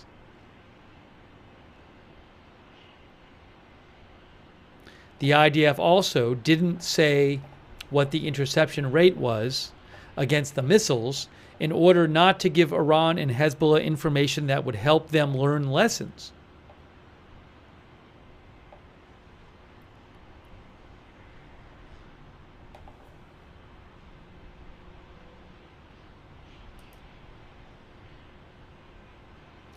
Also, Haaretz says that Israeli Air Force and intelligence officials say that Iran launched its most advanced missiles, but they are not hypersonic missiles as Iran claimed.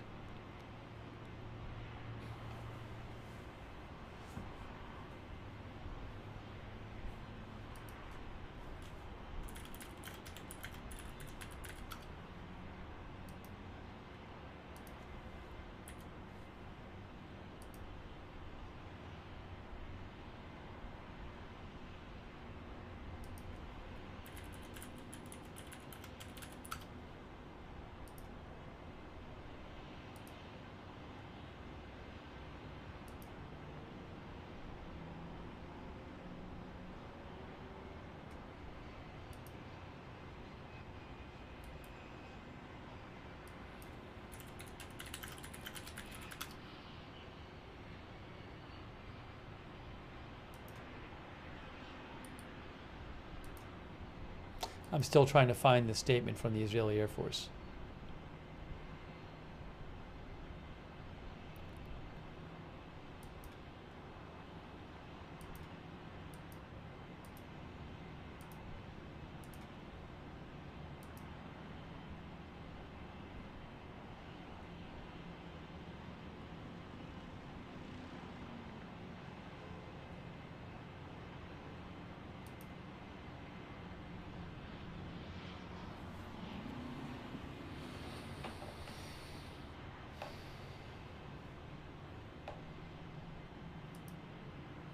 Bethany says, is this going to happen tonight? I mean, we're not seeing signs of that. You know, one of the Israeli news channels said that Israel still hadn't decided on what their exact response would be, that they had decided on a forceful response, but not exactly what it would be. I think that was Channel 12 News.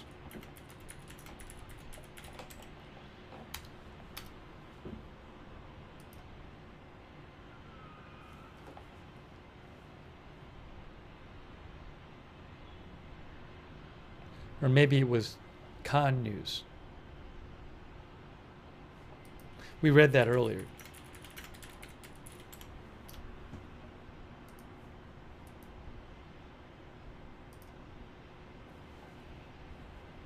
Yes, Khan News Israel said the cabinet decided on a tough response, but they had not decided what to do yet exactly.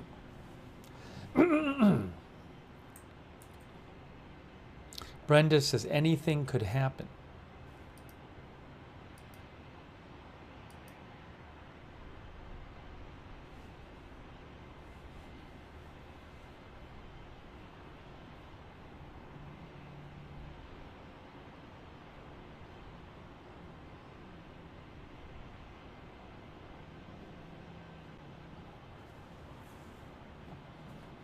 Frankel's TV says, will they hit Tehran directly? Good question.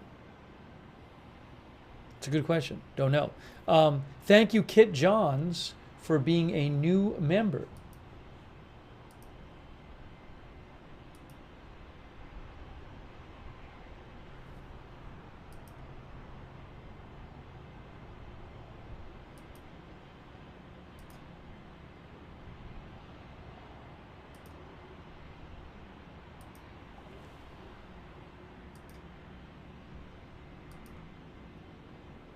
Also, thank you to Andrea Cupcake for your support, and Ara Denise Bakirchi,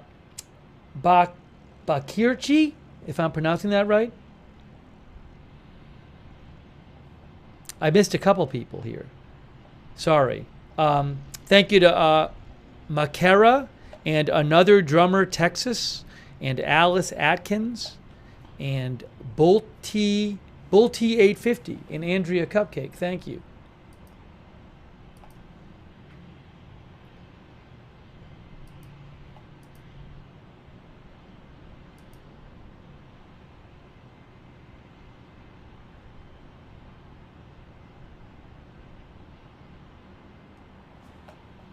Nason said Jerusalem Post reported the cabinet decided.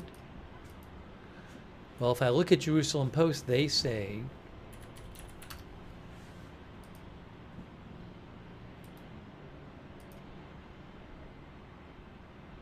no, it's not a separate reporting. The Jerusalem Post report is literally just quoting the they're talking about Khan News. It's not their own report. Yeah, they're quoting Khan News. No, it's the same thing. It says the Israeli cabinet has decided there will be a harsh response. Right. That's the Khan News report. But if you actually read the article on Khan News, it says they haven't decided what exactly it is. So that's not the Jerusalem Post doing their own report. They're literally just referring to the Khan News report.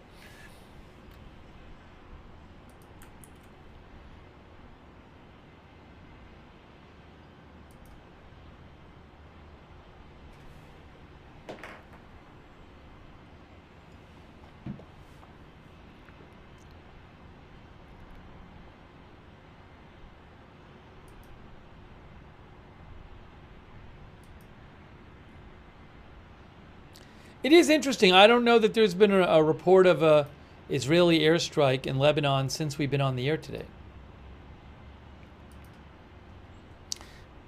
Thanks, Julio Limos, for watching from Brazil. Thanks to Namaxwi for your support, and the BB88. BB88, we just showed who says, can you look up the flight radar? There's not a lot of planes flying over Iran. Yeah, so we showed it before. There are planes flying over Iran. The airspace is not closed. I read an article from Reuters saying that some airlines are avoiding the region or places in the region. So nothing going on with the air traffic right now suggests that there is some imminent Israeli response coming, from everything I can tell.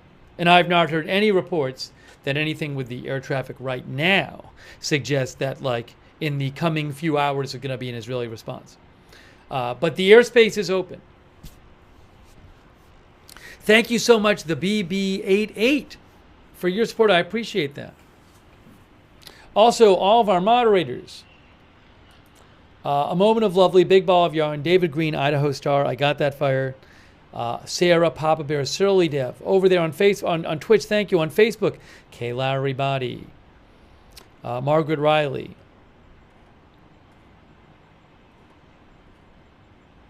and speaking of Facebook, Valerie Gail Griffin are moderating there too. Speaking of Facebook, also thanks to Eve Richards for subscribing over there. And Kay and Margaret for subscribing. Thank you. Bruce Hodge, thanks for subscribing over there on Facebook.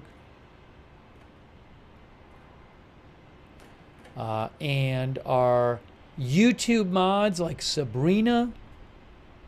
Thank you, Sabrina, for modding. Much appreciated. Thanks also to, that's really nice of you, PVC. And thanks, PVC, for shouting out the mods.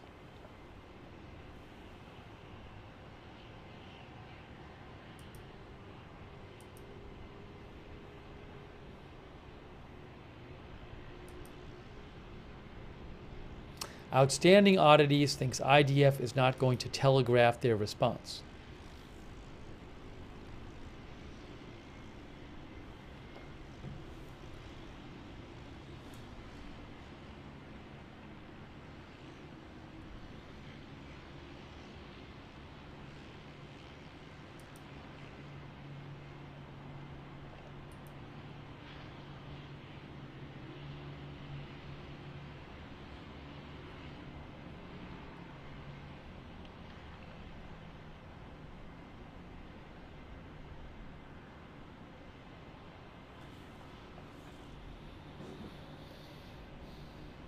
Hassel DeHoff says, I don't think the Israeli response is going to be that big. The waiting time is to de-escalate, Hassel DeHoff says.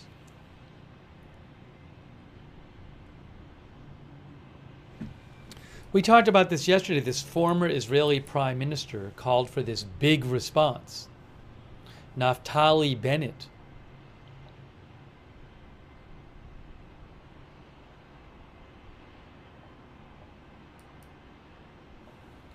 He posted that Israel is facing the greatest opportunity in 50 years to change the face of the Middle East. He said, we must act now to destroy its nuclear project, to destroy its major energy facilities, and to mortally injure this terrorist regime. He wants a big response.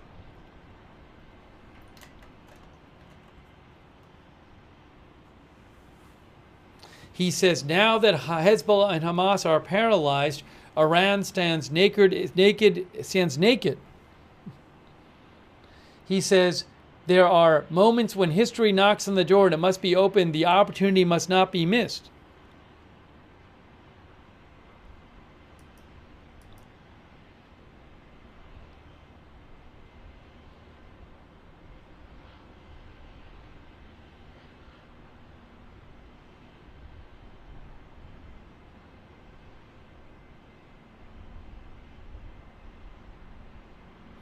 Benelux Supercars wrote in to clarify his comment. Benelux says, I mean, like when Germany attacked Europe, USA came to help.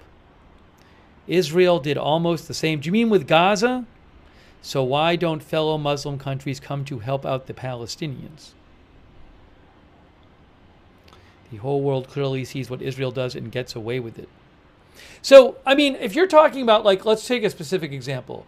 If you're saying, for example, something like, why didn't Muslim countries, like, put troops into Gaza to to fight against the Israeli military when Israel invaded Gaza to attack Hamas. Oh, there's red alerts. I mean, in that, it might be a tough political thing to do that right after Hamas has killed 1,200 Israelis. Let me check the.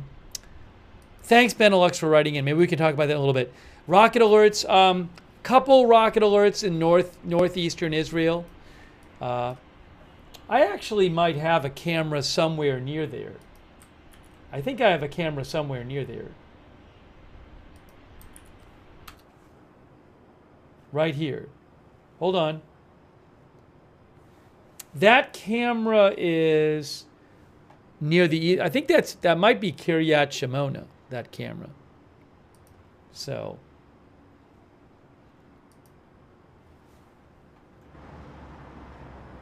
I don't hear it. These rocket alerts are a bit south of Kiryat Shimona.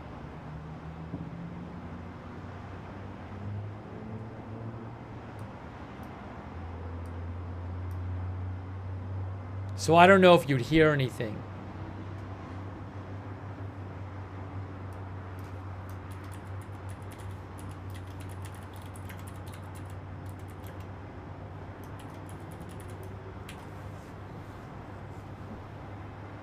Some people thought they heard a distant boom. Maybe you did.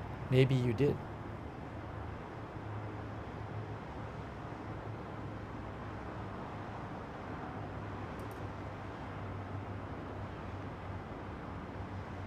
As S. Avgulis points out, there is a SOFAR missile app, which I have on my phone. And the SOFAR Red Alert map I use is the one I use on the web. SOFAR Red Alert. TZOFAR, you can look it up on the web. And they have an app too.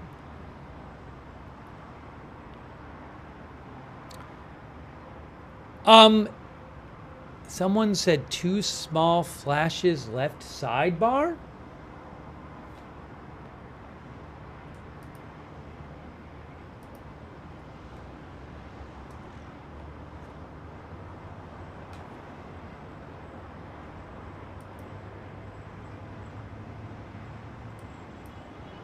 Yeah, so again, this camera is a little ways, probably about 10 miles or maybe 7, 8 miles or something north of where the rocket alerts are.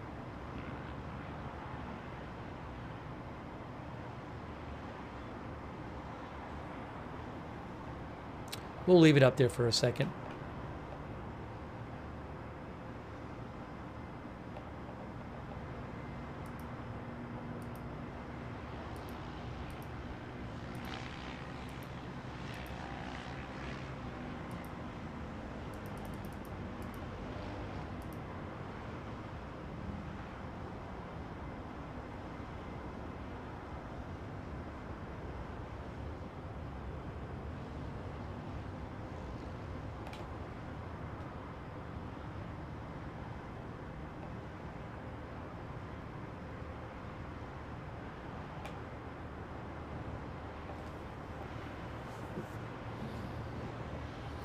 Thank you to Michael Donahue for your kind words about the channel.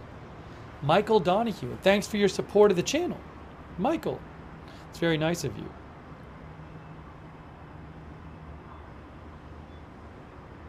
Fall, our viewer thinks Israel will respond, but not as fast as some think.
That sounded like something, but I don't know what that was. That didn't even sound like an interception. I just wonder if that's like a truck or something. Although I guess that's near the border. That could be like if artillery fired or something. It's kind of weird though. That didn't really sound like an interception. So maybe there is a tank that fired, on the border. Because there is border stuff going on. This is right near the Israel-Lebanon border. So, our viewer, Morph Retro, says it was a different thump. It did not sound like an interception.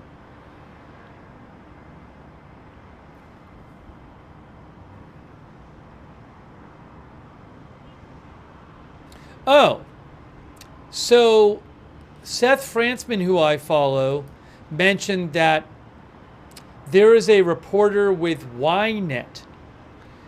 There's a reporter with Ynet, Yoav Zayton, and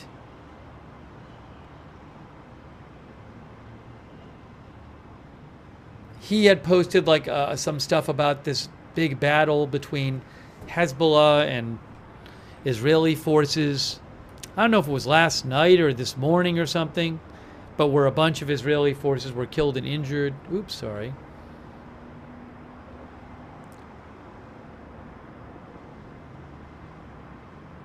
So from what he's hearing, and again, I believe around like 5 or 6, we read reports of this earlier. I think it was 5 or 6 Israeli commandos got killed in this battle, but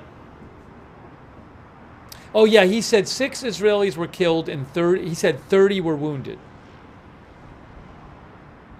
That's what he's hearing. He said, "I'll post a link to this, but well, you're going to need to translate it if you go read the whole thing."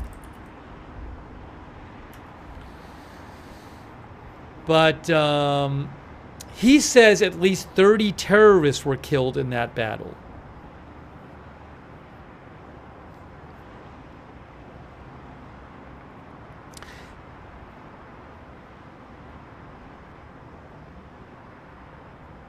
And basically what he said is like the Radwan forces from Hezbollah attacked the Israeli forces from various sides.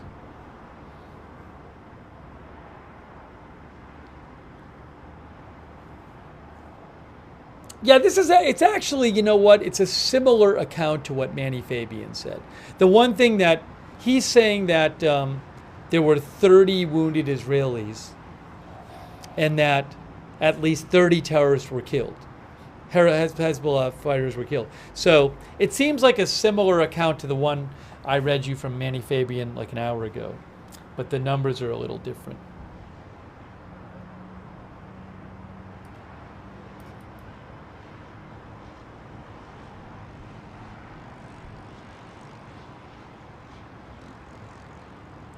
Oh, I wonder if we heard an airstrike from like Israel. Maybe that was the boom we heard. The boom we heard might have been an airstrike from Israel in Lebanon across the border. You know that? Because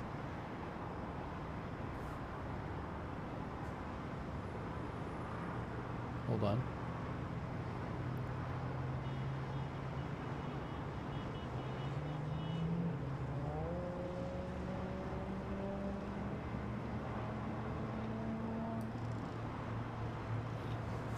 Yeah, so the where is it here? Where's my map?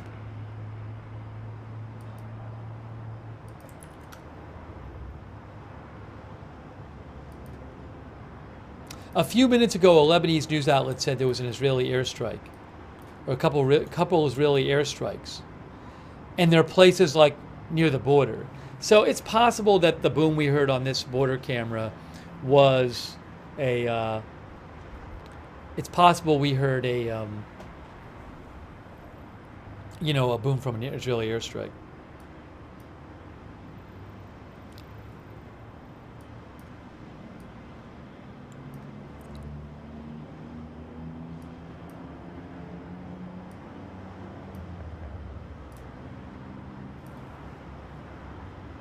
Hang on one moment here. One moment, everyone. One moment, everyone. That's not what I wanted to do.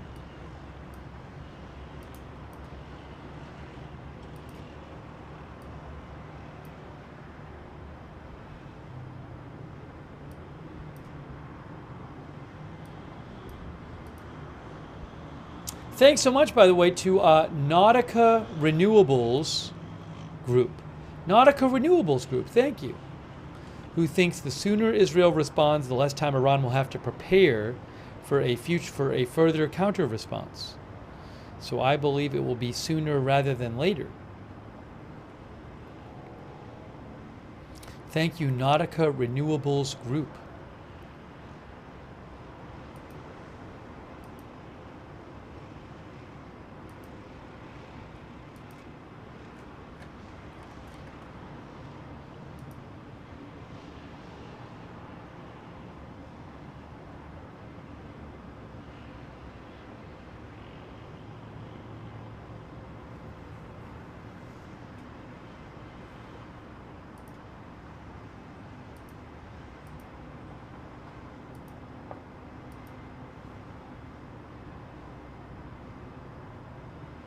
Again, I cannot use cameras I don't have the rights to. I can only use the cameras that I have the rights to. I pay for them.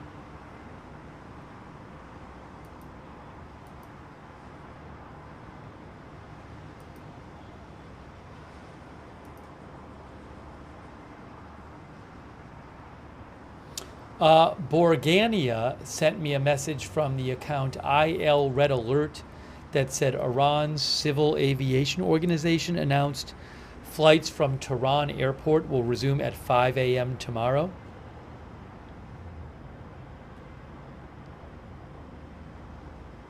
So if that's true, then flights from Tehran International Airport will resume at 5 a.m. tomorrow. The airspace is not closed.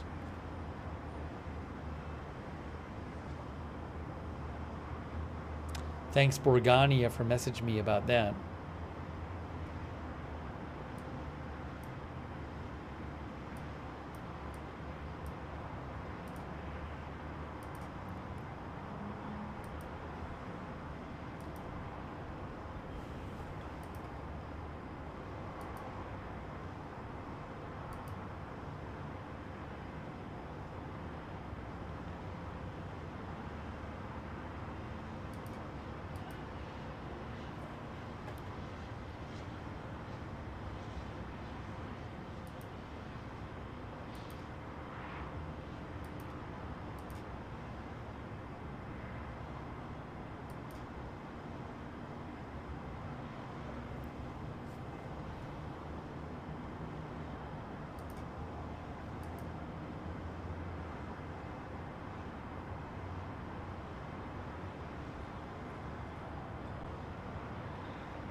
Yes, there is a solar eclipse taking place too.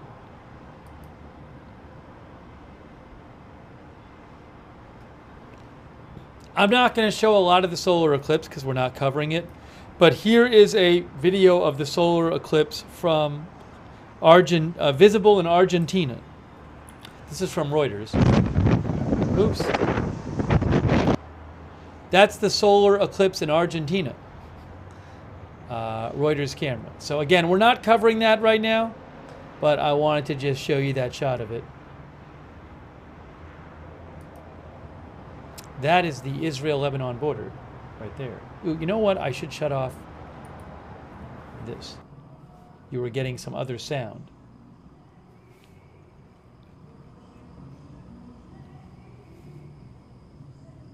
There's really not much sound on this video. I might go back to the Beirut shot.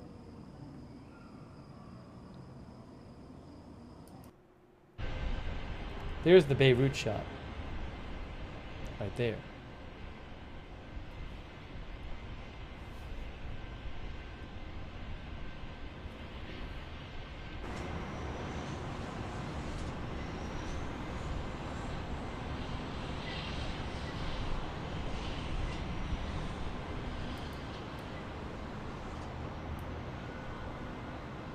That is Beirut, Lebanon.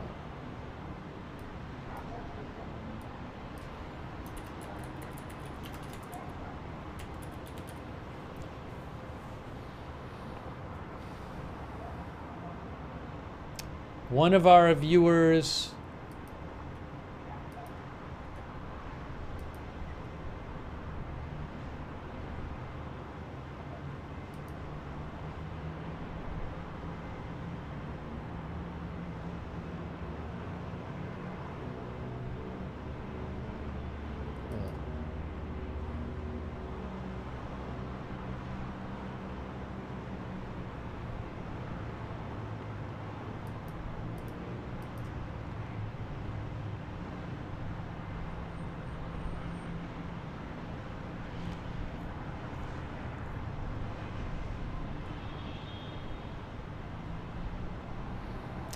I'm not going to mention that right now.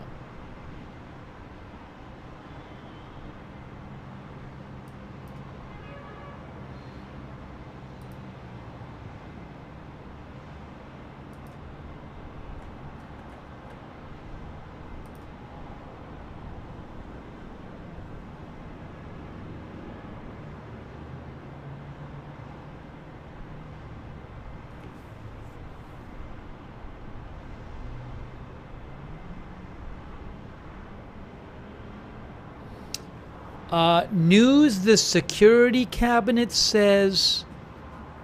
Oh, sorry. I'm not going to talk about that. Thank you also, Robert R., for your support. Thanks, Robert R. And Nicole Hammett. I think I thanked Nicole before. And Shlomi Sella, thanks for being a new member, Shlomi Sella. And SK Rain, thank you. Appreciate you guys watching the channel, bringing you live updates today.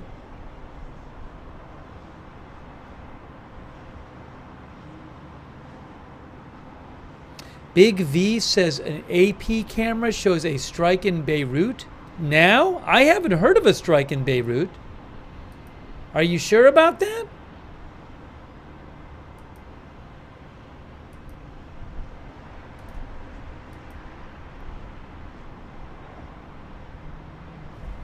Let's see. I have not heard about in recent minutes of any kind of strike in Beirut. I'm looking at these. I'm looking at Lebanese sources. I mean, if you're seeing smoke on a camera, it might be smoke from earlier, because there were, for example, there were a bunch of strikes there last night. So if you're seeing smoke on a camera, it's probably from earlier. Yeah, I'm looking at the, I can't show it, but I'm looking at the AP camera now. It's showing smoke, but that's not from recent. That's from maybe last night. It might be from before last night. But there's no reporting about some new strike.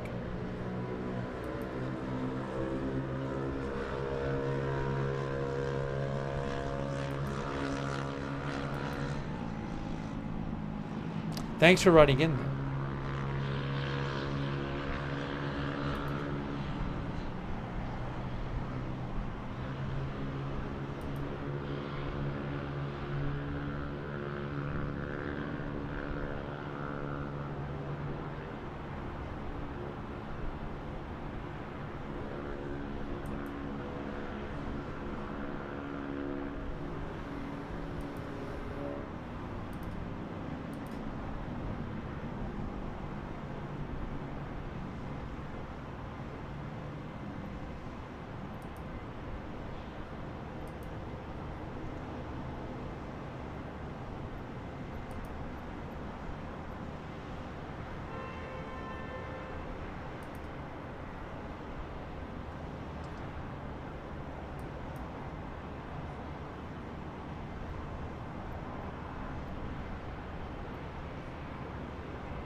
Some of our viewers mentioned this. The New York Times is reporting that Israel has yet to make a decision about how exactly to respond to Iran. The exact nature of its response, says the New York Times, may not become clear until after Rosh Hashanah, the Jewish New Year holiday, which runs until sundown tomorrow, sundown Friday. Sundown Friday? Isn't it sundown Thursday? It's Wednesday night to Thursday night, right? Am I wrong? It should be Wednesday night to Thursday night. Isn't it one day? That might be a typo. It's 2 days? They celebrated for 2 days there? Maybe they celebrated for 2 days there. It's a 2 day. All right, everybody's saying it's a 2 day holiday. People are saying it's a 2 day holiday. All right. Well, then I guess that would be Friday night. Shows what I know.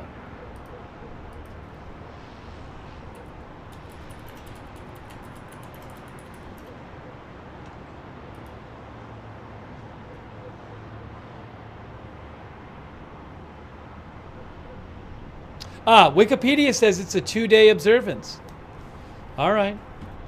So there you go. So I guess it would end. So the New York Times thinks that the exact nature of Israel's response might not become clear until after Rosh Hashanah, which runs until sundown on Friday, said Israeli officials.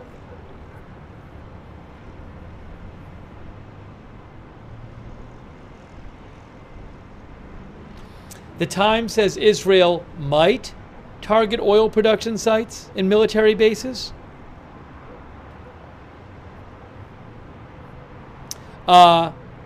The Times reports that Israel is not planning on striking Iran's nuclear facilities.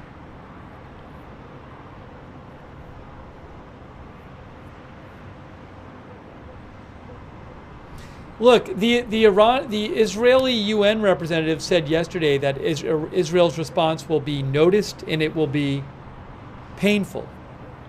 So.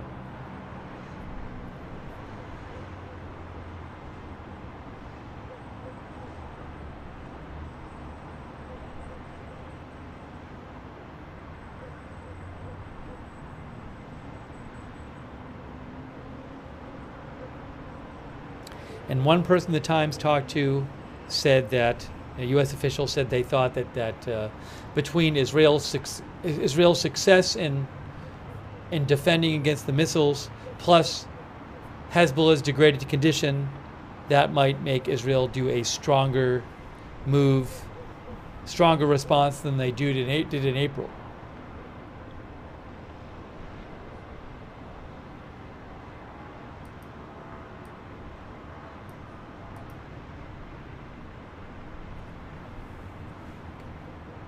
Hang on a second here.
What I'm going to do is I am going to take maybe about 5 minutes, not a long time. I'm going to take a couple minutes and have a quick snack. We've been on the air about 4 hours. So let me just grab a quick, I'm not having a full meal. I'm not having a meal. I'm just going to grab a snack. But I got to have something. Thanks, Debbie, for your support. Thank you, Debbie and Daba Daba Do 420. Thanks for your support. So I'll leave the feed up, but give me a couple minutes. Let me do that. It's going to be bad if I don't. It'll be bad news if I don't.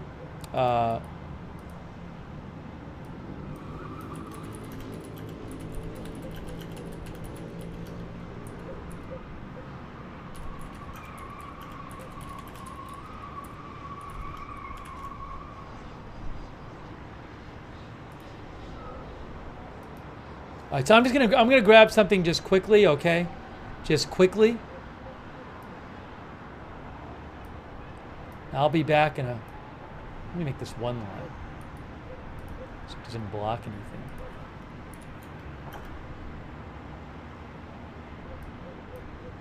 I mean, if there's an emergency, I'll come right back. But again, I'm not going to be away from that long. Just give me a few minutes. Just a few minutes, and then I'll come back. All right, I'll be back in a few minutes, okay?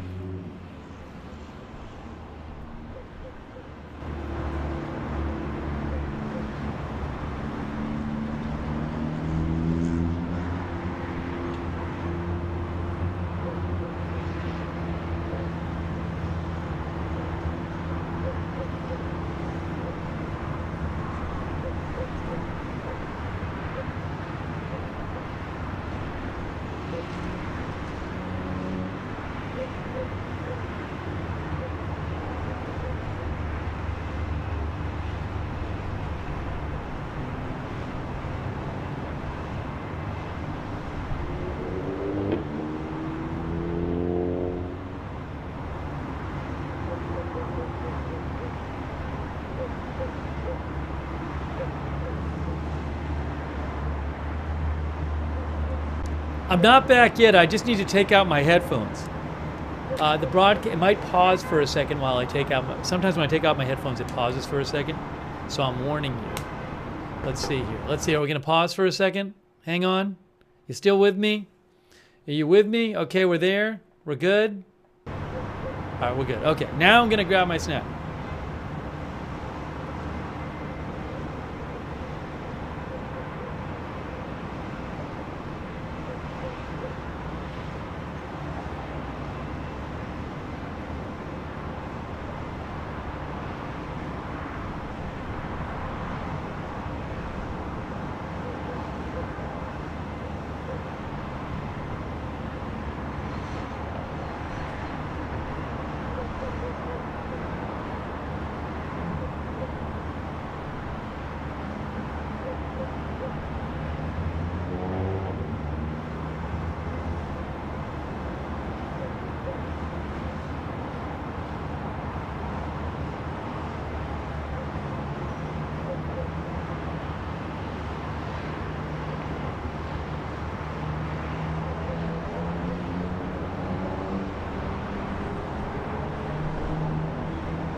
Hey, thank you for your patience. I appreciate it.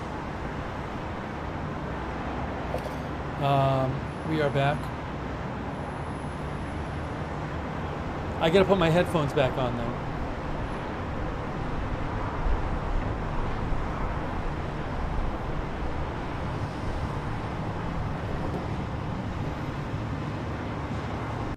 See if this works.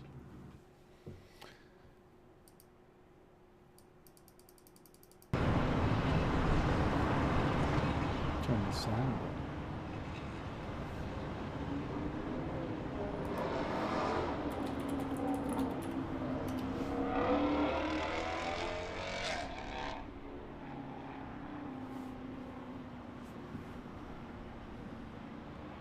Why am I losing?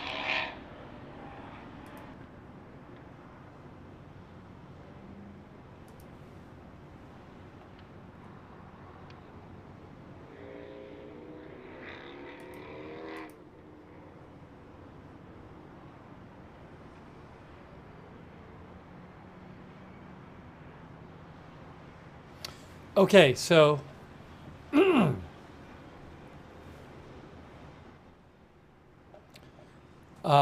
we have been telling you that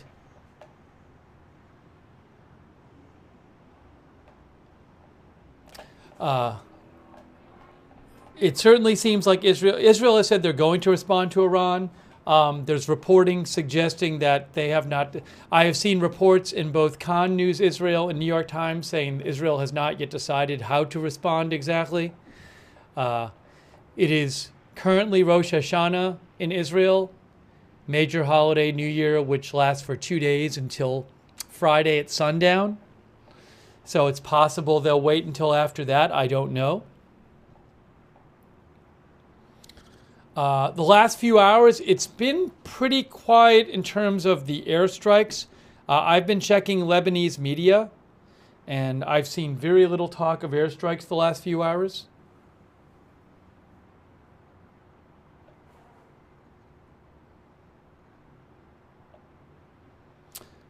We also mentioned that Israel had reported, apparently either this morning or yesterday or something, there was this big encounter between Israeli forces and Hezbollah, and reportedly, I think 6 Israeli soldiers were killed and 5 seriously injured, and a number of others injured. And Israel did announce that they announced earlier today that 8 soldiers had been killed and 6 seriously injured, I think it was, in fighting in southern Lebanon against Hezbollah. So we were talking about that.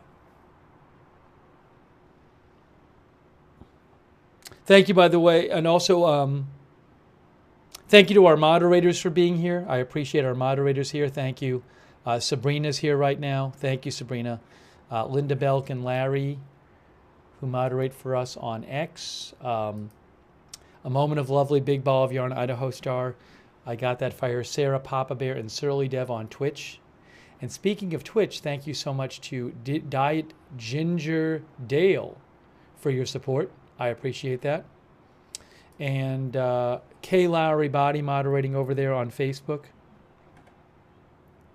Margaret Riley. Thanks to all of our moderators.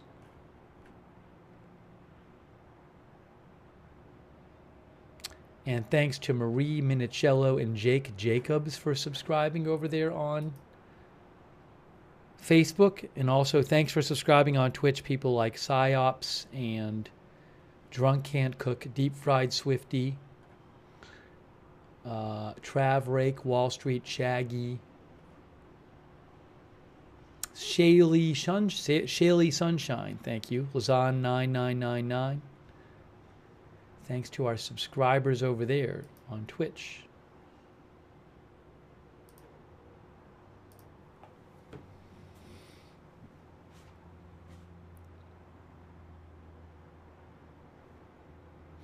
I'm watching the stream right now, and the picture is fine. Somebody said the picture is blurry. I'm literally watching the stream right now. Oh, you mean on the feed, that feed? You don't mean me. Oh, yeah. Let me check on that. I wonder if they're... Oh, hold on. You know what happened? I accidentally paused the feed. It wasn't like that. Yeah, I just did that, right? It wasn't like that when I took my break, right? Was it like that when I took my break? I think I just accidentally like a minute ago did that.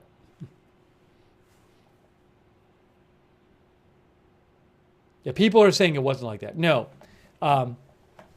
Yeah, I hit something and accidentally froze the feed.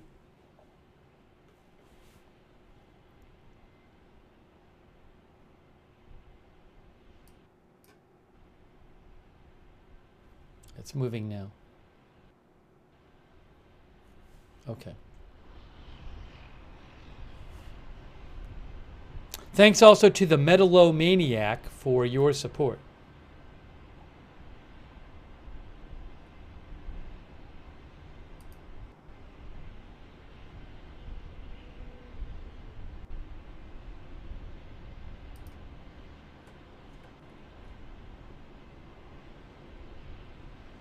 There was a oh, you know, I wanted to show you this.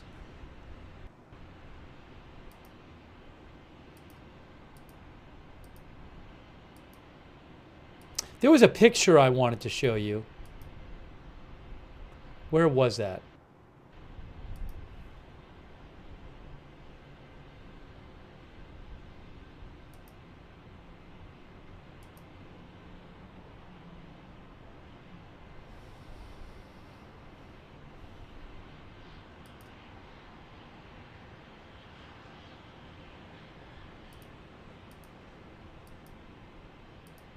This. Here's a picture from AP of a, that is a part of a missile launched during Iran's strike against Israel.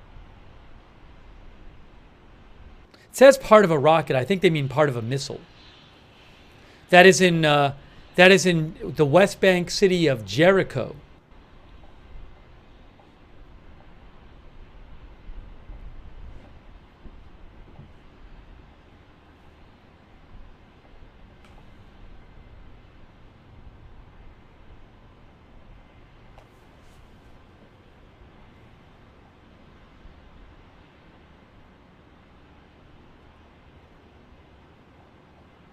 There's a number of pictures like that floating around. That's from the missile attack.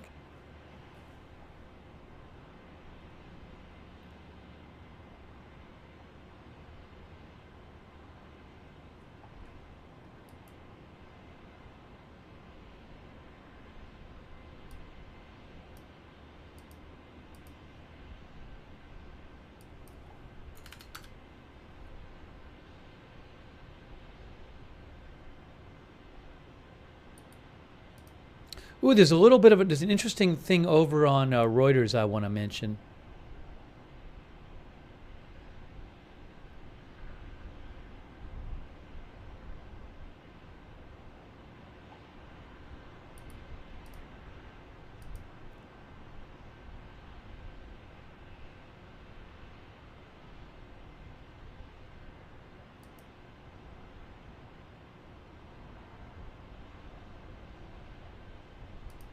This maybe a little video to show you.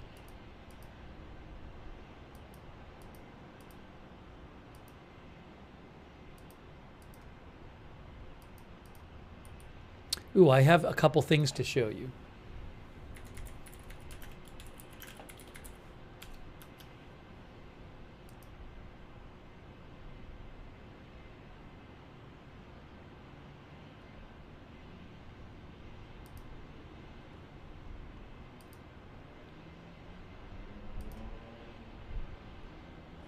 Hey, there's a little article, and it's been Iran's nuclear facilities are being discussed lately because there's this question of like, would Israel actually go after Iran's nuclear facilities in a strike?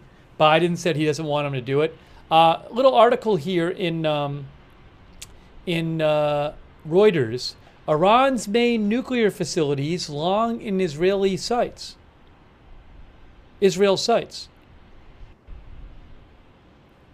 That right there is Iran soldiers standing guard inside the Natanz uranium enrichment facility. Let me read you a little of this. After Iran's missile attack on Israel yesterday, there's speculation that Israel could strike Iran's nuclear facilities, as it has long threatened to do. Here are some, and they talk about some of the facilities. Uranium enrichment at its heart. Iran's nuclear program is spread out over many locations. While the threat of Israeli airstrikes has loomed for decades, only some of the sites have been built underground. The U.S. and the UN nuclear watchdog believe Iran had a coordinated secret nuclear weapons program that had halted in 2003. Iran denies ever having one or planning to have one. Iran agreed to restrictions on its nuclear activities in exchange for relief from international sanctions under a 2015 deal. Oh, is it a rocket alert? Rocket alert. We'll get back to that. Rocket alert. Seems like every time I'm looking at an article, a rocket alert happens. There is one rocket alert. One rocket alert on the northern border at Avivim. There may be Israeli troops stationed there, I'm not sure. But there is one rocket alert. I don't have a camera there. I don't think. I have one up here. I'll show you that camera. I don't anticipate hearing much on the camera, but that's the Israel-Lebanon border.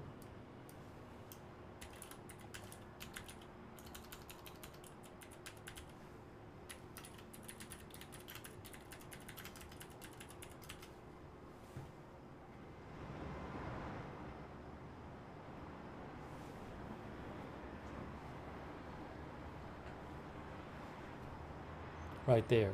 I'll leave that up for a moment. I don't know that we're going to... It seems like not a major rocket attack if it's one alert going off. But I'll let you know if I hear anything. All right, let me get back to... Wanted to discuss the Iranian nuclear program a bit. Again, Reuters says Iran's main nuclear facilities are long in Israel's sights.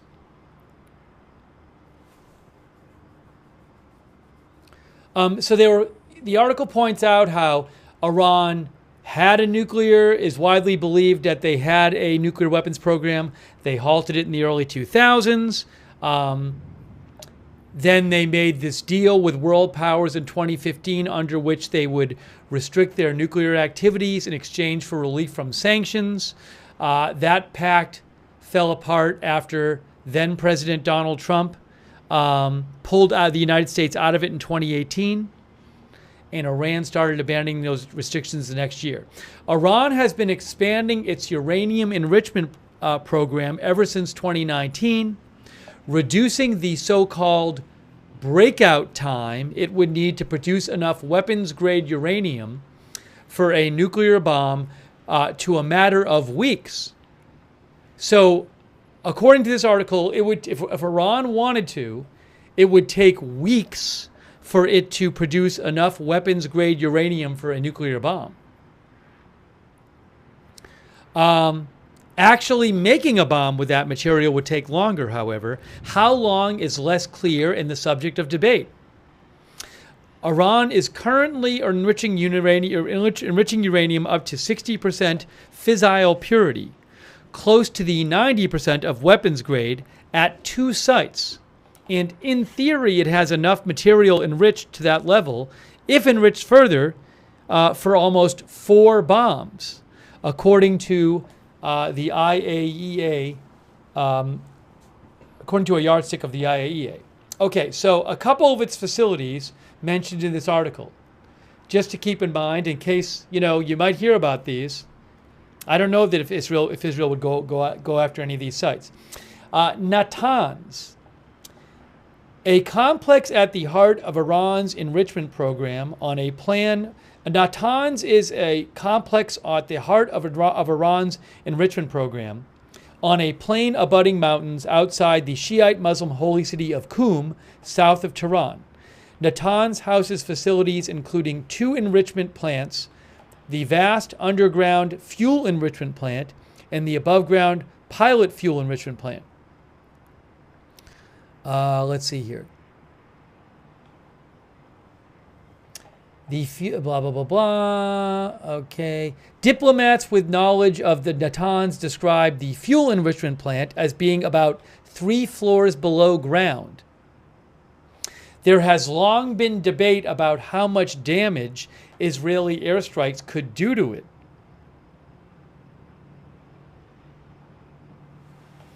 Fordow is another one on the opposite side of Qum. Fordow is an enrichment site dug into a mountain and therefore probably better protected from potential bombardment than the one at Natanz.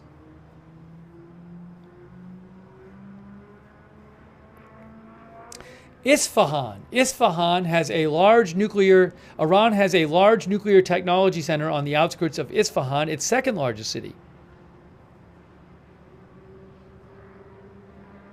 And also Kandab, Iran has partially built a heavy water research reactor, originally called Arak and now called Kandab. Reactors like this can easily produce plutonium, which, like enriched uranium, can be used to make the core of an atom bomb.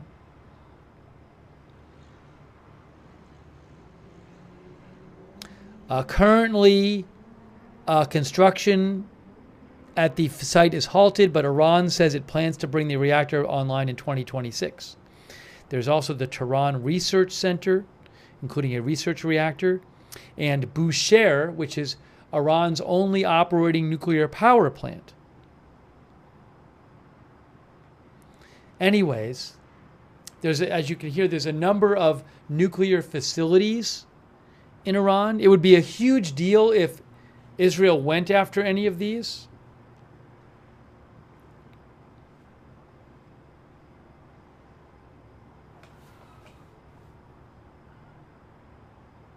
Matt Supovitz says if the Nasrallah hit proved anything, it doesn't matter if that place is 3 floors below the ground. Well, I understand your point about how Nasrallah was supposedly 60 feet underground, but I don't know, the nuclear plant stuff. If the one that's 3 stories underground, what's above it, and is that different than what it was like at the site where Nasrallah was killed? But maybe Israel, I'm sure Israel has better knowledge than we do of where these plants are and what is protecting them. So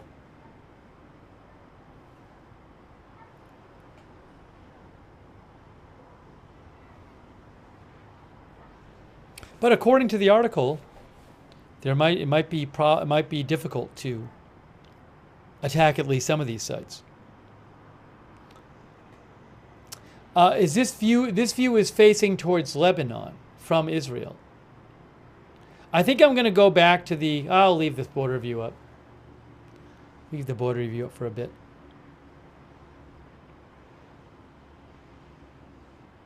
Oh, hang on a second here.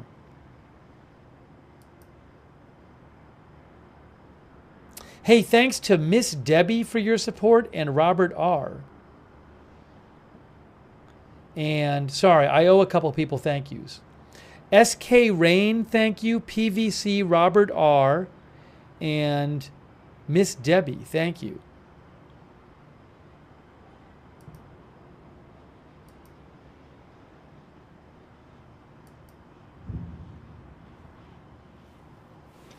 That was like a little bit of a boom there. I wonder, wait, so what audio am I hearing there? Hold on. I accidentally had double audio on. So I don't know if that was from, I have this camera, you're hearing the audio here, but the other audio I had on was from Beirut. So We heard a little bit of a boom there, but I don't know if that was from Beirut or from this camera. You can hear like crickets or what, like bugs on this camera.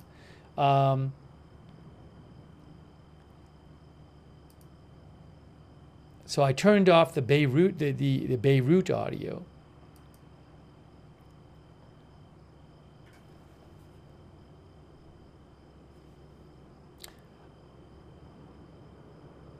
I'm not seeing any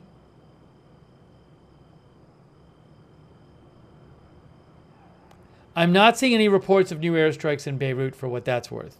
Also, LBCI Lebanon News says Syrian Observatory reports that Hassan Nasrallah's son-in-law died in Israeli airstrike on Damascus. I don't know that that's true. I've seen some reporting suggesting maybe that happened.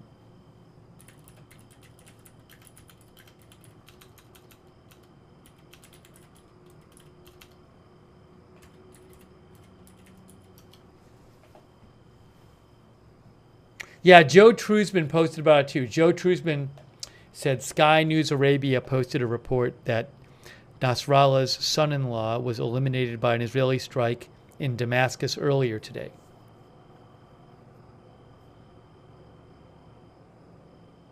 Nasrallah was the Hezbollah leader who was killed by Israel a few days ago.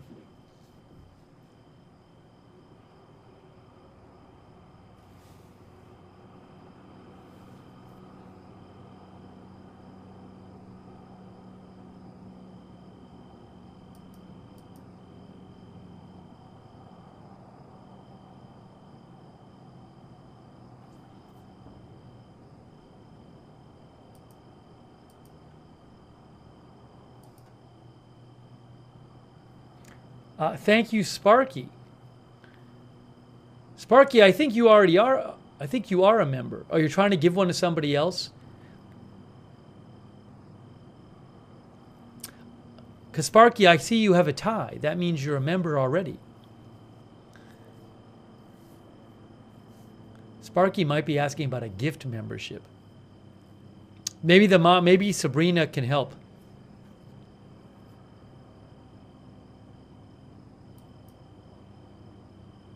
Sparky, I appreciate your support. Thank you.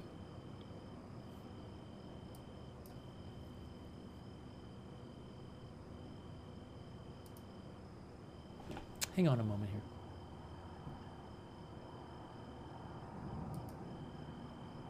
You know what? Give me 1 second here. Give me 1 second.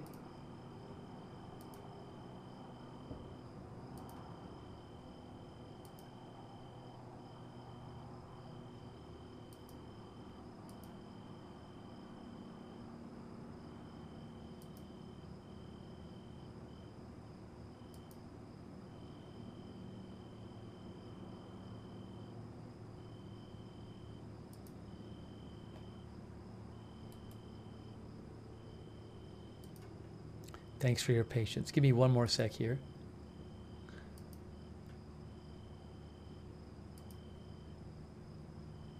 There we go. There we go.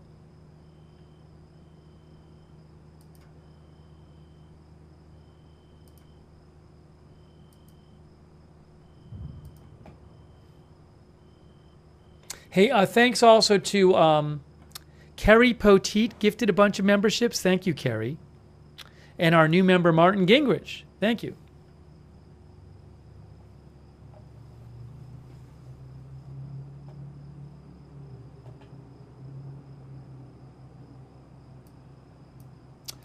I also had a little video I wanted to show you guys. This is from this article. Israel says 8 soldiers killed in clashes with Hezbollah in Lebanon. 8 soldiers. The losses were the deadliest suffered by the Israeli military on the Lebanon front in the past year of border area clashes between Israel and its Iranian-backed Lebanese foe. Although I believe those clashes would have been most, these might be the first ones with Israeli soldiers on the other side of the border, on the Lebanese side of the border. Hezbollah said its fighters were engaging Israeli forces inside Lebanon on Wednesday, reporting ground clashes for the first time since Israeli forces pushed over the border. Hezbollah claimed it destroyed 3 Israeli tanks. I don't know if that's true. Oh, Netanyahu in a condolence video said, "We are at the height of a difficult war against Iran's axis of evil, which wants to destroy us. This will not happen because we will stand together, and with God's help, we will win together," he said.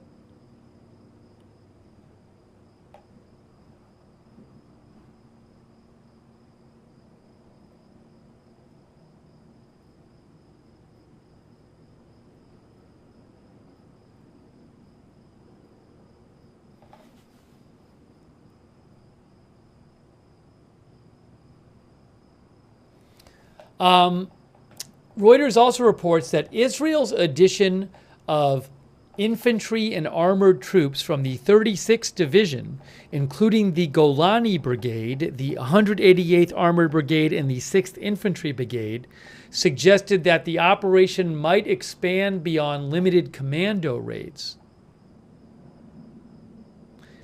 The Israeli military has said that its incursion is largely aimed at destroying tunnels and other infrastructure on the border, and that there were no plans for a wider operation targeting the Lebanese capital Beirut to the north or major cities in the south.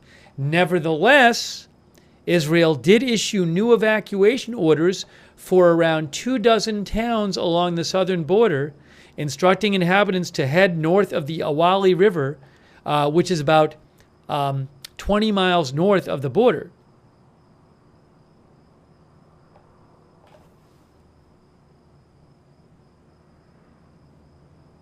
Let me show you guys a video that goes along with that story. Here's a little video update from Reuters that goes along with the story I was just reading you. Check this out. We'll turn the sound volume down for a second. And I'll play this for you from Reuters. Little video about what's going on with Hezbollah and Israel. That looks like Beirut. Hezbollah said its fighters were engaging Israeli forces inside Lebanon on Wednesday. Such ground clashes would be the first since Israel began pushing into its northern neighbour in a campaign against the Iran-backed group. This video, released by Israel's military, purports to show its troops in southern Lebanon. Reuters was not able to independently verify the location or the date when the video was filmed. The IDF said regular infantry and armoured units were joining its ground operations in Lebanon. That's a day after Israel was attacked by Iran, prompting fears of a wider conflict in the Middle East. Iran said the attack, its biggest on Israel, was overbarring further provocation, but Israel and the United States have promised to hit back. The violence, meanwhile, continued on the Israeli-Lebanon border. Displaced people like Ada have been flocking to this shelter in the southern Lebanese city, Sidon. God willing, Hezbollah will be victorious. The land is precious. What can we do? It is now soaked in blood. May God give them victory. Hezbollah said it was clashing with Israeli troops in the border town of Maroun El Ras.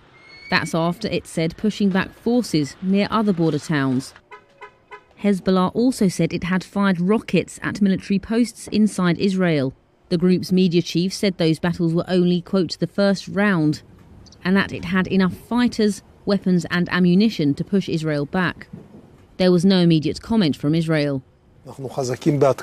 However, Defense Minister Yoav Gallant visited troops near the border on Wednesday. He said those who harm Israel will, quote, pay the price. The Israeli military has said its incursion is largely aimed at destroying tunnels and other infrastructure on the border. It has also said there were no plans for a wider operation targeting Beirut or other major cities in southern Lebanon. Nearly 1,900 people have been killed and more than 9,000 wounded in Lebanon in almost a year of cross-border fighting, with most of the deaths occurring in the past 2 weeks, according to Lebanese government statistics. More than 1 million people have been forced to flee their homes. All right, that's that report from Reuters. A lot of people displaced. I mean, 1 million would be about a fifth of the population. Hold on.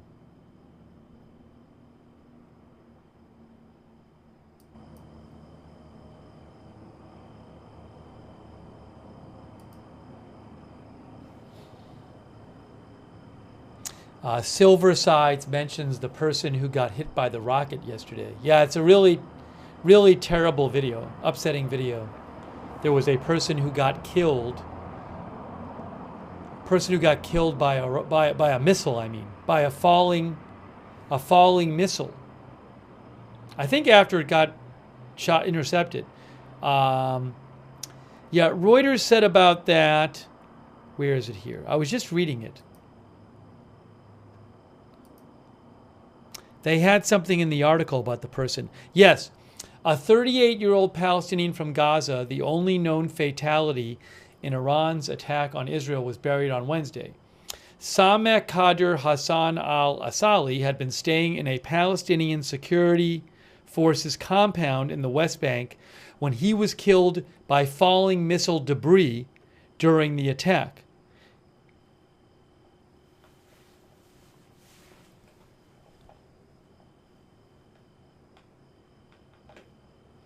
Lisa Vandersheen says that was bizarre video.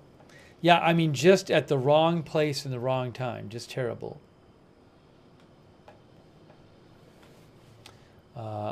Leo Wink says that video is crazy. No, I'm not. I can't show it on the air. I wouldn't want to. DG says that was so sad to see. Yeah, it's really terrible.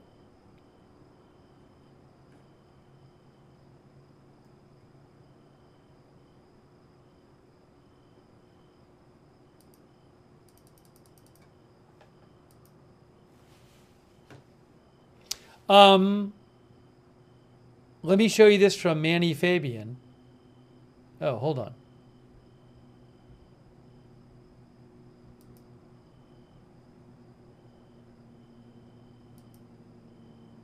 So there was an airstrike earlier today in Damascus.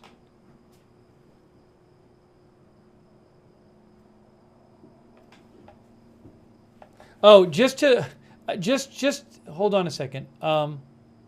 Guys, just for the heck of it, I'm just showing you this. There is a solar eclipse going on right now, visible in Argentina. So this has nothing to do with what we're covering, but this is video. Hold on. That is video of the solar eclipse from Reuters, visible. It's from Argentina. So that is a live video of the solar eclipse. I just figured I'd show it to you because it's going on now.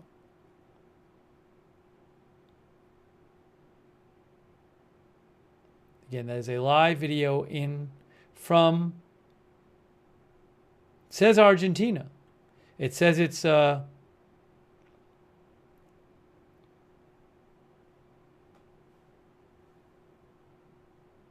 is it? Las Horquetas, Santa Cruz province, southern Argentina. So I can check back in a little bit when you get the full ring, I guess. And the full ring might have already happened. Is it? Let's see. Full ring is. Yeah, I think the full ring may have already happened. I don't know. I don't know which way it's going.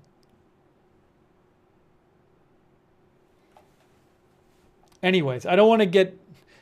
It's not what we're covering, but I figured I'd let you see it anyway.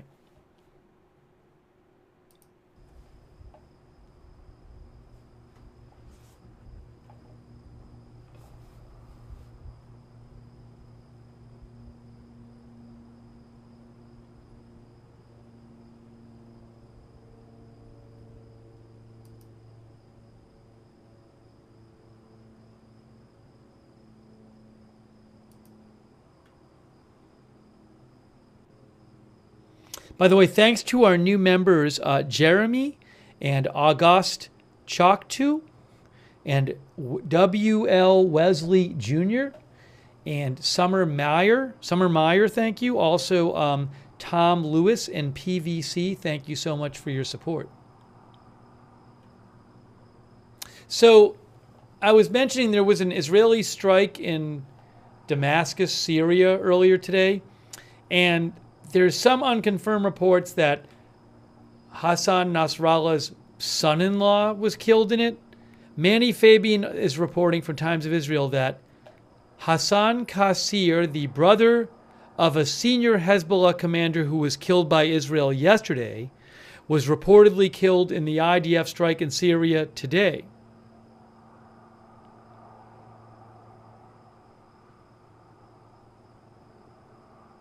Oh yeah, and Manny Fabian says it's the same person.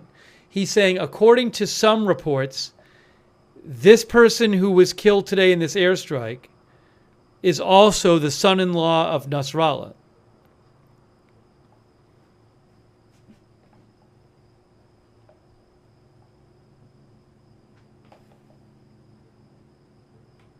You know, frequently Israel launches airstrikes in Syria, but then doesn't comment on them. So I'm not expecting some detail from Israel on them doing this and who they might have gone after. This is a different view. This is the Israel-Lebanon border view. I was showing you this for a little bit, but I'll go back to Beirut. Oh, you're hearing like animals howling.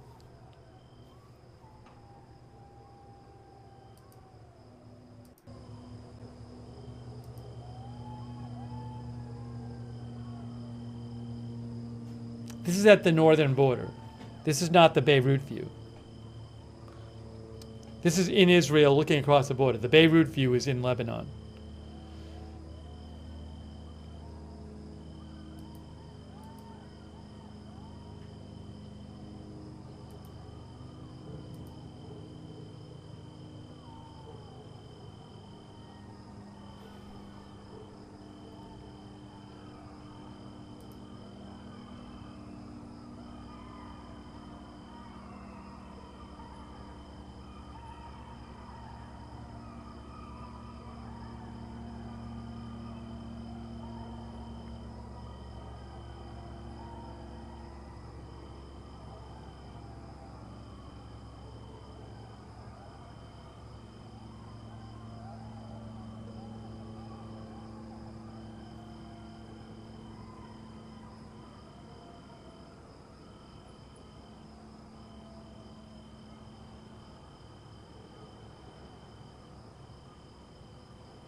Maybe I'll go back to the Beirut cam. Why don't we do Beirut cam?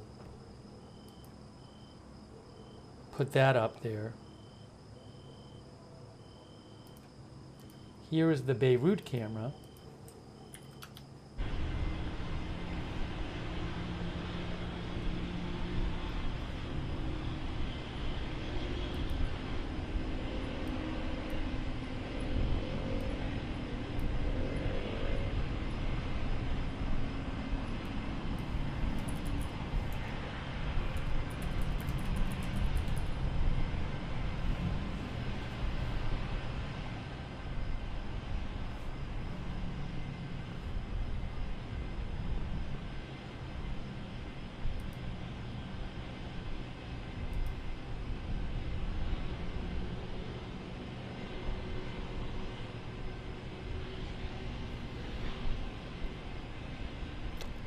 Don Adair mentioned to me, I can't show the video, I don't have the rights to it, but if you guys want to watch it, Trey Yingst from Fox News on his X account posted video of him. He said he was embedded with Israeli forces as they started their ground operation.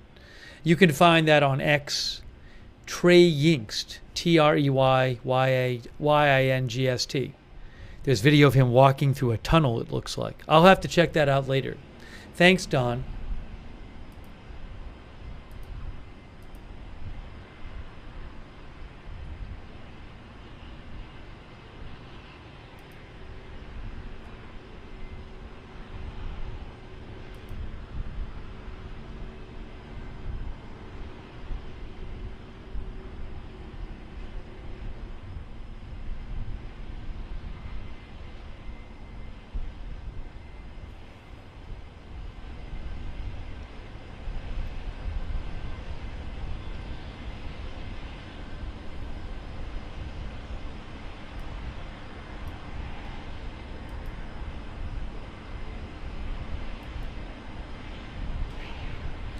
Our viewer Oregon guy says, don't you believe if Iran wanted a nuclear bomb, they would just buy it from their ally North Korea? So one thing, sometimes I get questions like about buying nuclear weapons or a country giving another country nuclear weapons, like just giving it to them. I'm not an expert on nuclear weapons. My guess is that there might be some kind of practical reason, like that some kind of difficulty in like transporting them, and maybe it would be detected. So in addition to any kind of complications that like it might be for a country just like having all kinds of terrible political effects if the world found out you were just giving another country a nuclear weapon. But also there very well might just be practical considerations would make it practically impossible to like transport a nuclear weapon to another country. Also, maybe you'd have to know how to use it or whatever, you know. So my point is, I understand the question, but I've gotten this question several times recently about, you know, countries giving each other nuclear weapons or buying. And here's what I'll say. I never see that discussed as a serious risk. Like when I never see weapons experts like saying like, wow, we got to really watch out for like a country selling a nuclear weapon to another or shipping a nuclear weapon to another. I just don't see it discussed. So I'm not sure the reason, but my guess is it's not really a live possibility given that I never see it discussed. So that's the best I can tell you about it.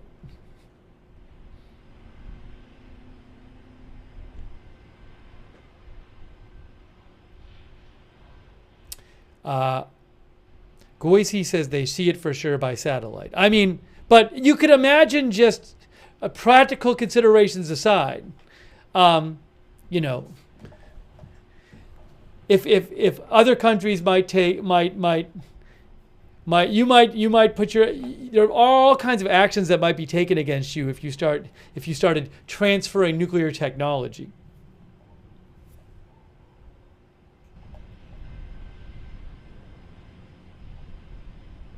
But yeah, so Fred Withrow says makes you wonder why. So it's a good question, in terms of like why is that the case? Why isn't there more of a worry about that? But I don't have the background to give you that answer.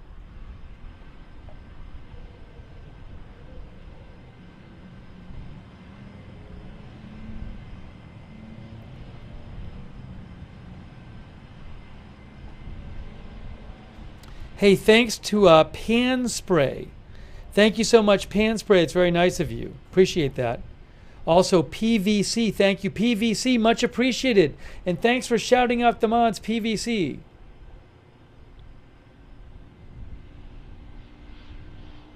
And Kelly Smith. Thank you, Kelly Smith, for your support. And our unnamed new member, whoever that is there. And Jason Carlton. Thank you, Jason Carlton.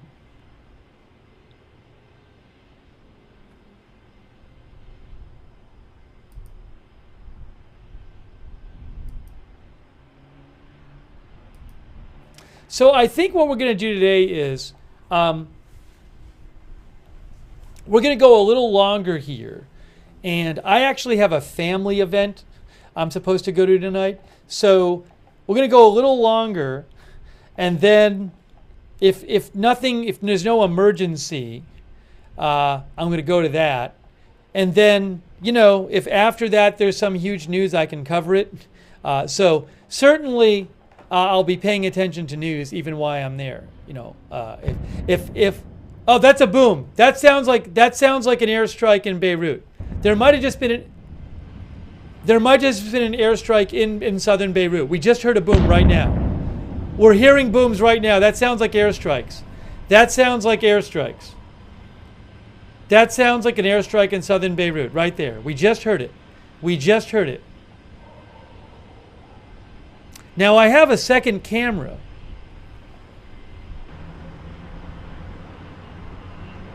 I have a second camera. But that definitely sounded like an airstrike in southern Beirut.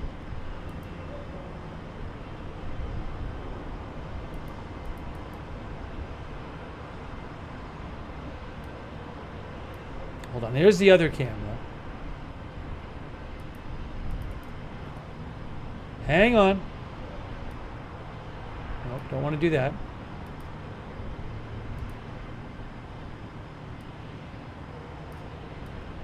What are we seeing? Are we seeing anything on that camera? That camera is panning around. It's panning around. It's panning around, trying to see. The top camera is not panning.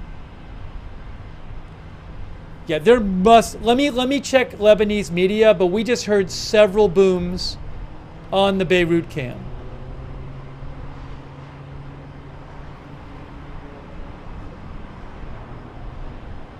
Yes, Beirut.com says 3 loud blasts. Yes, those were several airstrikes were being reported in southern suburb of Beirut. No advanced warning. No warnings, no evacuation warnings. That was, again, strike in southern suburb of Beirut being reported by Lebanese media.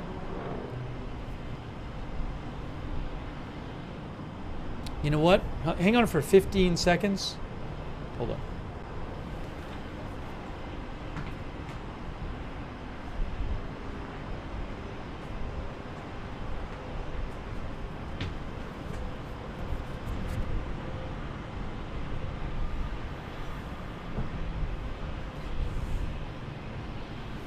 There were a lot of strikes overnight in southern suburbs of Beirut, but those had evacuation warnings.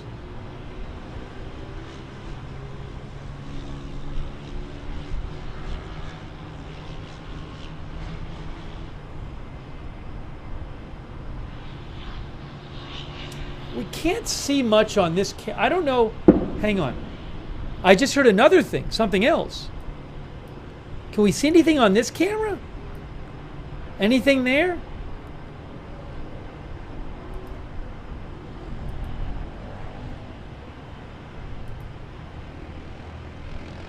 Far right top of camera? Where? Which one? Oh, now the AP camera is showing the AP camera, which I don't have access to. I can't show the AP camera. They're showing a smoke column.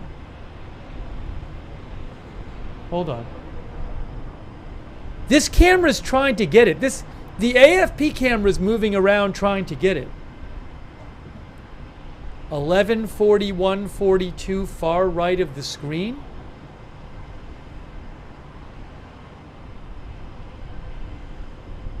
That camera is so dark. Oh no, it's right. I see it. It's right here. Hold on. It's hard for you guys to see. It's above the word respond in the headline. Look at the headline and look at the word respond. You'll see it down there. You can see it down at the bottom. We can see it. That must be it. It's kind of hard to see. I think it's that must be it. That orange area on the bottom. Isn't that it?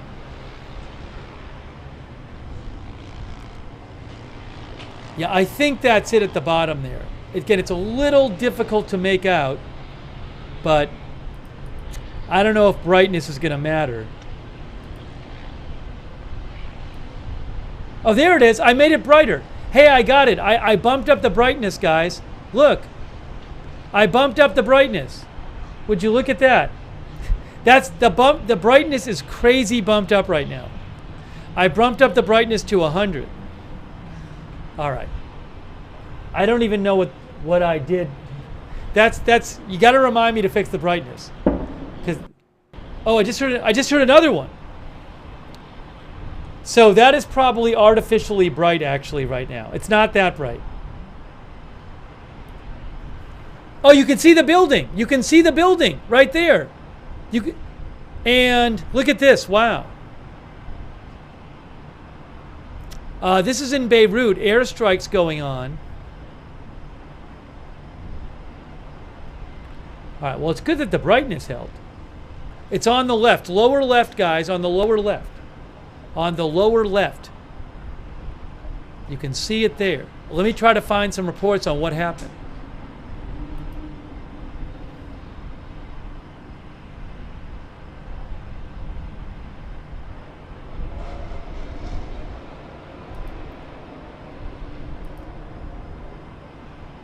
Second one is center of screen.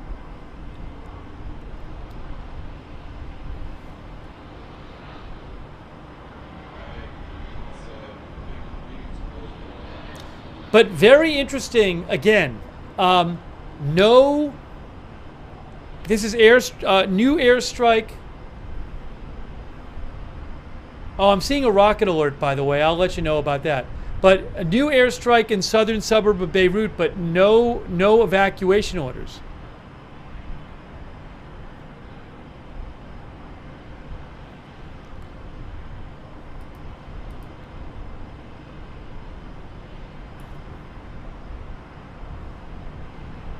Oh no, there's not. I'm sorry, there is no new rocket alert. There is no new rocket alert. I was confused. There is no new rocket alert. I saw something on my phone, but it was the one from 40 minutes ago. So there is no new rocket alert. All right, so again, there's been some new airstrikes in southern Beirut with no evacuation orders, interestingly enough. And we're seeing on the screen, you can see, right there. Now I got the brightness kind of. Oh, there's smoke. There's smoke coming up. You can see the smoke coming up right there. Wow, look at that. Crazy.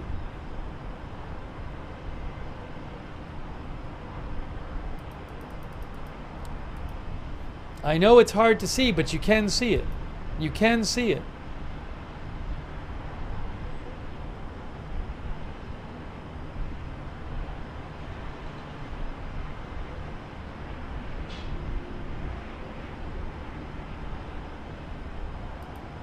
Well, that was really out of nowhere. We just heard it all of a sudden.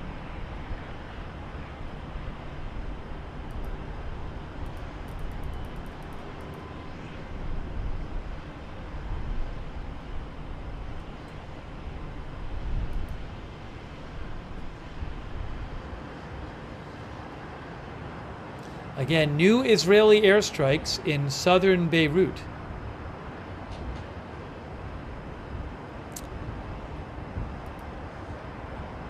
Joe Truzman says this is the Dahia, the same suburban area which Israel has been attacking south of Beirut. Oh, hold on, I have another shot of it. I have another shot from Reuters, I think. Let me look at the Reuters shot. Reuters is showing it too. Now let me bump up the brightness on the Reuters shot. Hang on, folks. I just heard another boom. There's the Reuters shot. Kind of see it there. I just heard another boom. We just heard another one. We just heard another one.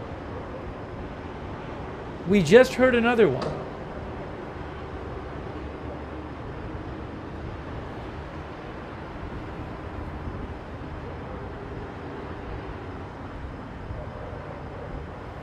I'm going to put the headline up.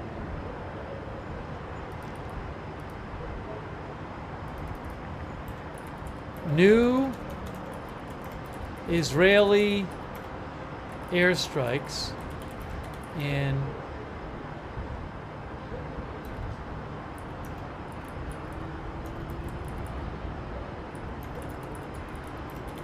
Beirut.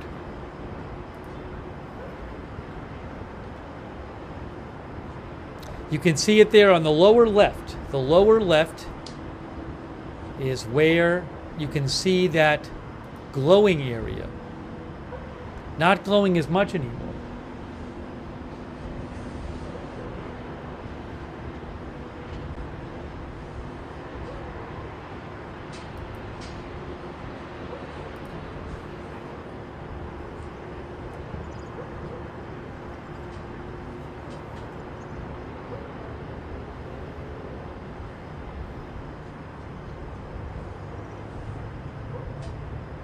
Hang on one moment here.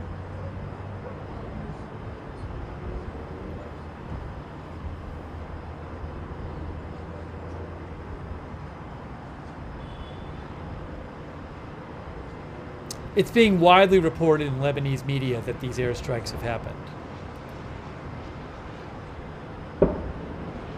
Just heard another boom. Now, I don't know if that's a strike or just something related to a previous strike, but we just heard another boom right there. You can see the glow in the lower left part of your screen.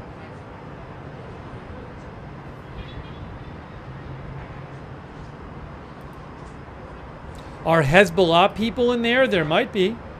There might be. I'm guessing Israel is attacking it because they think it's a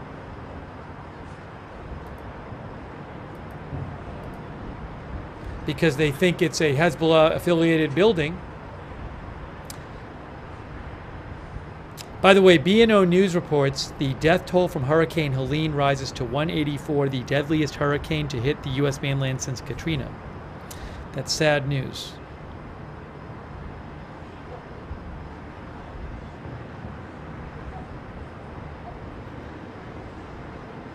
I will post a couple photos here that Manny Fabian posted of the strikes in Beirut. I'll post it in the chat right now.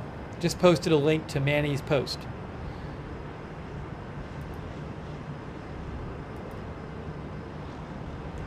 You can still kind of see it in that corner there. It's kind of hard to see. Lower left corner. But it's that orange, the orange glowy area.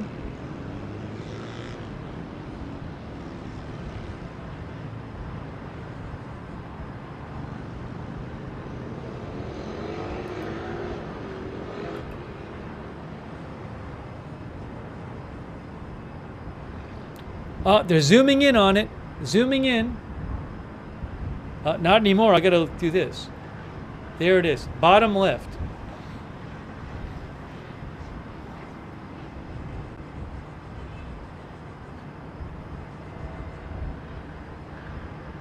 Around midnight local time. Nafisa Kanavard, who is with BBC, says that was the loudest explosion or explosions we heard in the past few nights in Beirut. Just heard another boom right there. Just heard another boom right there.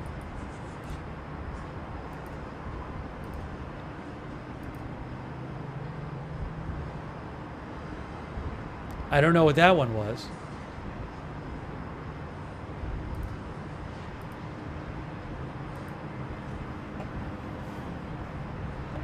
I wonder if it was a targeted strike of some sort, given that there was no warning. Leela Molana Allen, who is a PBS reporter, says, Israel hitting the southern suburbs of Dahia hard again tonight. Just heard at least 3 strikes. Tonight there was no warning.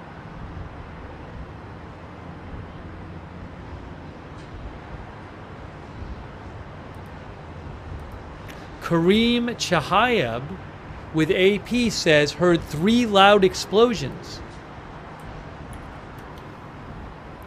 Airstrikes have hit the area daily, but this was apparently much louder than previous ones. Heard across Beirut.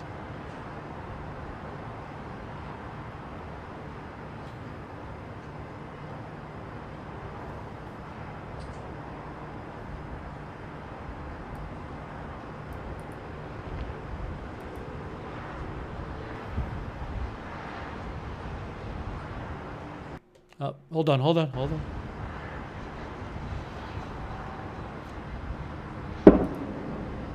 Heard another boom right there. I don't know if maybe these additional booms are things cooking off. I mean, Israel has been attacking weapons stores. So maybe when we hear these isolated additional booms, they might be something cooking off. Like a rocket or something, or weaponry there. It's on the bottom. It's hard to see. I mean, you can barely see it now. And I have the brightness really turned up too. But it's that glow on the lower left It's kind of going in it. There, you can kind of see it right there. But again, it's less bright than it was. D thinks it was a weapons store.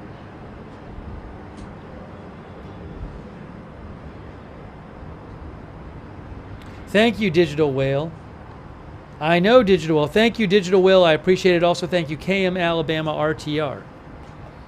And Axidi, who says same relative locations as the fires last night. It's the same general area. I don't know the specific locations last night, but it's that Dahia suburb area. Thank you, V2 plus 10, for your support.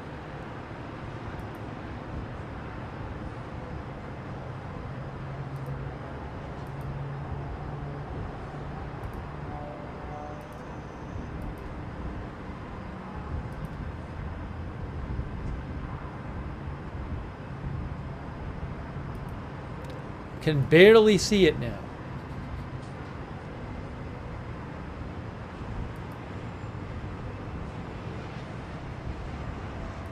I don't know if I bump up the I think I pretty much have the... Oh, I just heard another boom. That might have been... Was that another strike? Hold on, the camera's turning. The camera's adjusting. Maybe another boom in a different location.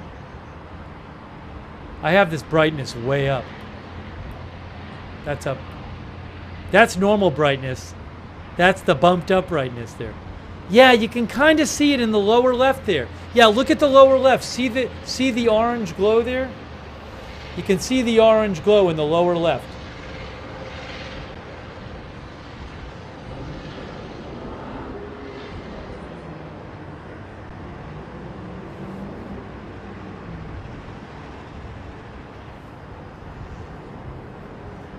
Thank you, Paul G, for your support. That orange glow in the lower left, that is an airstrike that happened about 15 minutes ago.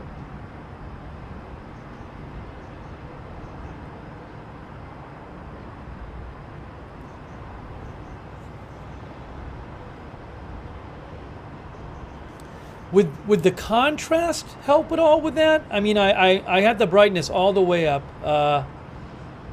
I'm gonna experiment with the contrast here. Oh, that doesn't help. Oh, there's a helicopter there. There's a helicopter. Looks like a helicopter. Oh, that was a plane at the airport. Hey, the contrast, look. It does help a little, maybe. I don't know if it does, actually. Really doesn't seem like it does. Look at this. Wow, there you go. Just zoom in on it.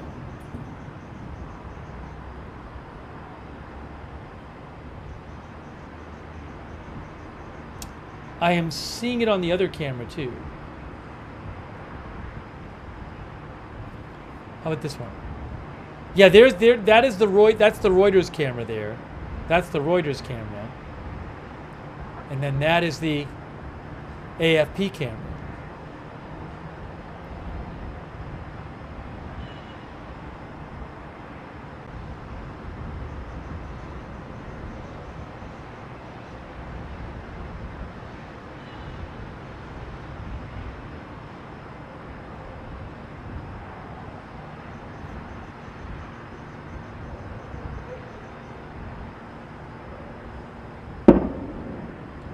Here, another little boom. Maybe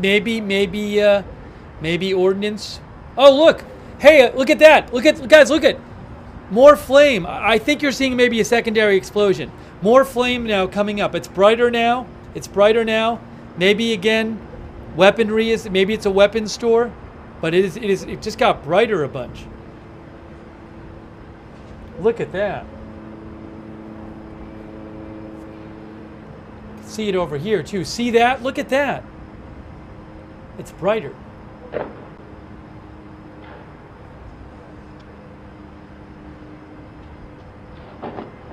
This must be a weapons exploding. I mean, we keep hearing these like smaller explosions. See, there's a building behind there. That's smoke. You can really see the smoke on this shot, actually.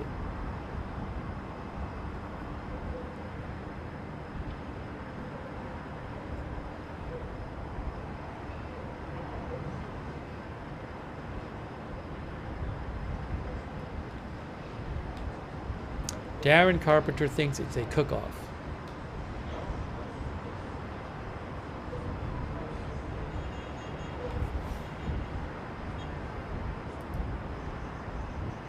Again, new airstrikes by Israel in southern suburb of Beirut. We're seeing a bunch of smoke there. You can see the smoke right in front of you. Then we have that shot down. You see it lower at the bottom there, you can see it.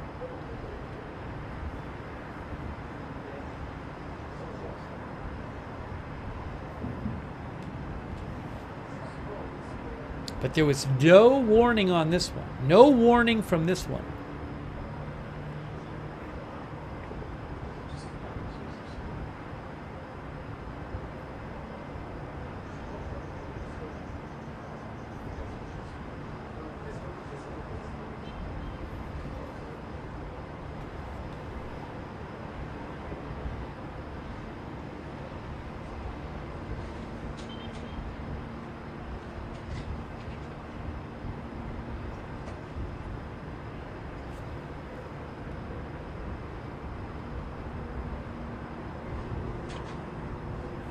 What this was, I don't know.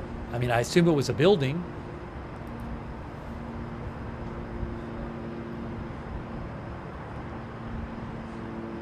Kind of hard to see on that camera now. Thank you to the shark. Thanks to shark. Oh, we just heard another boom. Thanks to shark.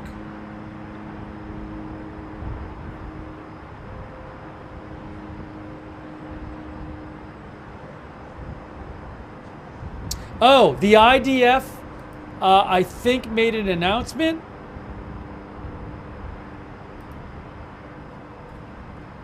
Yes. The IDF says they conducted a precise strike in Beirut. IDF new targeted strike in Beirut. Okay, there you go. So the IDF just announced that a short while ago. They confirmed they conducted a precise strike in Beirut.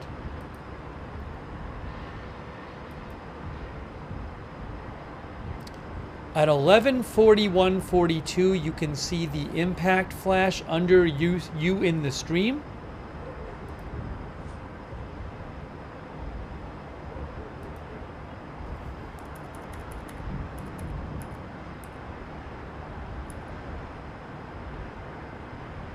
Oh yeah, you can. It's kind of subtle. Yeah, that's true. Thanks to the viewer.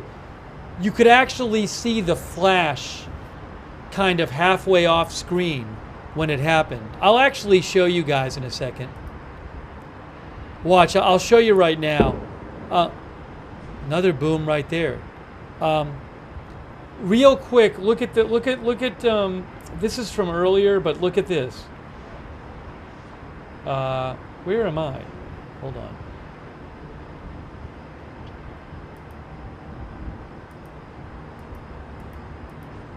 All right, so look under me. Guys, look under me. I'm going to play this right now. Look right under me, and this is from earlier. Watch. You'll see the flash. Right there, you see that flash? That was it originally. Paying attention to news even while I'm there. You know, if oh, that's a boom. That's to news even while I'm there. You know, if oh, that's a boom. That sounds like an airstrike in Beirut. There might have just been an airstrike. You know, so certainly I'll be paying attention to news even while I'm there. You know, if oh, that's a boom. That sounds like an airstrike. So there, that was earlier, and that's now. Oh, I have another Beirut cam, but I can't show it yet. Coming, maybe.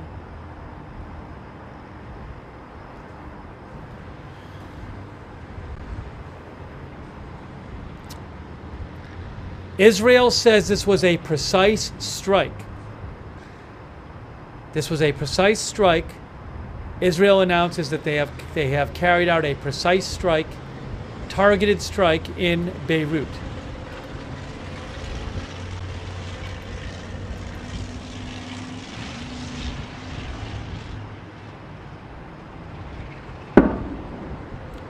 Another boom.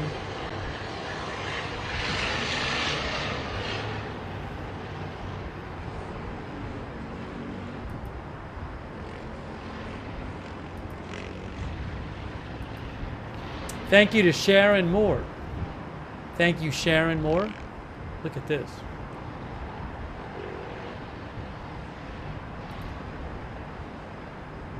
Thank you also to AC.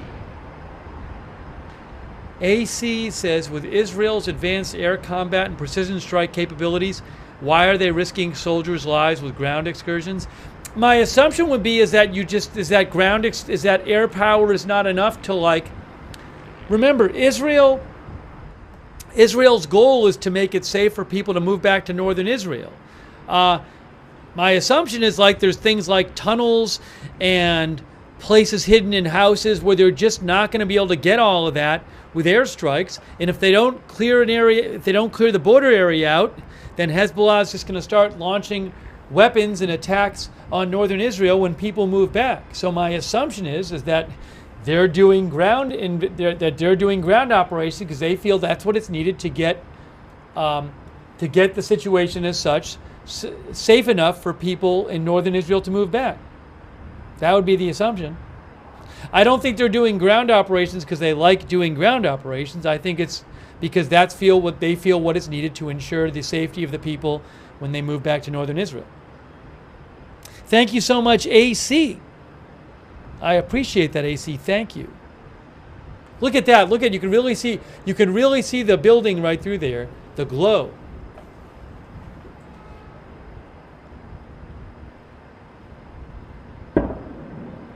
More booms. Thank you, Robert R.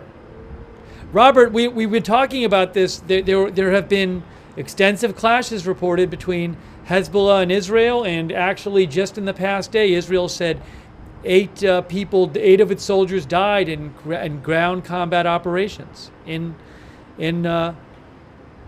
Lebanon. So there's been fighting going on between Hezbollah and Israel forces in southern Lebanon. It's been going. It's been happening. Thank you so much, Robert R.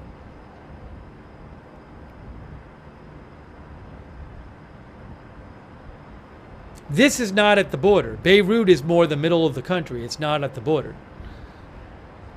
But this part of Beirut, this southern suburb, is a stronghold of Hezbollah.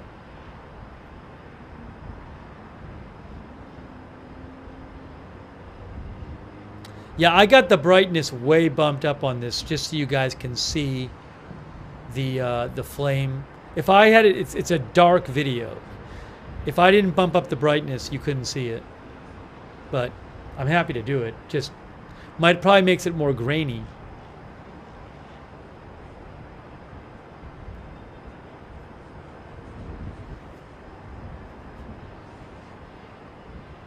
Yes, as a couple of our viewers are saying, like being John, it is quite. I assume this was quite zoomed in as well.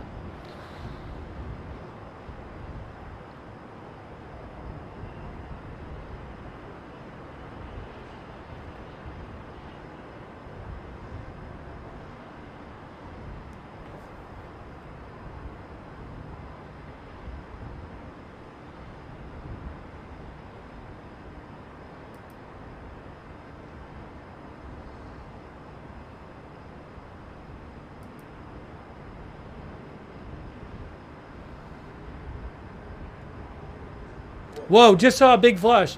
Just saw a big flash. Is that something else? That didn't sound like a new airstrike. That looked like something else cooking off.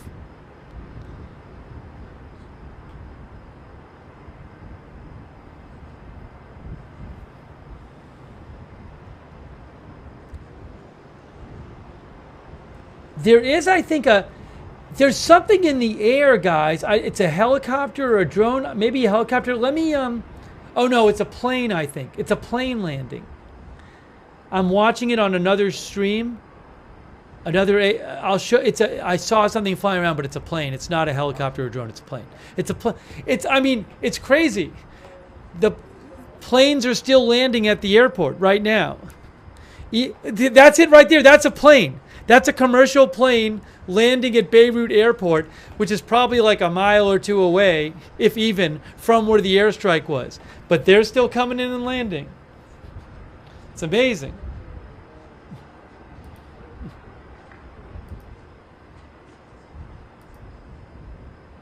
That's how they do it. It's probably an MEA plane, which is Lebanese. It's the Lebanese flag carrier.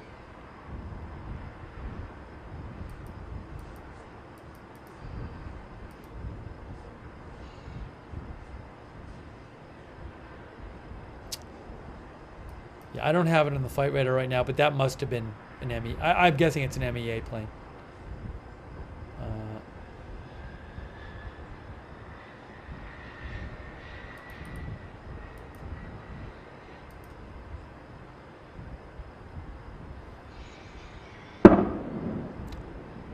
Keep hearing those booms. Again, I assume that's just a cook-off. Looks like maybe this was like a place with a lot of weapons in it. I don't know if people were there. Where is the... Hold on a second here.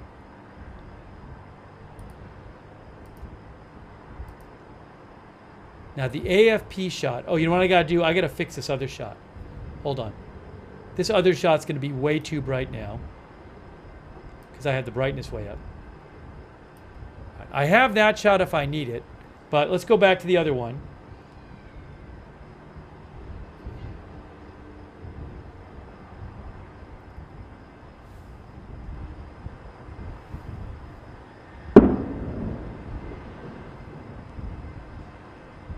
Hey, thank you so much, Lar from Canada. Lar from Canada, thank you so much.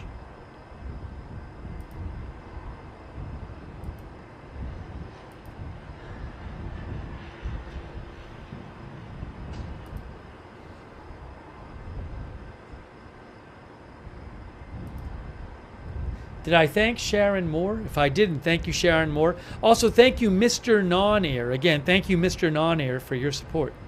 I appreciate that. Thank you.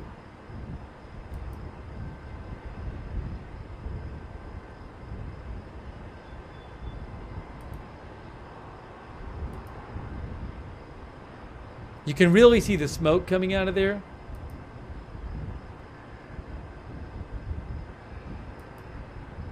Thanks also to Future Funkhauser on Twitch. A lot of smoke coming out of there. It's like obscuring everything. I can see it.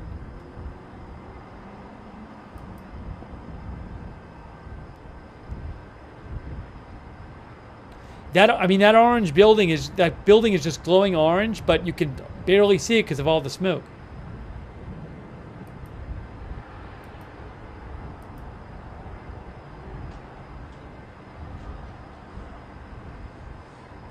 Again, this is a targeted strike the IDF said it conducted in Beirut. Southern Beirut. More booms.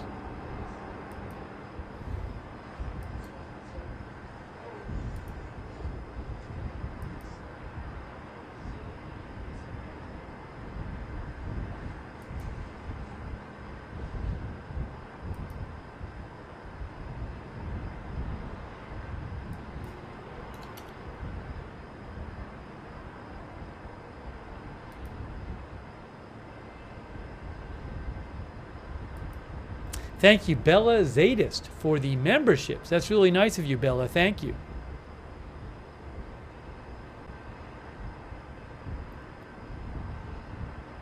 I felt that says maybe propane tanks are going off.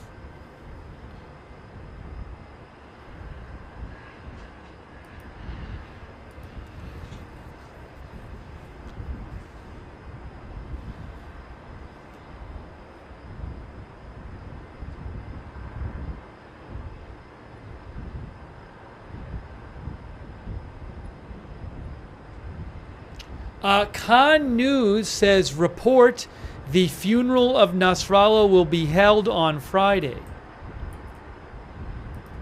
That's from Khan News.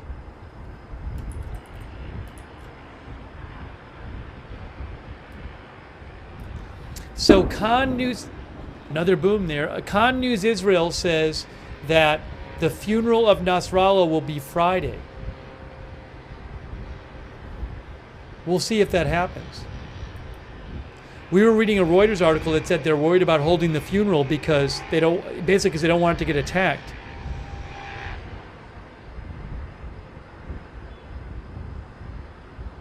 Arctic Z says will they bomb the funeral? I mean, it's been a concern according to Reuters.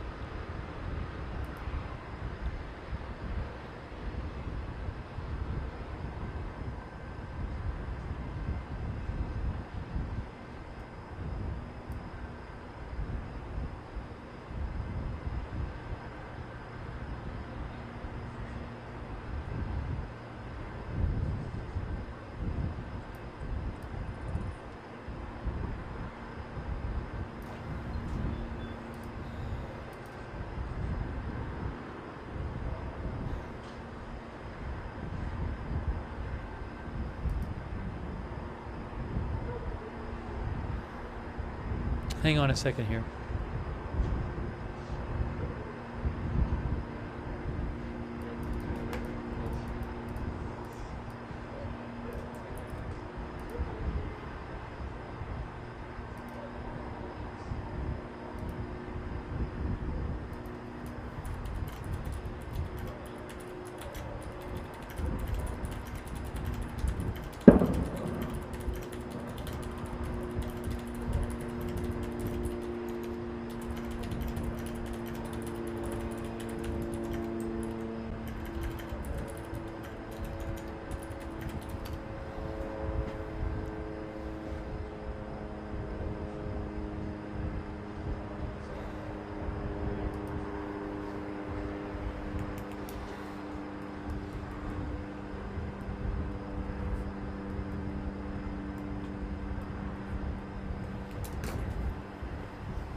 No, I have not heard reports of any new airstrikes when you hear these booms. We've been hearing these extra booms for a while. I'm not hearing Lebanese media, any of them, saying that there are new airstrikes. The Israeli army said a little while ago that they had conducted a precise airstrike, which maybe had several airstrikes in it, but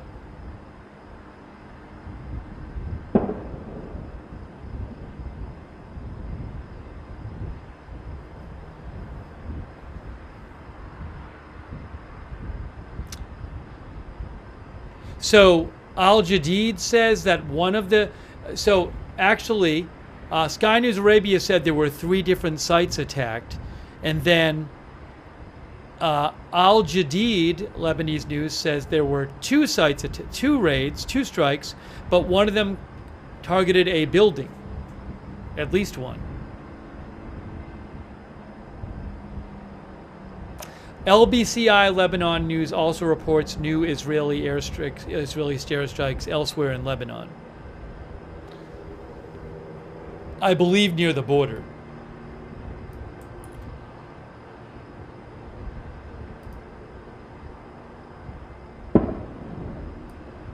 Another boom.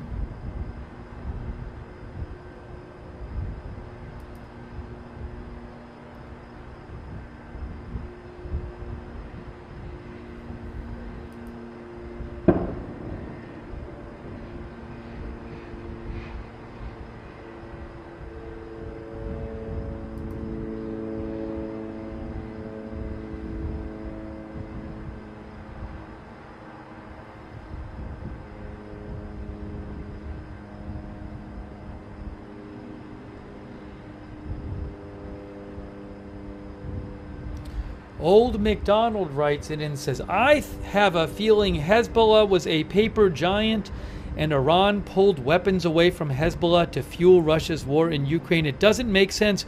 Why has there not been massive rocket attacks on Israel from Lebanon? The claim was over 250,000 rockets. Hard to believe for me.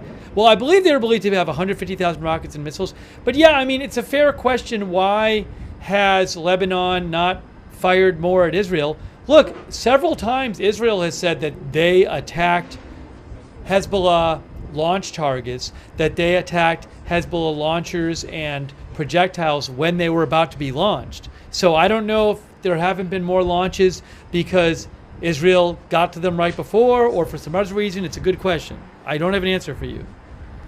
But it's a good question why they wouldn't have launched more strikes. There's different answers one might give.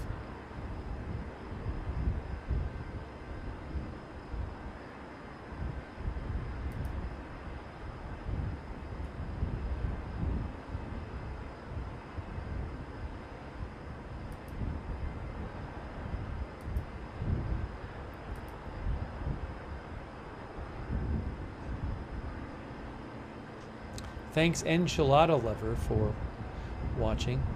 I'm sorry, I think I said by accident Lebanon, not Hezbollah. Once in a while I do that. It's Hezbollah. The country is Lebanon. The militant group that Israel is fighting in Lebanon is Hezbollah. So I'm sorry if I said Lebanon when I meant Hezbollah. Thank you so much, Bella Sadist.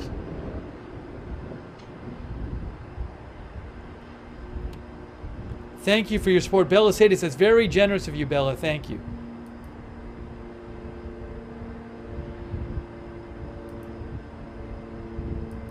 To repeat, because there's been so many of these kind of isolated booms, my guess is that those are secondary explosions from the main after the main explosion, not new airstrikes. There have just not been reports of new airstrikes that I have seen.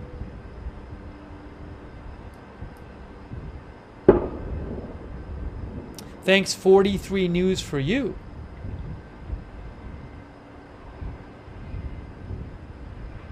"43 News for you, are you sure that's not an old report from yesterday? Because I haven't seen that today. Thank you, Heidi Floofer. Whoa! Big explosion! Big explosion! What are we looking at? Look at that! Whoa! Whoa! Look at that! Whoa! What just happened? What just happened there? What just happened there? Was that a secondary explosion? What was that? Wow.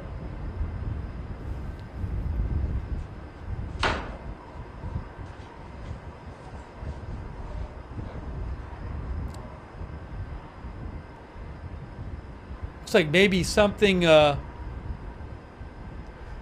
looked like it exploded in there. Obviously.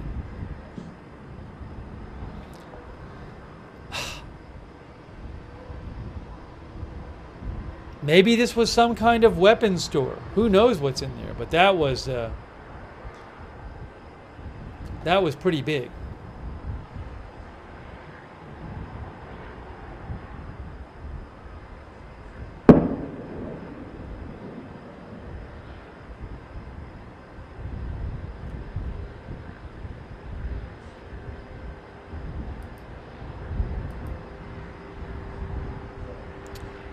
Quick thanks to Sandra Shields. Thank you so much, Sandra Shields and Kristen Gates, for your support. Yeah, my guess is that was just a secondary explosion, what we just saw. It was enormous. It was enormous. But look, Israel has said they're targeting Hezbollah weapons sites. Maybe they'll say more about this particular site. We know this was they said they did targeted strikes, but that was pretty big.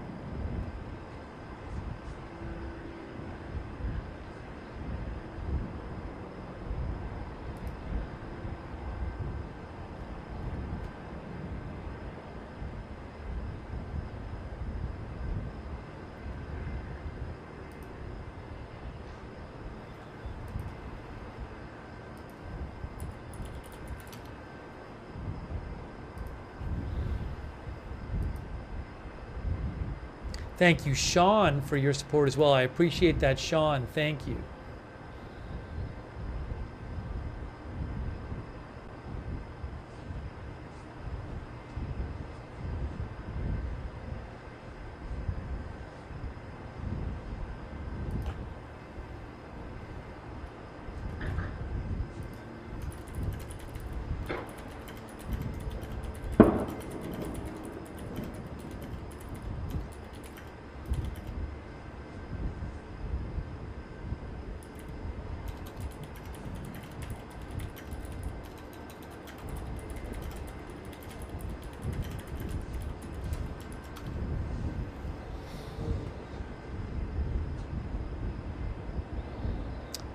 Dean Ars has watched it on my big screen. That was massive.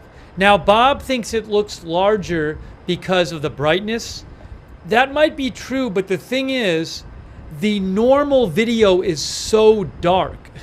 That's the thing. The actual video I have is like pitch black. So my guess is that it's sort of a balance that, like, yeah, it is bumped up some because of the brightness higher, but I don't know that it's that dark in person. I had to turn the brightness up because, like, the original video is almost like black. But I've seen other video where it's not black, so you know. But yes, the brightness is turned way up on this because the original video is so dark. But I mean, you can see, like, the buildings next to it and stuff. I mean, you can see there. It's just, again, it's nighttime, so.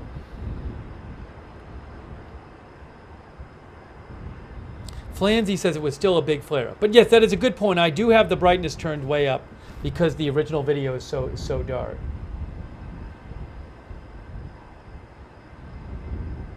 But otherwise, if I don't turn it up, you won't be able to see it. You won't be able to see anything. You won't even be able to see the smoke.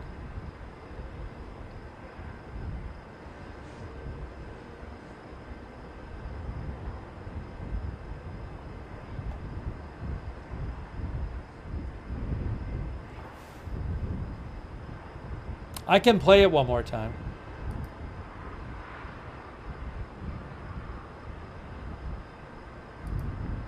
One more time. Hold on.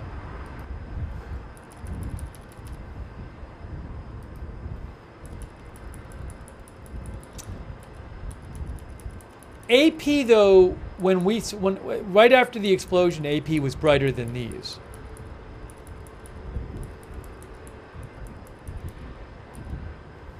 So here again with this is the brightness turned up, but this is what it looked like here. I'll replay this. Hold on, I'll replay it for you. So this is what it looked like, and again, I have the brightness turned way up because I have to, or else you won't see it. But this is what it looked like for us, at least. I mean, clearly there was a big explosion. All of a sudden, you'll see it right there. So, I mean, that was, you could see the flame come out. So, regardless of how much the brightness is turned up, that was clearly a big explosion there.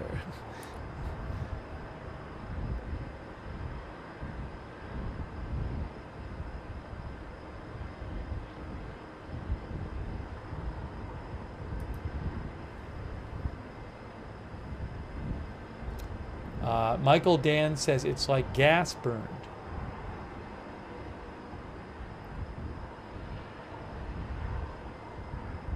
Noah says looks like gas or fuel.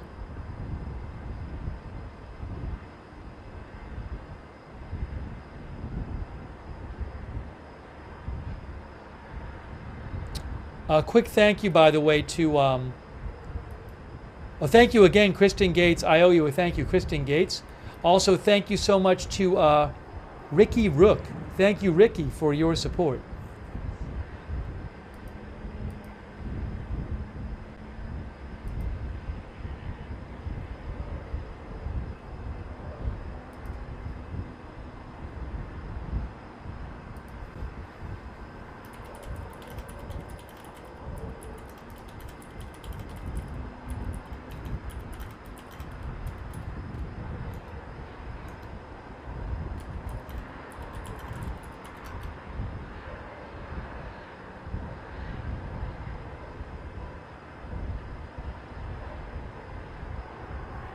Yeah, we're not. It's not quite as bright at this point.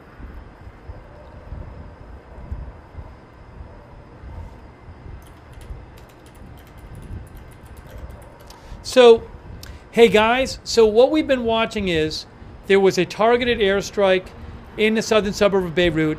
I think they might have hit multiple sites. We were looking at one site. My guess is maybe there were a bunch of weapons there because we heard a bunch. We seemed to hear a bunch of secondary explosions and maybe see one. I'm not aware at this point that there's any kind of like big aerial campaign going on. The IDF did say that they conducted a precise strike, a targeted strike, a specific strike in Lebanon. I just try to think I heard another boom, but that could be one of the other locations that was hit or something, if not this one. But yeah, the other live shot I have doesn't even show anything.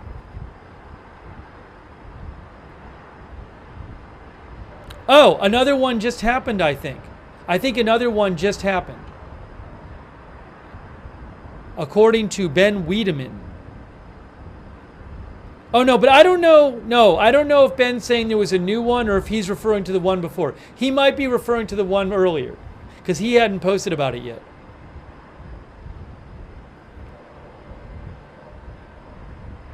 It sounds like there was a new one, maybe. Maybe a new one? I think in the last few minutes there was a new one. I can't use other cameras. I can only use the ones I have the right to. I can only use the one I have the right to.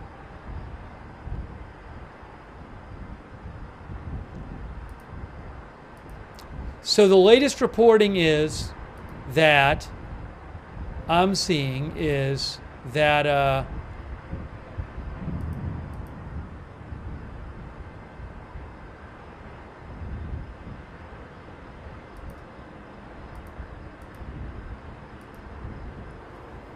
there's reporting of a strike inside Beirut. I see. Ben Wiedemann says there was a strike in the heart of the city. Yeah, there's actually a report of an airstrike in Beirut itself. In Beirut itself, not southern suburbs. There's a report of an airstrike in Beirut itself. Now, none of the cameras I have are showing that right now.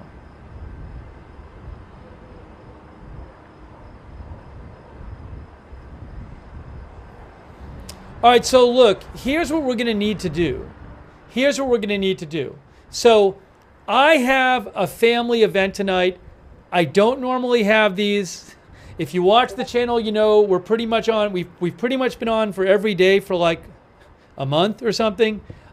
But I have to go to this thing. I got to go to it. And I don't just have one shot I can leave up on the screen. You know, the shots can come and go.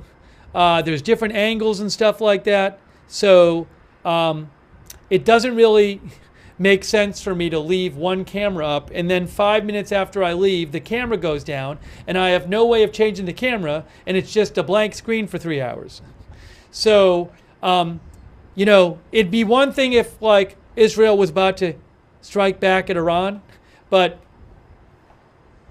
given that I don't have like a camera I can show you, I assume this is not going to, I mean, this will just show this, but probably is going to get less over time.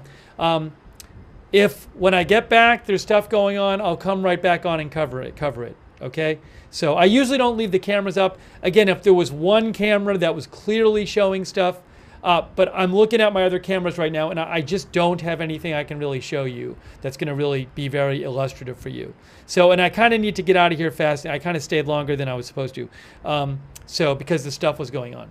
So it's not often that I do it, but I got to wrap this up real quick and head on over there. I appreciate your understanding.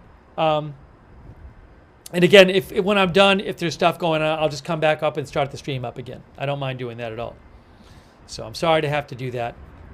But anyways, again, hold on a second here. I'm going to do the abridged fast goodbyes so I can get on over there. By the way, a quick thank you to Marcus Peterson, Mr. Blanksalot, Mom of 457, Aurelia Perez, Bob the Bomb, thank you. So yeah, Agenda Free TV, we cover all kinds of live breaking news without an agenda. Subscribe, follow the channel, turn on notifications. We have a free notification system. The mods will put the link in the chat. You sign up, you get a notification sent to you every time. It works great. Follow me on X, at Lookner on X, at Lookner on X. I post breaking news updates there. Follow Agenda Free TV on X. Again, we'll be back on with more coverage soon. Let me shout out our moderators. I really appreciate all you guys watching, by the way, and sending me news tips and letting me read your comments. Thanks so much to our moderators, such as A Moment of Lovely, DeBears, Idaho Star, Papa Bear, Surly Dev, thank you. On Facebook, Kay Lowry, Body, Margaret Riley, I know have been there. And Twitch, I just named it, Linda Belkin Larry on X. Angel Shark, good to see you, Angel Shark. Also Sabrina and Al Star, thank you so much over there on YouTube. Thanks so much to everybody who donated. That is super nice of you guys. You're the ones who allow me to do the channel and allow the channel to exist and allow me to buy footage and stuff. So thank you. Let me just do a quick check here. Yeah, I don't know what the deal is. Again, it sounds like there was a strike recently in actually Beirut City. Yeah. There was in addition to this, which is suburb of Beirut, there was recently, a few minutes ago, a strike in the city of Beirut. Sounds like maybe some kind of targeted strike there, but I don't have info on that right now, and I gotta head out. I gotta go to this thing. So a big thanks to our Facebook subscribers and our Twitch subscribers and our YouTube members. Okay, so I'm sorry to rush off. It's very rare when I have to do this, but I got to go to this family event. So I'm going to wrap up this stream. But again, when I'm done, if there's stuff going on, I'll come back on the air and do another stream. All right? So I really appreciate you guys joining. Sorry to kind of run off. It's rare, but it happens sometimes. All right. So thank you for watching. And we will see you soon with more live breaking news coverage here at Agenda Free TV.